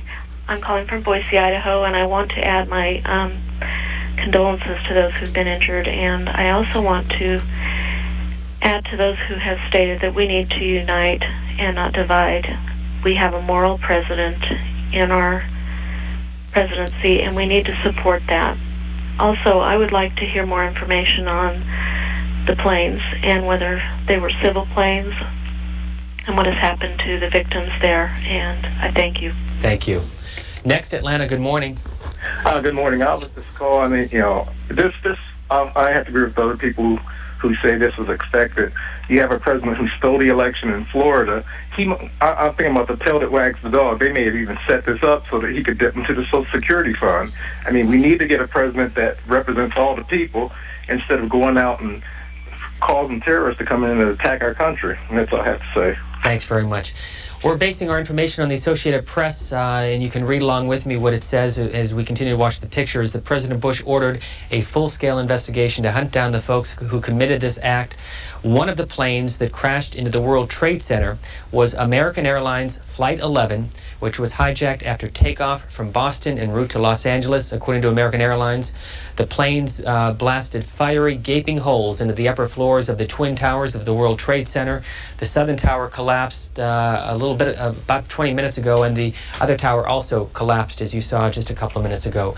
Our job here is to get your reaction. We'll continue to show you the pictures from New York 1 and also from WUSA here in Washington, Channel 9. Next call, Egg Harbor, New Jersey. Good morning. Hi, how you doing? Two quick things I have to say. A couple, for the people who have called, I was in the service, and you don't know what it's like to be overseas and always have to look over your shoulder because of the terrorism that goes on there. Another thing is, my father was over with Pearl Harbor, and he called me and said this just reminds him of that for unprovoked. We try to help other countries out, and for us to help them out and have this happen to us, it appalls me for being in the service. And these are some closer pictures of the Pentagon, courtesy of the CBS station here in Washington, which is located, the Pentagon in Arlington, Virginia. Next call is from Killeen, Texas. Caller, good morning. Good morning. Go ahead, caller. I'd like to know what President Bush is going to do about this and how many soldiers are going to go over. Thanks. Some other information, according to the Associated Press, there has been a car bombing outside of the State Department. The UN has also been evacuated, and other government buildings, including the Justice Department, has been evacuated. The White House evacuated. The Pentagon, of course, hit by one of these acts of terrorism, and business has ceased at the U.S. Capitol. The House and Senate has recessed, and there will not be legislative business today. That building also evacuated. Next is call from Louisiana. Good morning. Good morning. You're on C-SPAN. Go ahead. Yes, sir. Yes, sir. I'd like to know if all the security is so good, how did these terrorists get on these planes? Thanks for the call. Mesa, Arizona. Good morning to you. Hi, how you doing? I'd like to just say this is a very tragic thing that happened today, and I've been listening to a lot of your callers, and people just need to realize that they need to stand together, because I was in the military, and when I was overseas, there was a lot of people that didn't like you because you're an American. Thanks for the call. Let's listen in for just a couple of minutes to WUSA TV, Channel 9. The Capitol has been evacuated. Now CNN is reporting that members of Congress have been taken to a secure location. Members of Congress being taken to a secure location for their protection. This is unbelievable. The United States basically has been attacked. The U.S. has been attacked by terrorists this morning. Wall Street is shut down. The nearby World Financial Center, which houses NYMEX, was evacuated. The American Stock Exchange, the New York Mercantile Exchange, the Chicago Board of Trade has suspended all trading today. Business and trading in other parts of the country have been affected by this. Around the country and around the world, the investment community is on hold. Dave Statter is at the Pentagon. Dave, can you hear me? I hear you, Mike. The fire continues to burn out of control at the Pentagon. It looked like they were making some headway. We don't know if they had to pull back because of the threat that came in here, but right now there's still a great deal of fire inside the Pentagon at the moment. Firefighting operations may have ceased for a little bit because of the threat. The threat, again, which you've been talking about, is that there's some other plane that may have been hijacked. FBI agents on the scene here moved everybody they could away from the Pentagon, including us. There was a brief bit of panic as people ran, and they forced us out of the area. We're now a little bit further away, looking at the west side of the Pentagon, near the heliport, the E-ring, where they say a lot of senior officials' offices are. It continues to burn. I guess about 20, 30 minutes, sort of lost track of time. That whole middle section collapsed. That wasn't from the initial explosion, apparently from the great amount of fire there and the damage done when the plane hit. Still have conflicting reports over what size plane hit. We heard one eyewitness tell us that it was a small plane that he seemed to see as he was coming across the 14th Street Bridge. Believe it or not, somebody else said they saw something as big as a 757. We just don't have the confirmation for you yet. Number of injured, medevac taken by helicopter from the area. They seem to be suffering very serious burns. Again, the fire burns out of control, continues to burn on the west side of the Pentagon here. Dave, from... Our thanks to WUSA, and we'll check in over the course of the morning. We fully understand that you're watching the other news channels as well to get a sense of what's been happening, and what we want to do here is simply get your reaction. Atlanta, Georgia, good morning. Hello. I hope that President Bush calls for any country in the world who's harboring the planners of this disastrous attack, which seems to be at least as bad as Pearl Harbor, that he alerts these countries to bring these people to justice, or as we will invade that country and find them ourselves. But I must say also that when someone comes and takes your home and tells you that God gave it to them 2,000 years ago or 3,000 years ago, that's capable of stirring up crazy emotions in all kinds of people. In the United States, one-sided support to the tune of billions and billions of dollars for the Israelis and their practice of stealing other people's homes has brought this disaster, most likely, from the Palestinian activist nuts. Thanks, caller. As you heard from Channel 9 here in Washington, members of Congress have been taken to a secure area. We have two statements, one from Republican Senator John McCain, who said there are no words to describe adequately the enormity of these attacks on the United States. Clearly, Senator McCain says the organization and the magnitude of these attacks required more than a few people to perpetrate. It will take some time to determine who they are and who are supported the attacks of the United States, but we will find them out, and they will suffer the full awesome measure of our justice. Also, Congressman Tom Udall from Arizona saying that I'm deeply saddened and concerned by the attacks both in New York City and in Washington. Initial reports indicate that these were terrorist attacks, but officials will give us more information as their investigation unfolds. Congressman Udall saying, I join with President Bush in the belief that those responsible must be brought to justice. Next call is Sacramento. Good morning. Yes, this is Carol from Sacramento. And I just wanted to say that first, we must stop closing our bases throughout America. We need to rebuild our borders, make them secure, stop letting just anyone in here without checking them out completely, because we're being destroyed from within. Thanks. Pueblo, Colorado, good morning. Good morning. These people that are calling in complaining about the elections just make me sick. What's going on today has nothing to do with the danged elections. We know who did it. It's Osama bin Laden. And if the dang people over there in Afghanistan don't want to hand him over, then by God, we need to go over there and take him. What you're looking at on your screen, scenes from Midtown Manhattan. And what we do know now, as you might expect, all government offices have been closed. Union Station has been closed, and there's also a report of part of the Pentagon which has collapsed. Next call comes to us from Atlanta, Georgia. Good morning, you're on C-SPAN. Yeah, my name is Tim Balderson. I'm from Atlanta, Georgia. Go ahead, please. Yeah, the United States has been under attack ever since we've been in existence.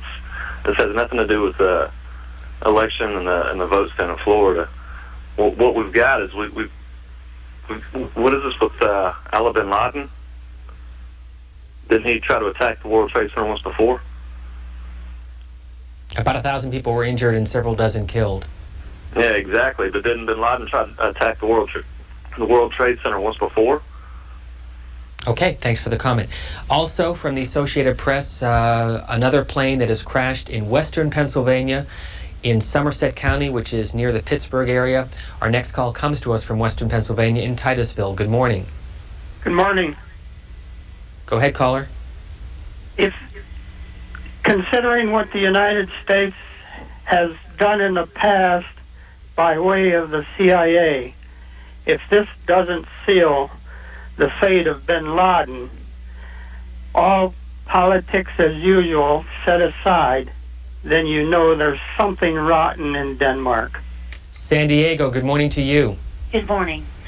I was just wondering, I'm pretty positive around our nation's capital, Washington, D.C., we have restricted airspace.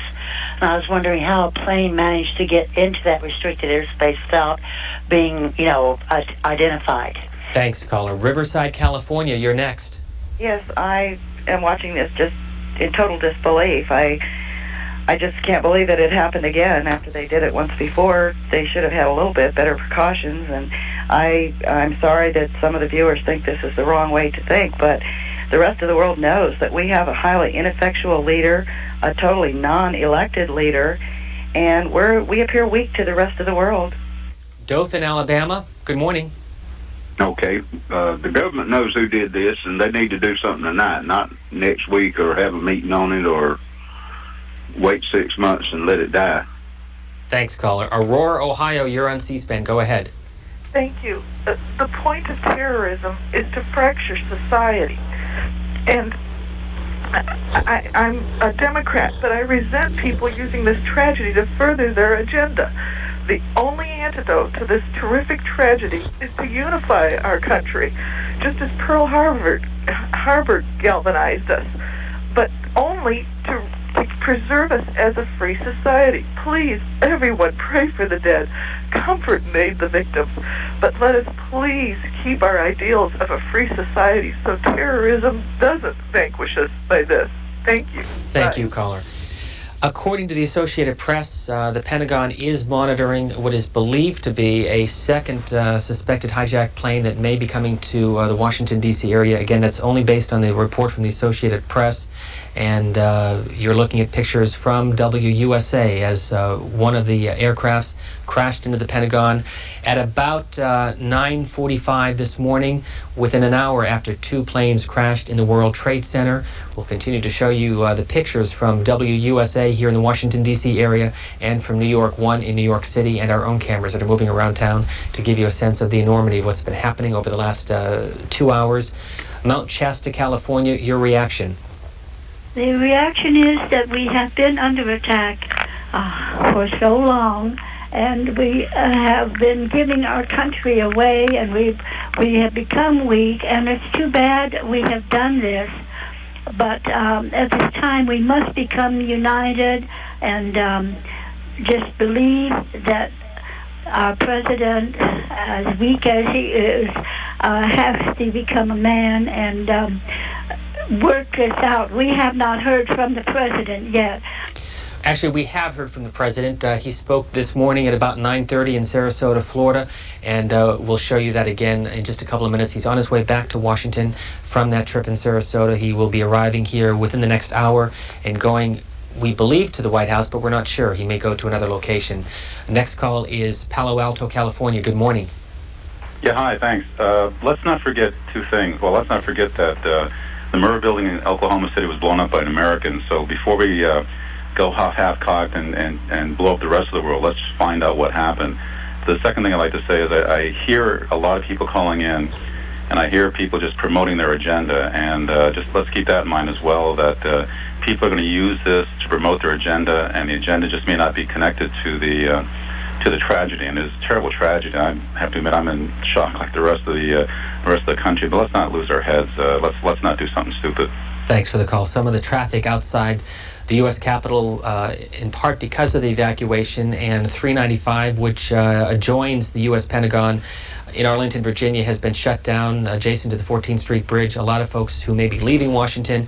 Of course, a similar situation in New York City with the World Trade Center, both towers, which have collapsed because of what happened this morning. Custer, South Dakota, good morning.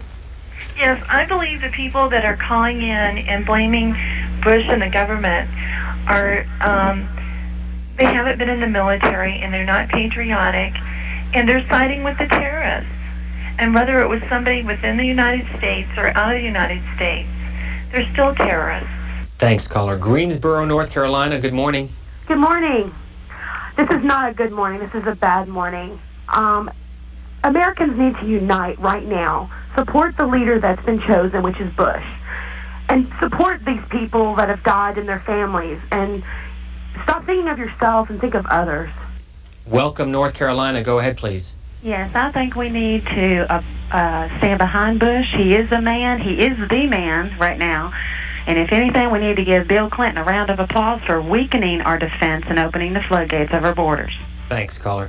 If we can go to this picture from WUSA, you might be able to see some a part of the Pentagon which has collapsed as a result of what happened just about an hour ago.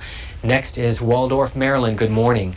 Good morning. I just wanted to say that this nation was built united under God, and it is time for everyone to join together and pray for our nation and for the safety of these people and that no one else is injured. Thanks, caller. You're looking at pictures from earlier this morning of the World Trade Center. You can see that second plane that crashed. That happened at about 9:10 this morning. Both of the towers have since collapsed because of what happened. If you watched the Washington Journal earlier this morning, we were talking about the New York mayoral primary, which is scheduled to take place in New York City. That has been postponed because of what's happened from the Associated Press confusion in New York City. And so the election in New York City postponed today, the primary election, where 4 Democrats and 2 Republicans are running for mayor of New York to replace Rudy Giuliani. Next call is Galveston, Alabama. Good morning. Yes, sir. This is just unreal. You know, we like threw God out of our country, and it's time we get him back in it. It wouldn't surprise me a bit. These was Americans that done this, and it's just a shame that this country's had to go this far. Baltimore, Maryland. Good morning.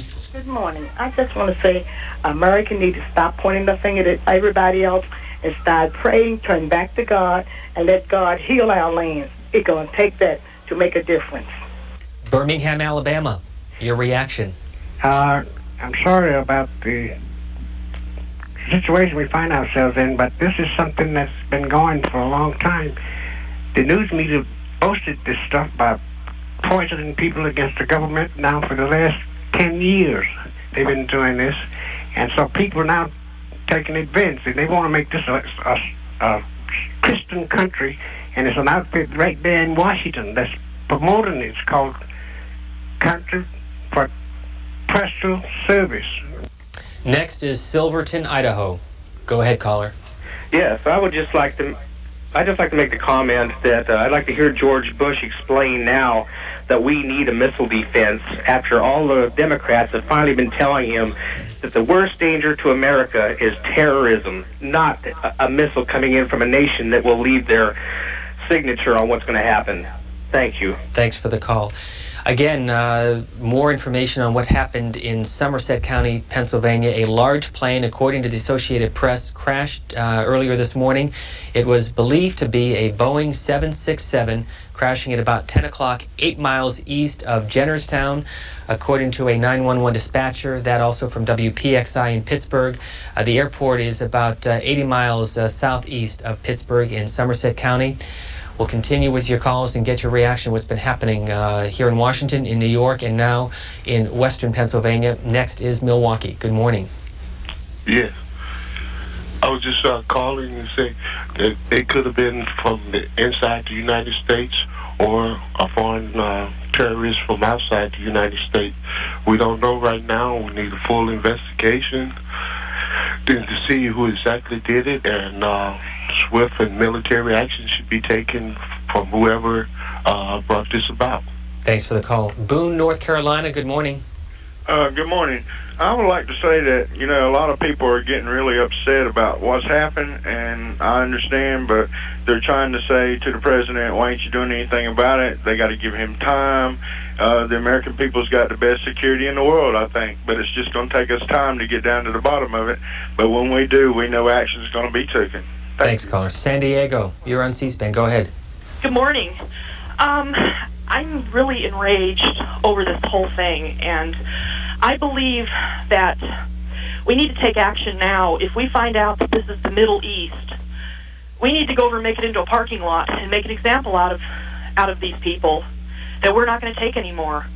This is absolutely outrageous that they did this, if they did this, in fact. And I'm very, very angry this morning about this, as I was about, everything else that they've done. So, this is what we need to do, I think. And I hope Bush acts right now and not next week. Thanks for the call. We're going to go back to New York 1 to find out how they are covering the developments in New York City.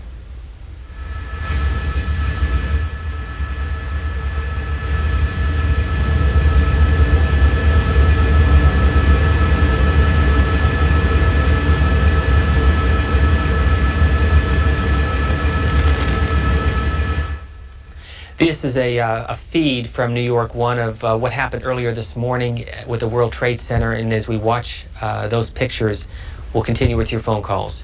Fort Eustis, Virginia, good morning.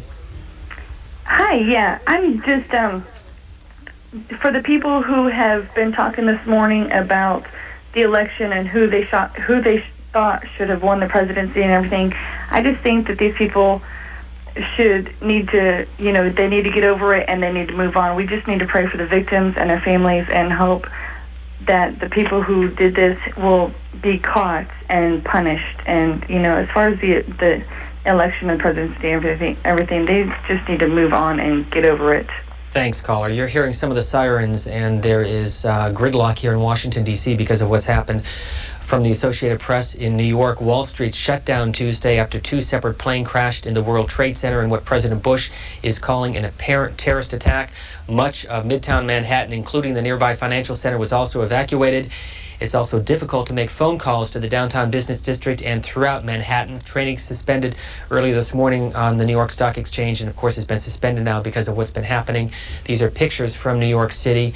Government offices in Washington have been shut down. Union Station is closed. There has been a plane that crashed in Somerset County, Pennsylvania, south of Pittsburgh, and a plane or aircraft which has also crashed in part of the Pentagon, collapsing a portion of the Pentagon in Arlington, Virginia. Next call is Marlboro, Maryland. Good morning. Good morning. How are you? I wanted to know if what are y'all supposed to be doing? I mean, people are hurt.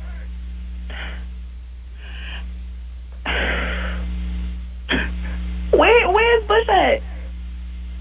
President Bush is on his way back to Andrews Air Force Base. He was in Sarasota, Florida earlier this morning for an education event, an event that was canceled, and he should be back in Washington within the next hour. Next is Corbin, Kentucky. Good morning. There you are, I think this is ridiculous. I feel sorry for the people that got hurt and the people that's kin to them, and I feel for them, but this ain't an act of God. Thanks for the call. We want to hear your comments. If you are able to get through, we ask that you turn the volume down so we can eliminate the feedback and hear you a lot clearer as we get your reaction. Next is Springfield, Missouri. Yeah, my name is Jeff. I'm from the Midwest, and it's usually not an area where you see a lot of foreigners, and this is nothing against foreign people, but for the longest time, our country has just been letting people come in and come in and come in. And I tell you, we need to, I think that our government needs to right now think of a way, and we need to go in and take action immediately and strongly and let these other countries know that we still are the strongest country out there. As you can see, traffic is not moving on Capitol Hill because of the security, which has increased around Washington because of what's happened. We'll show you more of those pictures and get a call from Waldo, Maine. Good morning. Good morning. You're on the air, caller. Go ahead. Hi. I just wanted to say that our heart and prayers go out to the families and the people that have died, but has anybody stopped to think that this could be something that is coming from within, because our economy has been in a tailspin since Bush came in, and what better way to raise the economy than to start a damn war? San Diego, you're next. Good morning, caller. Oh, hello. Go ahead with your comment. How you doing? I'm a 14 from San Diego, and I just got up a little while ago. My mom told me that she didn't want to go to school, and the guy, Jeff, that just called in, I totally agree with him. I'm not prejudiced against foreigners, but it's ridiculous that they come into our country and they do shit like this. Norcross, Georgia, good morning. Yes. Oh, I'm sorry. My comment is, I blame this all on Bush, because ever since he been in office, he have just been messing up totally. He have been bouncing folks rebate checks. He have been just totally screwing up, and I feel sorry for their families. Bush needs to get out of office, because if he don't, something else terribly is going to happen. This country is going down with him in office. Miami, Florida, good morning. Good morning. Caller, if you could turn the volume down, we're getting an echo. Okay, I'm doing that right now. Yes. I just would like to join with everyone around the country and around the world and just pray for the families of the people who have lost their lives in either the planes or the buildings from this tragedy. And I'd like to also agree with the young lady who said that it may be something within, because so much has gone on in this country. And I think this is the time for all of us to realize that we should be acting as one nation under God. But a lot of times there are people right here in this country who don't feel like they're one nation under God. Thanks, caller. By the way, trading in Chicago at the Board of Trade has also been suspended, and overseas in London, the London Stock Exchange evacuated its building this afternoon, London time, because of what's been happening in New York City and here in Washington. Birmingham, Alabama, good morning. Yes. I want to know, how can the planes get through the radar detectors? Thanks. Milwaukee, you're next.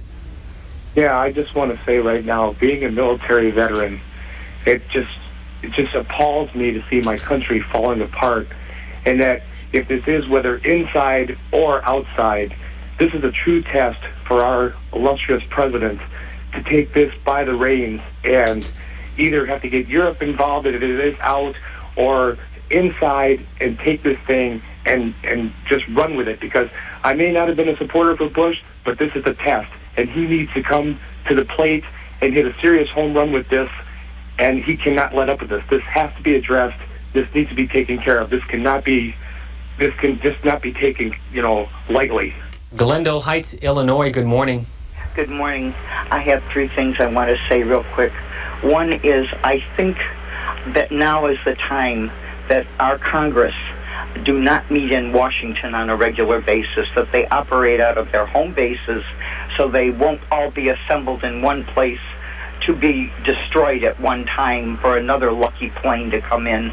They would also be closer to their constituents, and in this day and age of teleconferencing and so forth, there is not the need for them to be in Washington all the time. Los Angeles, you're next. Hello? Good morning. Am I on the air? Yes, you are. Go ahead. Yeah, I'm calling from California. I just want to tell you how disgusted I am with what's happened this morning. I just woke up about 10 minutes ago. I feel as though this country should respond in kind, and I mean a serious response. Orlando, Florida, your reaction. Yes, I'd like to just say the people that keep calling up and blaming Bush and blaming everything else on what has taken place this morning is ridiculous. They need to think about it, and they need to realize that this country it would have nothing to do here if it wasn't for our president and our military. And I say we need swift, responsive action. Washington, D.C., go ahead. Hi, I'm just calling to send my condolences out to the families that of the people who got hurt. And I also want to say that I wish this country just stick together as one and do what they have to do for our country so we can be safe. Thank you. Thank you. Mount Airy, Maryland, go ahead with your comment. Yes, I'd just like to say this has nothing to do with Bush, and I think he's a great president with a military background. And I think we should just go into every 7-Eleven and every towelhead and get them out of this country, because this is what's killing our country. Next is Union City, California, good morning. Hi, good morning. First of all, my heart goes out to the injured and the fatalities. And I truly believe that we were forewarned that this was going to happen, as we were forewarned of the World Trade Center being bombed earlier in 1994. I do not believe that it was taken seriously, and I do not believe that Bush and his civil workers took this seriously either. San Francisco, go ahead, please. Thanks. You're on the air. Go ahead. Okay, thanks. I just want to tell you all that I think we should stop thinking as United States. We should start thinking as a global planet, because we're all here. We're a planet in the universe. We're not a country under God, and we just need to take care of it. And we have to do what needs to be done, but we have to do it with precaution. Thanks. We're going to go back to New York 1 in New York City. Emergency personnel in and out of there all day. I've talked to the governor. He is putting the National Guard on alert so that they can relieve our police officers and our firefighters later this afternoon. And we've asked the federal government for help from the urban search and rescue team. So right now, we're using all of our police and firefighters and emergency personnel to help the people down there. Later on, we're probably going to need reinforcements. Mayor Giuliani, I realize that it must be more than a chaotic situation, particularly since the bunker has been compromised and cordoned off. But can you give us any sense? There are so many people watching now who must have loved ones down in that area and are concerned of the systematic... My heart goes out to them. I've never seen anything like this. I was there from shortly after it happened and saw people jumping out of the World Trade Center. It's a horrible, horrible situation. And all that I can tell them is that every resource that we have is attempting to rescue as many people as possible, and the end result is going to be some horrendous number of lives lost. I don't think we know yet, but right now we have to just focus on saving as many people as possible. Can you give us a sense of if there is in fact some system being implemented, what that system is, and where people are being taken? People are triaging. People are being taken to every area hospital possible, even virtually within minutes. I drove down right past St. Vincent's Hospital, and I could see them actually on the street ready to take people, and that was within minutes of the first airplane hitting the World Trade Center. So the hospitals are ready. We'll be moving them to all different area hospitals, triaging them. The main thing is having those streets open so that we can get people in and out of the southern part of Manhattan as quickly as possible, so that we can move them, to hospitals all over the city. And Mayor Giuliani, we'll let you... in place. They're doing it. We just need the cooperation of people in getting out of there. We'll let you get back to the operations there, and we do appreciate you taking the time for us here. Okay, but once again, the only thing to do now is to remain calm and try to assist in the rescue effort. Thank you. And let's pray. All of us. Thank you. Thank you. New York 1 in New York, a phone interview with Mayor Rudy Giuliani. There was, just as a side note, a primary scheduled today in New York City. That, of course, has been postponed because of what's happened. We're going to continue with your phone calls. We're also hearing from the Boston Globe website that a United Airlines plane has crashed near Camp David, which is in the Catoctin Mountains in Maryland, near the Pennsylvania border. Again, that is based on a story that we have from the Boston Globe that a United Airlines plane has crashed near Camp David, which is the presidential retreat in Maryland. It was built back during the Eisenhower administration. President Bush is on his way back to Washington. He was in Sarasota, Florida. He will be due back within the next hour or so. All government offices around Washington have been shut down. The Pentagon has been hit also by what is believed to be an act of terrorism, and we want to get your reaction. Los Angeles, good morning. Hello? Go ahead, you're on the air. Oh, yeah, okay. I just want to say, I get tired of hearing people bring God into this. It's like, if you want to pray for the families of the injured and dead people, okay, I understand that. But, people, the human race has to take a look at itself. The hate, you want to get rid of the people, they're opening up the borders, letting people in this country. Your hate is what causes this type of thing. Omaha, Nebraska. Go ahead, caller. Hi. First off, I'd like to say that my heart goes out to all the people that were in this great tragedy. I think it's horrible. I think a lot of us might like to know, maybe not over the World Trade Center, but certainly over the Pentagon, is there some type of airspace restriction? And I'm wondering how they could have let at least one plane get to the Pentagon. Okay, thanks very much. We're going to continue here on this network to get your reaction. If you want to turn over to C-SPAN 2, New York 1, and also what's been covered here in Washington by WUSA will be on that network, and we'll show you what it looks like in just a moment. So again, we'll continue with your phone calls on this network, and we're going to go to Channel 9, WUSA, which is the Washington, D.C. affiliate, to give you a sense of how it's being covered here in the nation's capital. San Francisco, good morning. Hello, go ahead. Yeah. Go ahead, caller. Yeah, this is Jonathan Lucas from San Francisco, and I'd say that we can't blame anybody. We can't name call anybody because we don't know who did it. So why don't we just pray for everybody and give love to the country, okay? Jackson, Tennessee. Go ahead. Yes, my name is Quentin Robbins, and I'd just like to thank God that we have a man like President Bush in the White House at this time.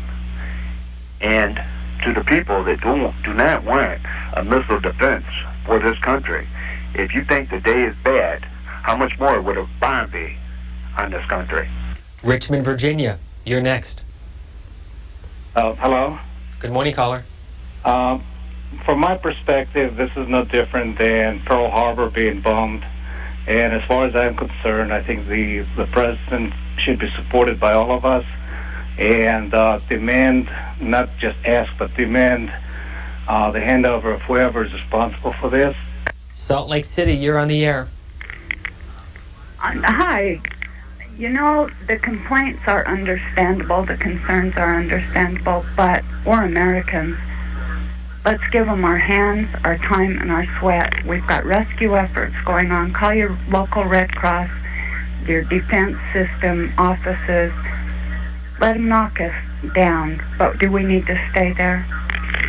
Next call comes to us from Easton, Pennsylvania. Hi. I think that this country should view this as an act of war, and everybody that has taken responsibility for this should be held accountable. I mean, this country is the greatest country in the world, and these people are taking it for granted and destroying our infrastructure. It's ridiculous. Next call, Sundance, Wyoming. Good morning. Good morning. I would just like to say that I can't believe people are blaming the president for this action. I also want to say my heartfelt condolences to the family and everybody who was involved in this. And I hope that the United States government takes a really strong hold on this and gets to the bottom of it. Thank you. Thanks, caller. We're going to stay here through the morning and into the afternoon to get your reaction. And again, if you want to see how developments are happening here in Washington, you can go to C-SPAN 2, where we have simulcast and will continue to simulcast WUSA, which is the CBS affiliate here in Washington. From time to time, we may go back to New York 1 as well to show you how they are covering the story in New York City. Next call is from Statesboro, Georgia. Good morning. Yes, I'd just like to say that it's all the foreigners that we have in our country, man. They come over here, we give them all our rights. I'm not a prejudiced person, but they need to go back to their country, and I think it's Bush's responsibility at this point to send them all back, period. That's what it is. San Francisco, go ahead. Hi, I just feel that the walking out of the race conference just gave us gave the world a feeling that we're indelibly tied with Israel, and this is added to this. Now Palestinians are not just attacking Israel; they're attacking the United States. Next call from California. Good morning. You're on C-SPAN. Hi, how are you? Yeah, I'd like to say that I hear a lot of ignorance, hatred, and fear on this program right now. And I'm also a veteran of the U.S. Navy, and I think that this country needs to wake up. And what's been going on here? We're persecuting the Israelis, we're persecuting the Palestinians, we're persecuting everybody, and nobody even knows what's going on yet. So we're a nation of persecutors, and we use God and the Lord as our catapult. Thank you. Thank you. Next is San Diego. Hello. I would just like to say that I don't appreciate the criticism that this president is getting, because we had 8 years of a despotic leader in this country, and we should hand Bill Clinton and Al Gore over to bin Laden and get this over with. Baton Rouge, Louisiana. Go ahead with your comment. Yes, America is under attack, and to place blame on our citizens and our president is incredulous. We need to come together, find out who's responsible, and rid ourselves of them. Montgomery, Alabama. Actually, Montgomery, Louisiana, you're next. Good morning. No, it's Montgomery, Alabama. Sorry about that. Go ahead. This is Lena, and it's not Bush's fault, and I feel, pray for all the people that's over there. And, I wish, that you could be able to get, stuff going. Centerville, Virginia, good morning. Good morning. A couple of quick points. This really seemed to amount to an act of war, and I hope they can find the people that are responsible and punish them, whether it's a country or a group of terrorists or whoever. The other point is that some of the callers are coming online and talking about foreigners and nationals, people from other countries, and I reject that. That's totally un-American, and they should be ashamed of themselves, and every American should reject that. Looking for scapegoats. If we do that, this is going to become a police state, and that's the last thing that we want. Thanks, caller. From the American Muslim Council, this news release, it was released just a few moments ago. The American Muslim Political Coordination Council today condemned the apparent terrorist attack in New York and in Washington and offered condolences to the families of those who were killed or injured. The statement read in part, American Muslims utterly condemned what was apparently vicious and cowardly acts of terrorism against innocent civilians. We join with all Americans in calling for the swift apprehension and punishment of the perpetrators. No political cause could ever be assisted by such immoral acts. Also this morning from the Associated Press that a large plane has crashed just north of Somerset County Airport. The plane, believed to be a 747 jumbo jet, crashed at about 10 a.m. this morning, 8 miles east of Jennerstown. That according to WPXI TV, which is the NBC station in Pittsburgh. Next call is from Chicago. World Trade Center, or I should say that the Sears Tower has been evacuated, has it not? Chicago, good morning. Yes, good morning. Go ahead. I would just like to let everyone know that our prayers are out for everyone out there. And if everyone would just read the Bible, and this has been from the Matthew 24, that this is starting the signs of the end of the age. But we all pray. We all need to get on our knees and ask our Father to heal our land. Thanks for the call. Airline travel here in the United States and now in Canada has virtually come to a halt because of what's happened this morning. All commercial aviation has been grounded according to the Federal Aviation Administration, and virtually all of Washington and New York evacuating because of what's happening, and government offices, except those essential personnel, have been shut down. Next call is from Long Island, New York. Hi, how you doing? This is Joseph calling from Long Island, New York. Been watching what's been going on since very early, and I would just like to say it is time. It's absolutely absurd what has happened here in our great nation. Twin Towers, been standing for years to come. I'm sure you can hear the trembling in my voice. It's time. As America, as the United States, terrorism and actions such as this can no longer be taken and can no longer subside here in America or in this world. Thanks for the call. I'm going to spend just a moment to try to put some things in perspective. You are looking at a live picture of the U.S. Capitol here in Washington. We're going to go to New York and just show you a map of the area. The World Trade Center, which is in the financial district of Midtown Manhattan. The Twin Towers, both about 110 stories high. The first tower hit just before 9 o'clock. The second tower hit shortly after 9 o'clock in what the FBI and the President have been calling acts of terrorism. We also want to show you a map of the United States to give you a sense of what's happened. First of all, we know about the World Trade Center, and then about 45 minutes later in Washington, D.C., an aircraft that crashed into the Pentagon. Other government buildings have been shut down. We want to show you also the scene outside the U.S. Capitol as government workers left the area. This is a live picture, and this is from tape earlier this morning. Once they announced that the U.S. Capitol would cease business for the day, and people began evacuating. We'll show you that and continue with your phone calls. Denver, good morning. Yes, sir. I'd just like to say it's time to send the huddled masses and the wretched refuse of their teeming shores turn them into flotsam and jetsam and wash them back onto their own shores. We can't take this anymore. Simpson, Mazzoli of the 80s, we need some kind of immigration reform, and we need to pull together as Americans, and we need to expel these people. Hattiesburg, Mississippi, you're next. Good morning. Good morning. Hi, my name is Saida Davis, calling from Hattiesburg. First, I'd like to say God bless the victims and their families. And now is not the time for us to point fingers, because obviously the damage has already been done. And it's up to us as a nation to join together now, because together we stand and divided we fall. Thanks for the call. Next is Berlin, Connecticut. Good morning. Good morning. Thank you very much for taking my call. My name is Bob. I'd just like to say that I am a Christian, and I've started praying for these people and the victims and firefighters. It's the first thing I think we all should do.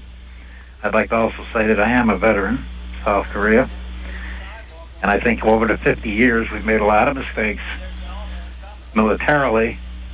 Because we're the strongest country in the world, I don't think we've proven it enough over the last 50 years, like going to the Yalu, like General Mack said, like turning north to Baghdad, and showing the people, good as we are, all the countries we've supported, rebuilt Europe and Japan and everything else.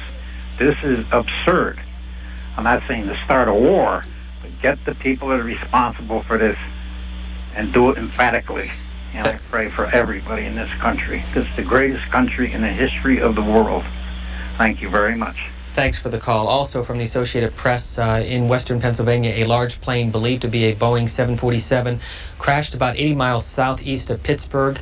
So again, to show you from our map, this is the Pittsburgh area in western Pennsylvania. Authorities went on alert from coast to coast, halting all air traffic, evacuating high-profile buildings, and tightening security at strategic installations. The Situation Room at the White House is, we're told, in full operation. So we saw what happened in New York, in Washington, D.C., and now in western Pennsylvania. Greenville, Michigan is next. Good morning. Hi. I don't believe we should believe that the immigrants should be kicked out, because right now we don't need to be placing blame. We need to come together as one and just face this fact and believe that we can pull through together. Thanks for the call. Also from the Associated Press, international flights are also being diverted or canceled because of what's happened over the last now 3+ hours. Next is Colton, California. Good morning. Good morning. Hi, how are you? I'd just like to say God bless all those people that is helping all those people out there. And if those people think that they can do this to the United States, think back when the Japanese tried to do it. Thank you, That's all caller. I can say. Also, this quote from Mayor Rudy Giuliani of New York City, who says, quote, "I have a sense it's a horrendous number of lives lost." Next call comes to us from Martinsville, Indiana. Good morning. Yes, let's give President Bush our full support and trust that he will take care of this situation. And also, I feel that Osama bin Laden is probably behind this. Let's fly over there, get him. If the Afghanistans don't want to turn him over, let's just turn it into a parking lot. Elton, Maryland, you're next. Good morning, caller. How you doing? Good morning. This is disgusting, you know. We let these people in our country, we give them opportunity, and this is our payback? You know, this is terrible. Mechanicsville, Maine, you're next. Yes, how you doing?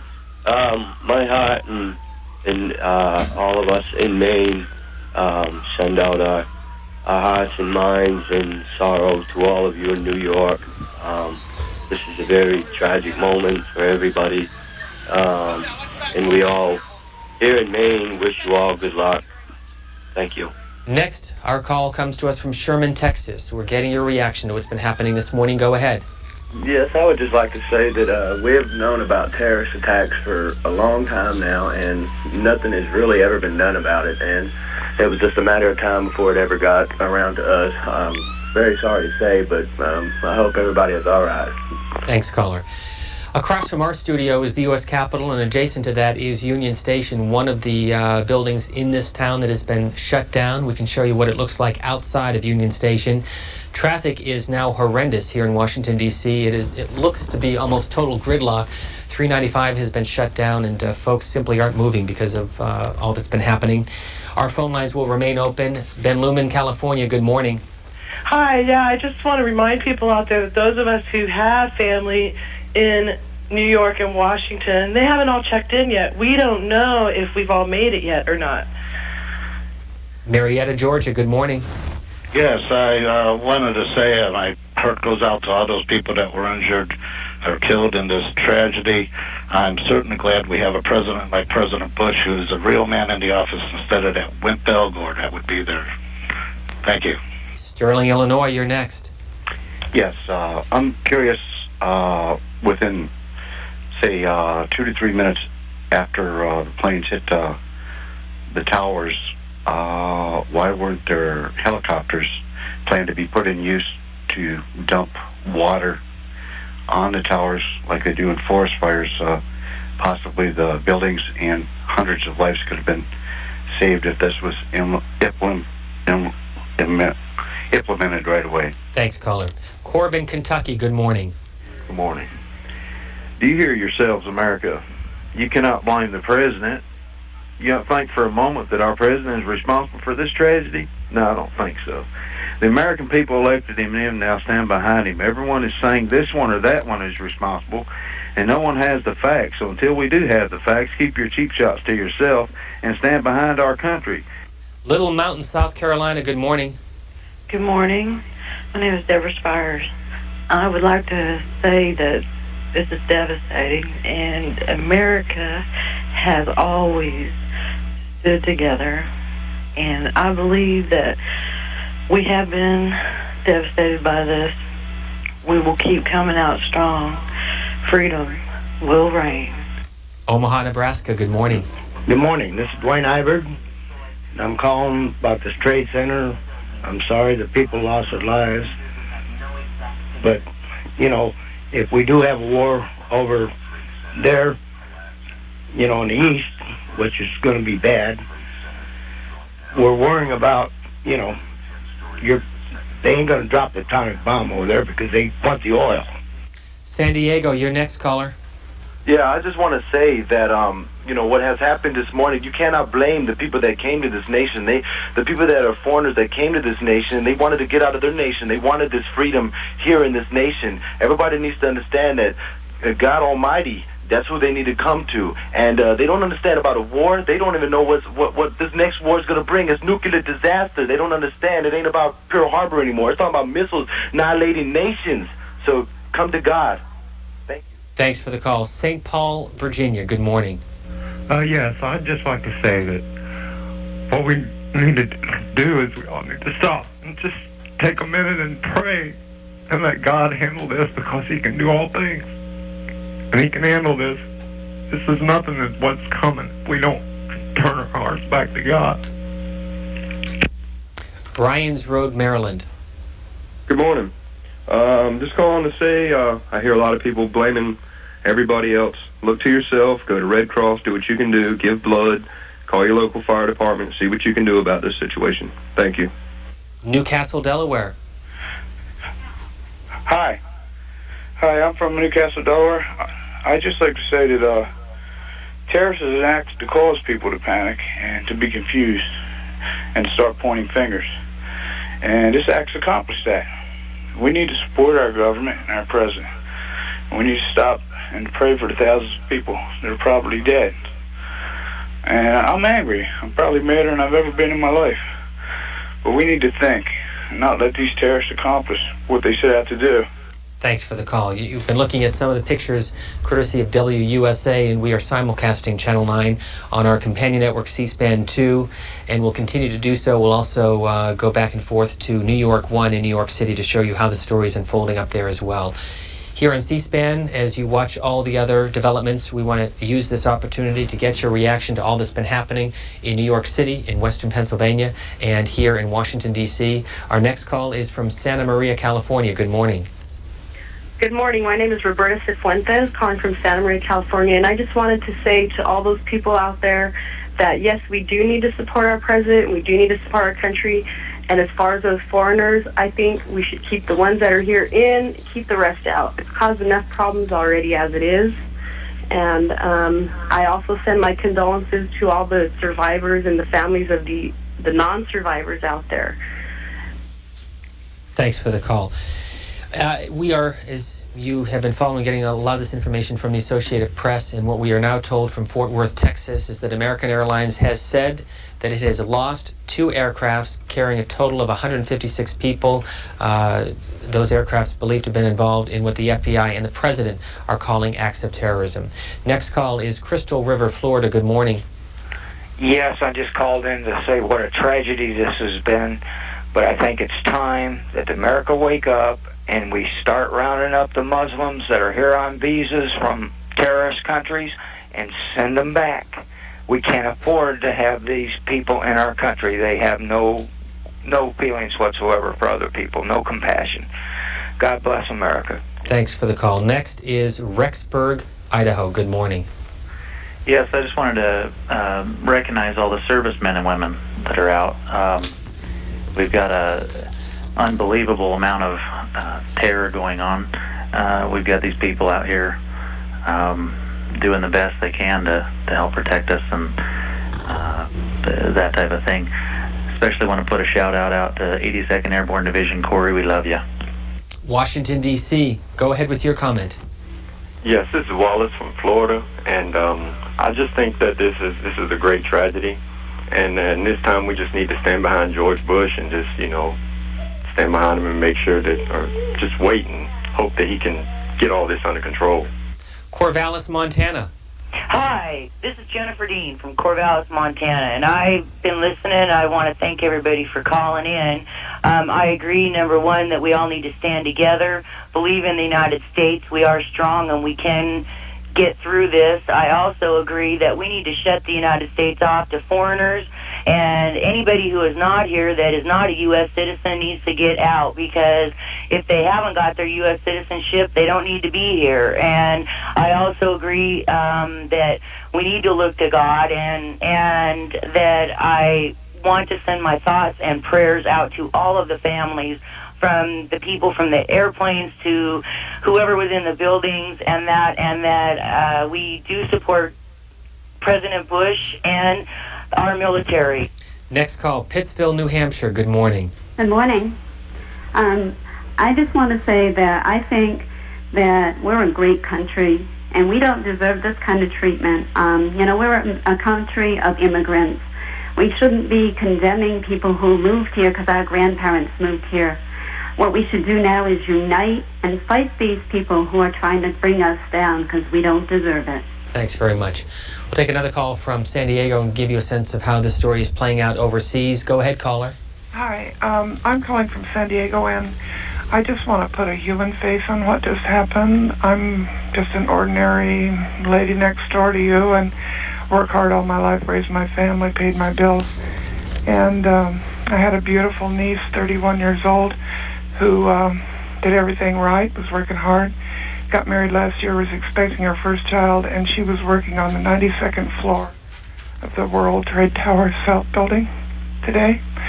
And now she's no longer with us. So please stop being instant experts about what caused this and start thinking about your neighbor next door.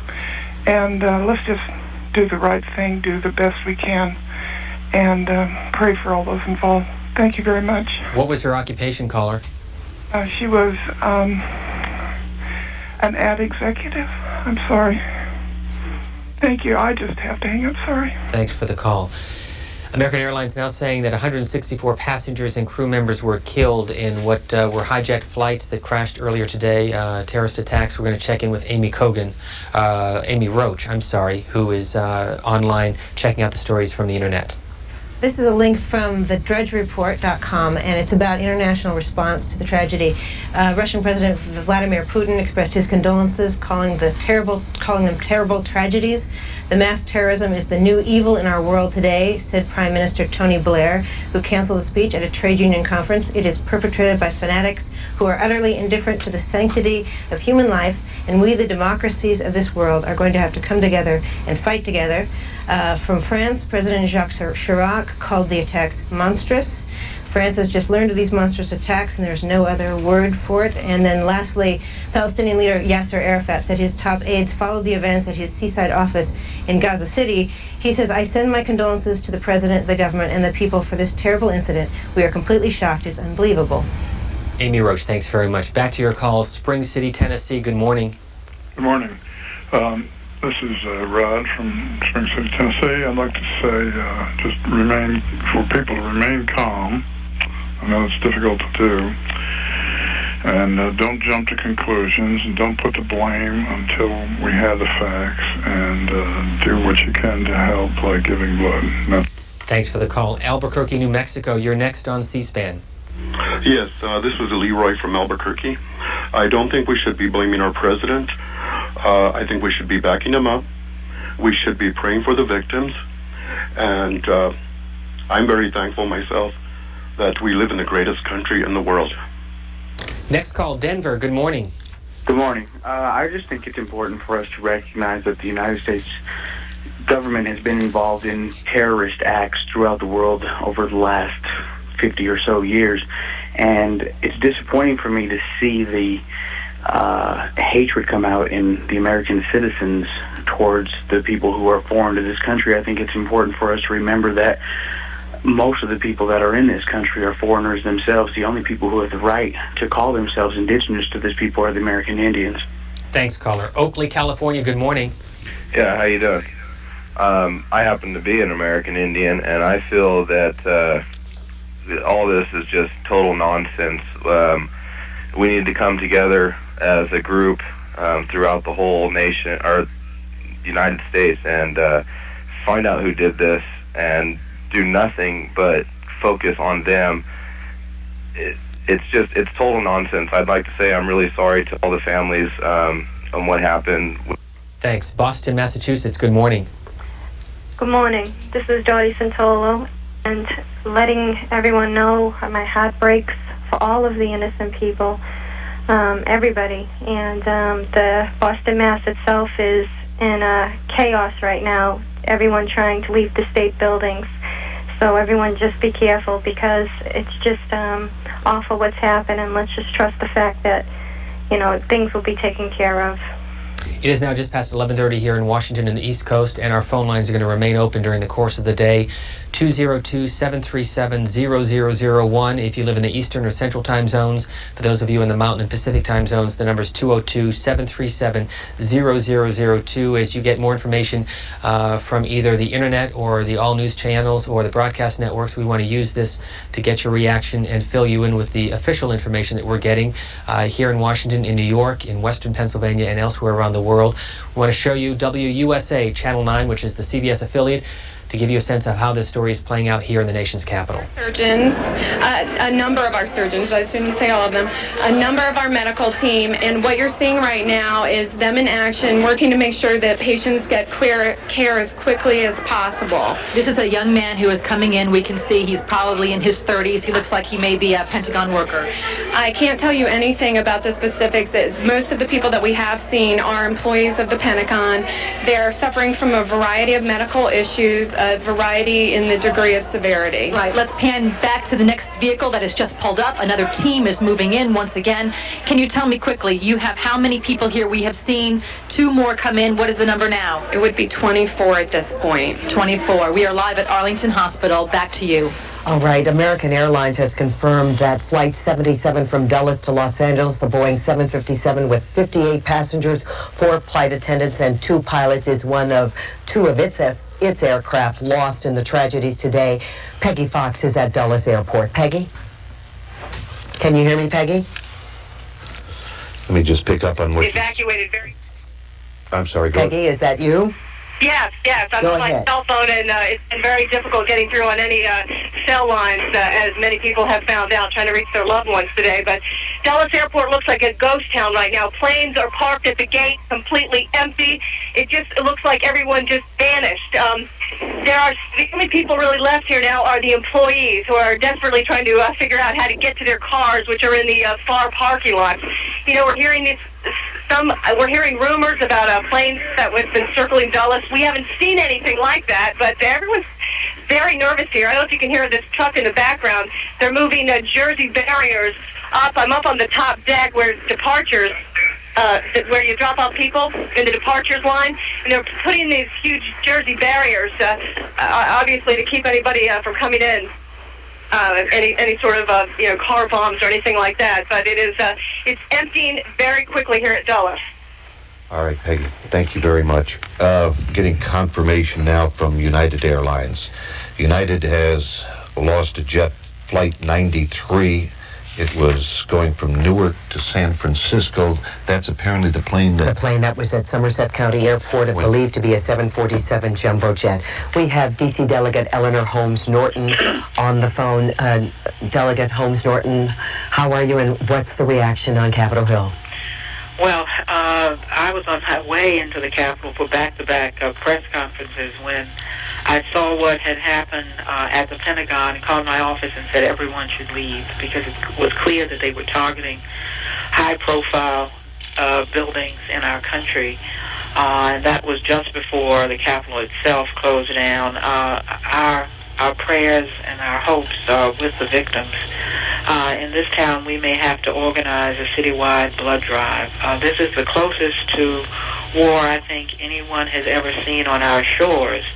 Fortunately, we have the best armed forces in the United States, and so now that we see what has happened, I am sure it is going to be taken care of. In the meantime, I do want to say to everybody that this is the time to remain calm and at home, and to trust those of us in the Congress and in the government to do a total reevaluation of our security needs. I don't think you will hear anything else from the Congress, certainly this week, except how could this have happened in our country. I don't think it happened in the usual way. I don't think that whoever these terrorists are, they came through our airports the way you and I came through. But they must have another way to get here.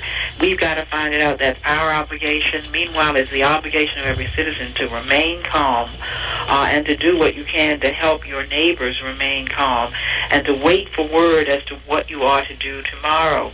I am concerned that children in the District of Columbia are at school, but I think it is better for the children to remain at school now because the roads are clogged with people coming home. And they, of course, we will see the children get home, but I think for the children out in the street now would also not be in the best interest of the city or the children. As for grown-ups, it is good for people to start home and to wait for news by looking at Channel 9 instead of jumping to conclusions as to what we should be doing, and then pray for the victims. Delegate Eleanor Holmes Norton, thank you very much. Good to talk. When do you think you'd be able to go back to your offices on the Hill? Has anybody given you any indications?